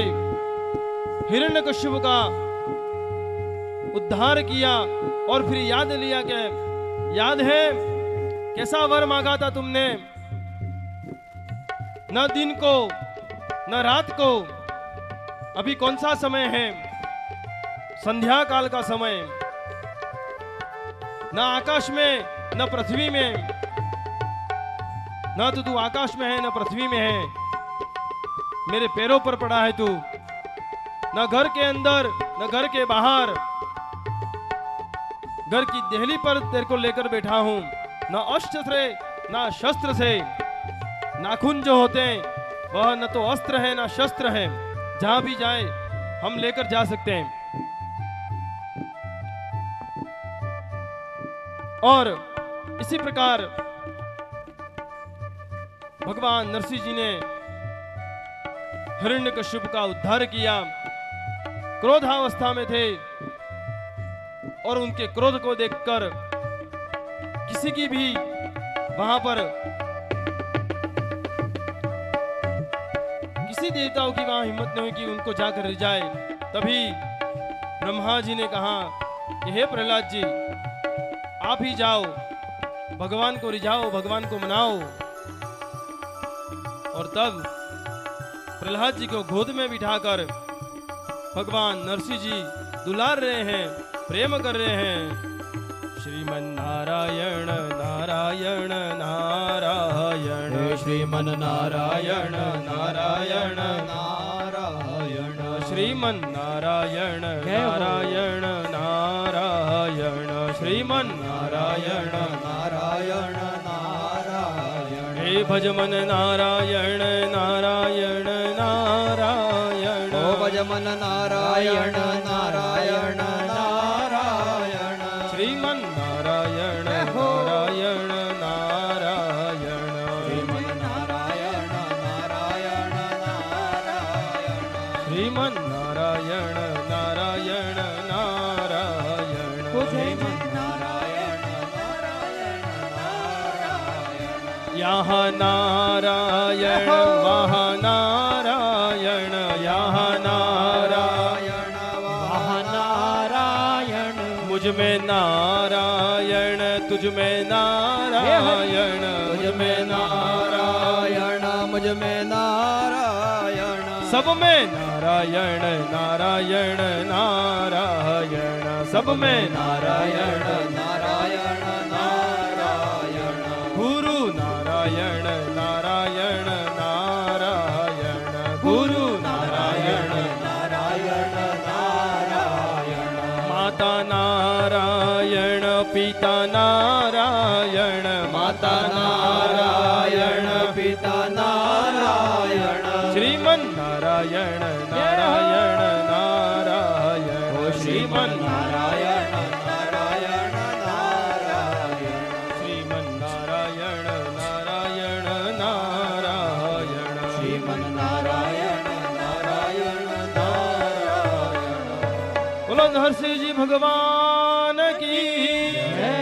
कृष्ण कन्हैया लाल की, श्रीमद् भागवत महापुराण की, जय हो, सदगुरु देव की जय हो। नरसिंह जी का दर्शन कर अब जिनके इंतजार में हम आज के दिन में बैठे हुए थे, गुरु जी का आशीर्वाद प्राप्त करना चाहेंगे। गुरु जी से निवेदन, आप हम सबको आशीर्वाद ग्रहण कीजिए।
कृष्णाय वासुदेवाय हरये परमात्मने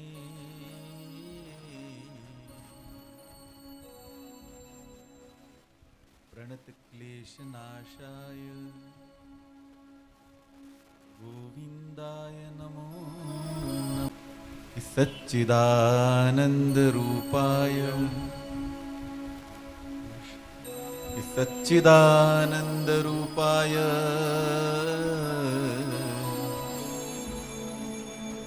विश्वोत्पत्त्यादिहेतवे कि सच्चिदानन्दरूपाय सच्चिदानन्दरूपाय विश्वोत्पत्त्यादिहेतवे पितापत्रय विनाशाय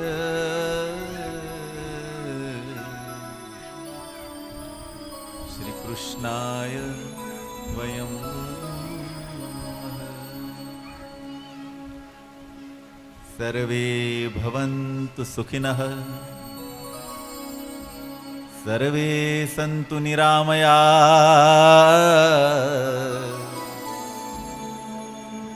सर्वे भद्राणि पश्यन्तु मा कश्चित् दुःखमाप्नुयात्।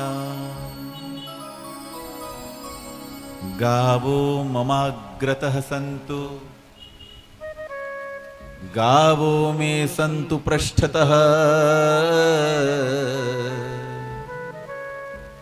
गावो मे सर्वत्र सन्तु गवां मध्ये वसाम्यहम्। त्वमादिदेवः पुरुषः पुराण त्वमस्य विश्वस्य परं निधानम्। वेत्तासि वेद्यं च परं च ध्यानम्। ओहो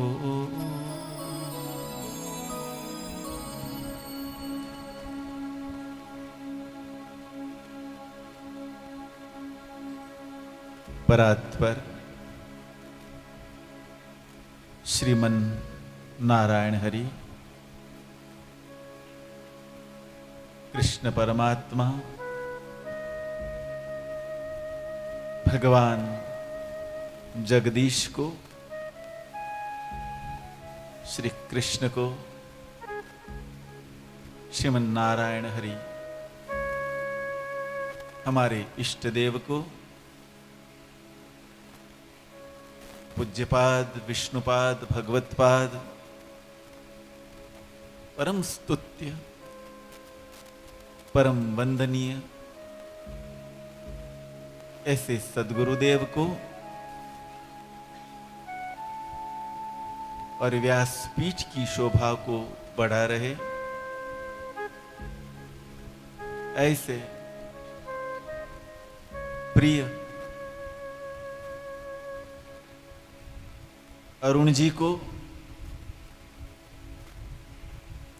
और व्यासपीठ पर जो भी विराजमान होता है बैठता है वो साक्षात भगवान शुक का ही अवतार होता है, ऐसा मेरा मानना है, ऐसा सबका मानना है। यहां न कोई गुरु होता है न शिष्य होता है। जब व्यासपीठ पर बालक शुकदेव जी पधारते हैं, आते हैं, तो उस समय बड़े बड़े महामान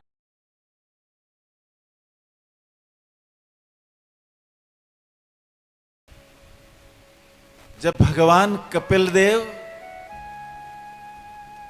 व्यासपीठ पर विराजमान होते हैं तो माता देवहूति उनके चरणों में बैठ करके बड़े अदब के साथ में भगवत कथा सुनती है। ये व्यासपीठ की गरिमा है, ये व्यासपीठ का सम्मान है। ऐसे इस व्यासपीठ पर विराजमान हमारे प्रिय, हम सबके प्रिय, हम सबके लाडले पंडित जी अरुण जी के इस सौभाग्यमय क्षणों में, इस मंगलमय क्षणों में हम सभी वंदन करते हैं, प्रणाम करते हैं।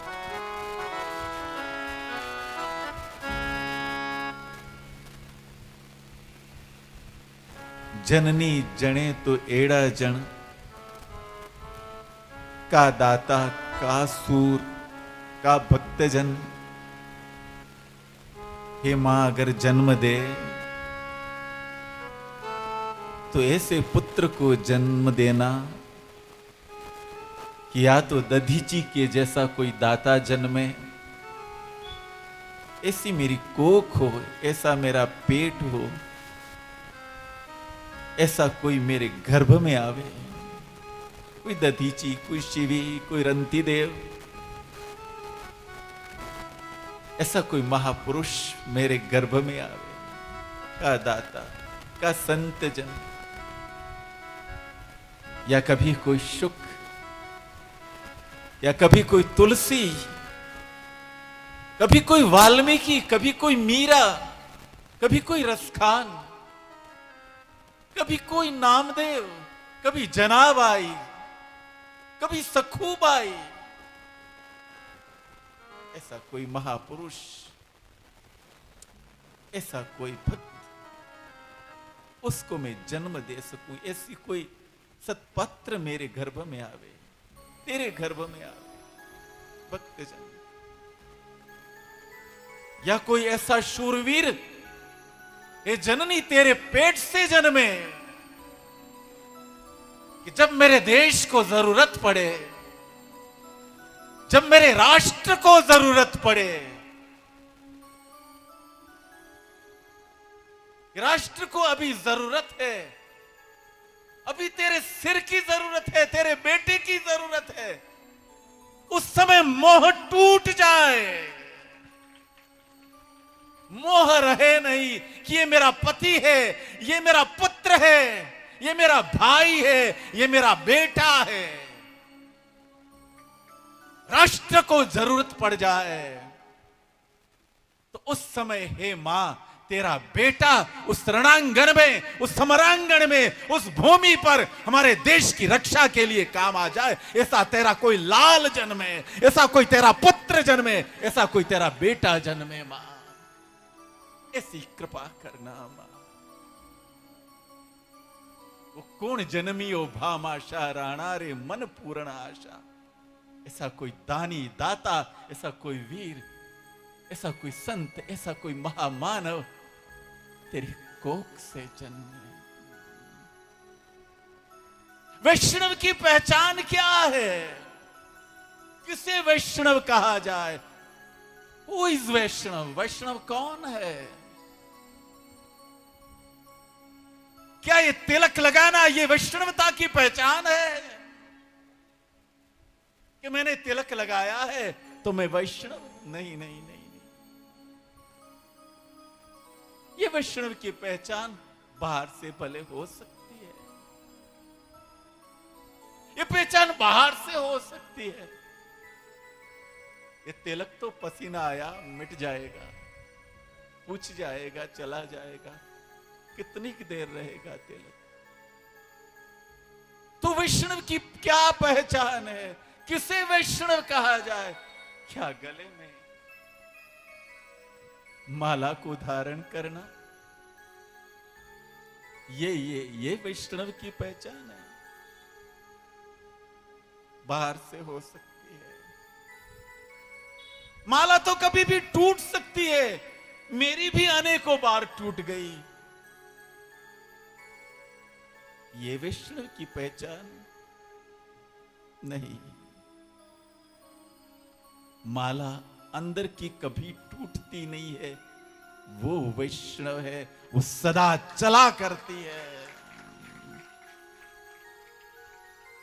कभी टूटती नहीं है, अखंड अंदर ने अंदर जब कई खबर पड़ती नहीं कि कोई मारू मान करे, कोई मारू अपमान करे, कोई मारू सम्मान करे, कोई मारा ऊपर फूलो फेंके के પછી ધૂળ ફેંકે, મને કાઈ ખબર પડતી નથી. આ બધું આઈ એક્સેપ્ટ ઇટ, મને બધું સ્વીકાર છે. ગુરુજી मैं तो एक निरंजन ध्यान, गुरुजी मैं तो एक निरंजन ध्यान. गुरुजी में तो एक निरंजन ध्यान. गुरुजी मैं तो एक निरंजन ध्यान. गुरुजी में the only way, एक निरंजन ध्यान. अरे दूजे के संग नहीं जाऊं गुरुजी मैं तो दूजे के संग नहीं जाऊं. गुरुजी मैं तो एक निरंजन ध्यान. गुरुजी मैं तो एक जय हो. निरंजन ध्यान. गुरुजी मैं तो एक निरंजन ध्यान. गुरुजी मैं बोलो ना, तो एक निरंजन ध्यान. अरे अरे दूजे के संग नहीं जाऊं गुरुजी मैं तो जय हो. के संग नहीं जाऊं. ए गुरुजी मैं तो दूजे के संग नहीं जाऊं. गुरुजी मैं तो तुझे के संग नहीं जाऊं. गुरुजी मैं तो एको हम बहुत श्याम. निरंजन ध्यान. गुरुजी मैं तो एक निरंजन ध्यान. गुरुजी मैं तो एक निरंजन ध्यान. गुरुजी मैं तो एक निरंजन ध्यान. गंगा न जाऊं जी गुरुजी गंगा जाओ जी. अरे गंगा न जाऊं गुरुजी जी जी गंगा जाओ. अरे जमुना न जाऊं रे गंगा न जाऊं रे जमुना न जाओ. अरे अरे ना कोई वेद पठाऊं गुरुजी मैं तो ना कोई वेद पठाऊं. गुरुजी मैं तो एक निरंजन ध्यान. गुरुजी मैं तो एक निरंजन ध्यान. एक निरंजन ध्यान. પછી શાસ્ત્રોમાં એમ પણ લખેલું છે મારા ભાઈલા, શાસ્ત્રમાં લખ્યું છે કે વધારે નહીં બોલવું. જ્યાં વ્યાસપીઠ હોય ને, જ્યાં વ્યાસપીઠ હોય, વ્યાસપીઠનું તો જેટલો પણ સન્માન કરીએ એટલો ઓછું છે મારા બાપ. જેટલો પણ સન્માન કરીએ આપણે એટલું ઓછું છે. કો ગુરુ કો શિષ્ય, કોણ ગુરુ કોણ શિષ્ય, એક જ એકો હમ બહુશ્યામ. આ બધાના રૂપમાં એક જ છે, એ જ તત્વ છે, એ જ પરમાત્મા છે, બીજું કઈ છે જ નથી. તમારામાં પણ એ જ અને મારામાં પણ એ જ. જરા પણ કમ નથી મારા બાપ, જરા પણ નથી. એટલે તમને બધાને પણ મારા બાર બાર વંદન નમસ્કાર. વધારે નથી બોલતો. થેન્ક યુ, ધન્યવાદ. જય શ્રી કૃષ્ણ, જય ગણેશ. અને આ બધાને જે आप सभी ने जो यजमान नारायण भाई और जो पाटीदार जी और आप सब लोगों ने इस कार्यक्रम को बहुत अच्छे से अच्छा बनाया, अच्छे से अच्छा बनाया, और आपने बहुत अच्छे से अच्छा योगदान दिया। उसके लिए मैं बहुत बहुत आप सबका धन्यवाद करता हूं, हृदय से धन्यवाद करता हूं। अगर आप यजमान नहीं होते, नारायण भाई थोड़ा खड़े हो जाएं, अगर आप श्री नहीं होते, दूसरे यजमान खेमजी भाई पाटीदार, खेमजी भाई पाटीदार कहां विराजे? शायद हों, उनके परिवार से होंगे, जो भी हैं इस परिवार में, दोनों मुख्य यजमान हैं। तो आप मुख्य यजमान, अगर आप नहीं होते तो ये आनंद फिर हमें ये लूटने को मिलता, ये समय हमको देखने को मिलता। और पोथी पर बैठे हुए यजमान आप सभी जो भी हैं, आप नहीं होते तो यह आनंद कहां बरसता। आप सभी यजमानों को, आप सभी श्रद्धेय पुरुषों को, और इसी तरह से ये जो सरस्वती पुत्र बैठे हुए हैं ना, ये भूपेश भैया और ये ऑर्गन पर और ये आगे जो भी है, आप सभी के नाम तो मैं नहीं जानता, लेकिन मैंने विष्णु ही है, आप सरस्वती हैं, आप सरस्वती पुत्र हैं। आपका भी बहुत बहुत थैंक यू, बहुत बहुत धन्यवाद, बहुत बहुत आशीर्वाद मेरे। और उसी के आगे ये जो वीडियोग्राफी कर रहे हैं, ये जो बाद में भी इसका हम प्रसारण देखते रहेंगे, बाद में भी इस आनंद को लूटते रहेंगे, ऐसे आपको भी वीडियोग्राफर को, ये यूट्यूब वगैरह यूट्यूब लाइन हाँ, जो लाइव हो रहा है, उदयपुर से आए हैं, जो उदयपुर से आप आए हैं ना, आपका भी बहुत बहुत धन्यवाद, बहुत बहुत धन्यवाद, बहुत बहुत धन्यवाद। और इन ब्राह्मणों की महिमा का तो क्या मैं बखान करूं देव। देखो ना कितने प्यारे प्यारे बच्चे हैं, कितने प्यारे प्यारे युवक बैठे हैं मेरे सामने। आप सबका भी बहुत बहुत बहुत बहुत शुक्रिया, बहुत बहुत धन्यवाद, बहुत बहुत धन्यवाद।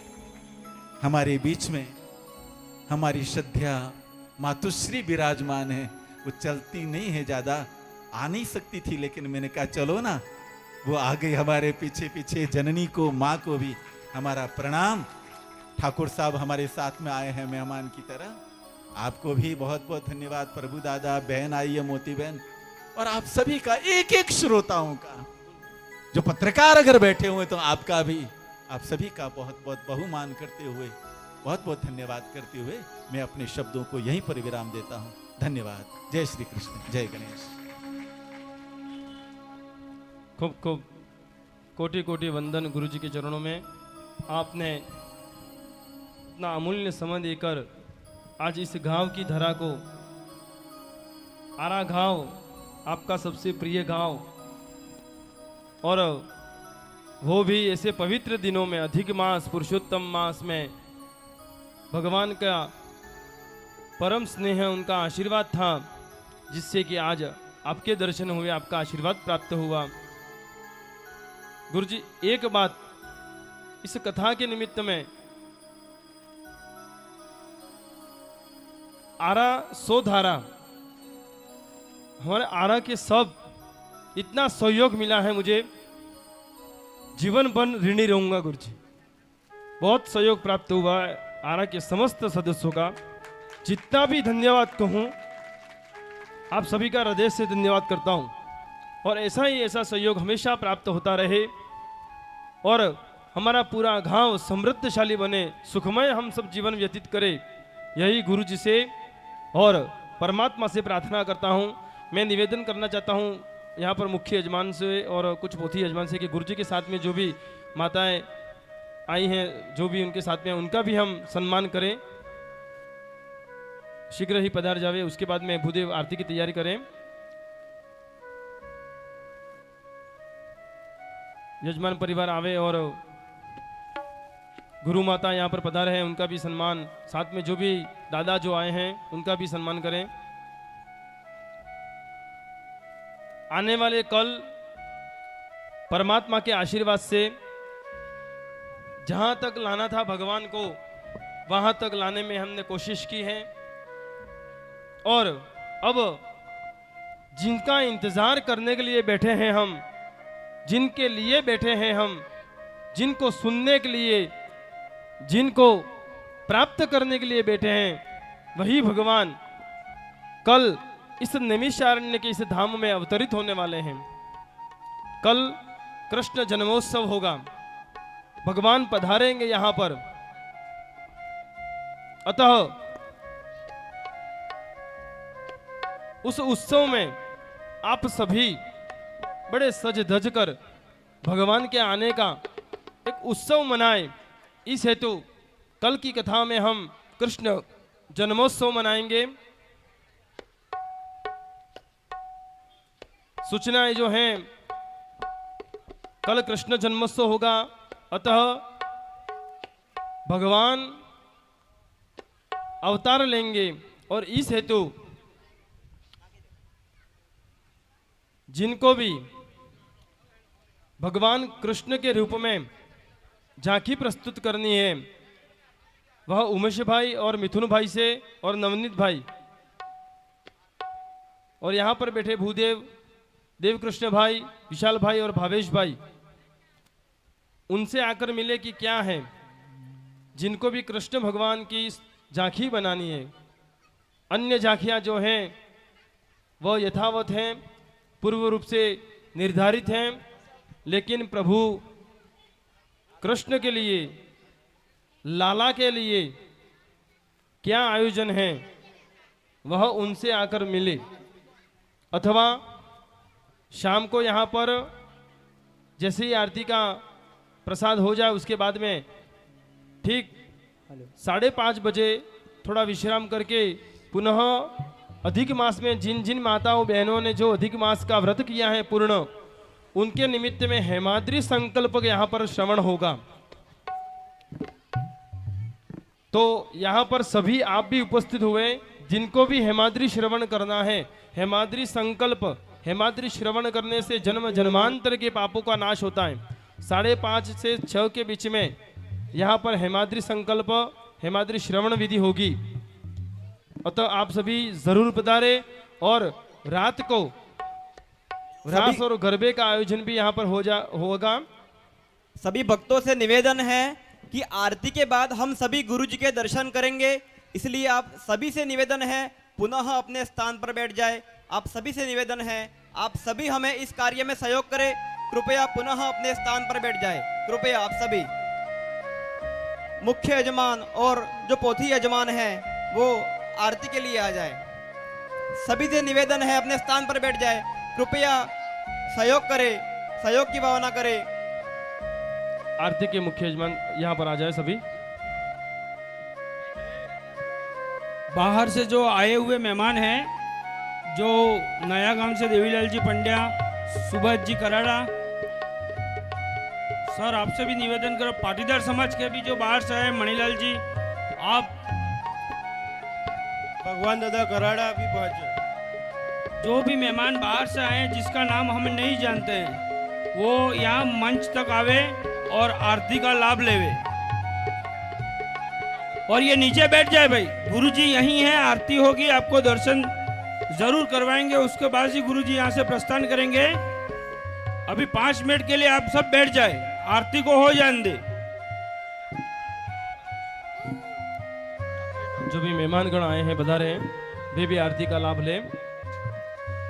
श्रीमद् भागवत कथा ज्ञान यज्ञ सप्ताह, त्रिमेश परिवार, त्रिमेश युवा मंडल, माँ हिंगलाज नवयुवक मंडल, कुम्हारवाड़ा गणेश मंडल, आप सभी भक्तजनों का, श्रद्धालुओं का एवं अन्य ग्रामांतर से पधारे हुए सभी अतिथियों का हार्दिक स्वागत एवं अभिनंदन करते हैं।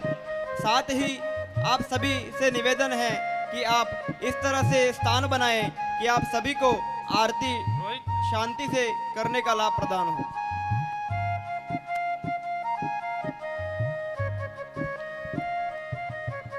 बर्हा पीडं नटवरवपुः कर्णयो कर्णिकारं बिभ्रद्वासः कनककपिशं वैजयन्तीं च मालाम् रन्ध्रान् वेणोरधरसुधया पूरयन् गोपवृन्दैः वृन्दारण्यं स्वपदरमणम् प्राविशद्गीतकीर्ति।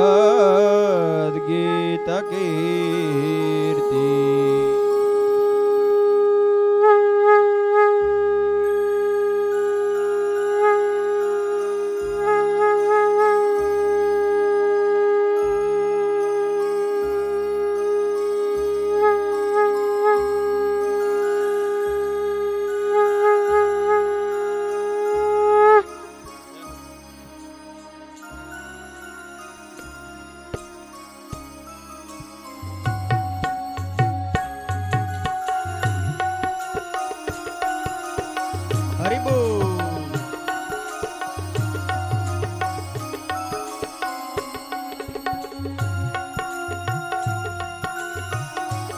जय हो। ओ श्री भागवत भगवान की है आरती, पापियों को पाप से है तारती। भागवत भगवान की है आरती, पापियों को पाप से है तारती। श्री भागवत भगवान की है आरती, पापियों को पाप से है तारती। भागवत भगवान की है आरती, पापियों को पाप से है तारती। ये अमर ग्रंथ ये मुक्ति पंथ ये पंचम वेद निराला, नवजोत जगाने वाला। ये अमर ग्रंथ यह मुक्ति पंथ यह पंचम वेद निराला, नवजोत जगाने वाला। ये अमर ग्रंथ ये मुक्ति पंथ ये पंचम वेद निराला, भवज्योत जगाने वाला। ये अमर ग्रंथ यह मुक्ति पंथ यह पंचम वेद निराला, नवजोत जगाने वाला।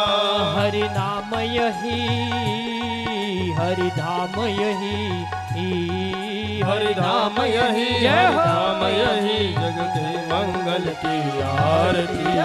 पापियों को पाप से है तारती। भागवत भगवान की है आरती, पापियों को पाप से है तारती। पापियों को पाप से है तारती। पापियों को पाप से है तारती।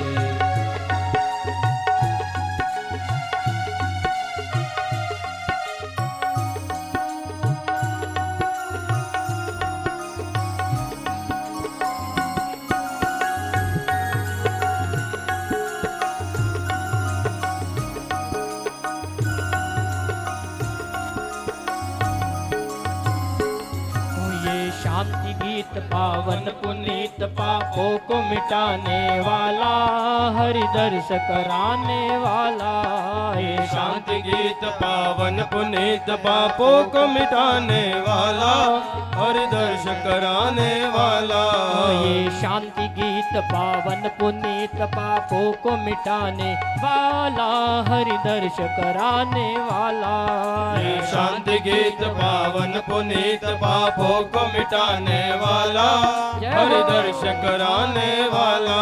यह सुख करनी यह दुख हरनी, यह सुख करनी यह दुख हरनी, यह सुख करनी यह दुख हरनी, यह सुख करनी यह दुख हरनी। मधुसूदन की आरती, पापियों को पाप से है तारती। ओ भागवत भगवान की है आरती, पापियों को पाप से है तारती। ये मधुर बोल जग बंद खोल, सन्मार्ग दिखाने वाला, भव मुक्ति दिलाने वाला। मधुर बोल जग जय हो। खोल, सन्मार्ग दिखाने वाला, बिगड़ी को मनाने वाला। ये मधुर बोल जग बंद खोल, सन्मार्ग दिखाने वाला, बंद मनाने वाला। ये मधुर बोल जग पंथ खोल, सन्मार्ग बताने वाला, वाला, बिगड़ी को मनाने वाला। श्री राम यही घनश्याम यही, श्री राम यही घनश्याम यही, राम यही घनश्याम यही, ये मंगल की आरती। आपको पाप से तारती, भागवत भगवान की है आरती, पापियों को पाप से है तारती। पापियों भगवान की है आरती, पापियों को पाप से है तारती। पापियों को पाप से है तारती, पापियों को पाप से है तारती, पापियों को पाप से है तारती। कर्पूर गौरम करुणावतारम नंदारसारम भुजगेन्द्रहारम सदा वसन्तं हृदयारविन्दे भवं भवानी सहितं नमामि। मंगलम भगवान विष्णु मंगलम गरुड़ध्वज मङ्गलं पुण्डरीकाक्षो मङ्गलाय तनो हरे। सर्वमंगल मांगल्ये शिवे सर्वार्थ साधिके शरण्ये त्र्यंबके गौरी नारायणे नमोस्तुते। अच्युतं केशवं राम नारायणं कृष्ण दामोदरं वासुदेवं हरे। श्रीधरं माधवं गोपिका वल्लभं जानकी नायकं रामचन्द्रं भजे। तमेव माता च पिता तमेव, तमेव बन्धु च सखा तमेव, त्वमेव विद्या द्रविणं त्वमेव, त्वमेव सर्वं मम देव देव। शङ्करं त्र्यम्बकं मुण्डमालं शिवम् आशुतोषं भवां नीलकण्ठं वरे। शशिधरं ज्योलिनं शैलजावल्लभं श्रीपार्वती नायकं श्रीरामचन्द्रं भजे। हरे राम राम राम हरे हरे, हरे कृष्ण कृष्ण कृष्ण हरे हरे, हरे राम राम राम हरे हरे, हरे कृष्ण कृष्ण कृष्ण हरे हरे। हरे राम राम ओ कृष्ण कृष्ण हरे हरे, हरे राम राम हरे हरे, हरे नमः हरे कृष्ण कृष्ण हरे हरे, हरे राम राम पतये हरे राम हरे हरे, हरे कृष्ण कृष्ण हरे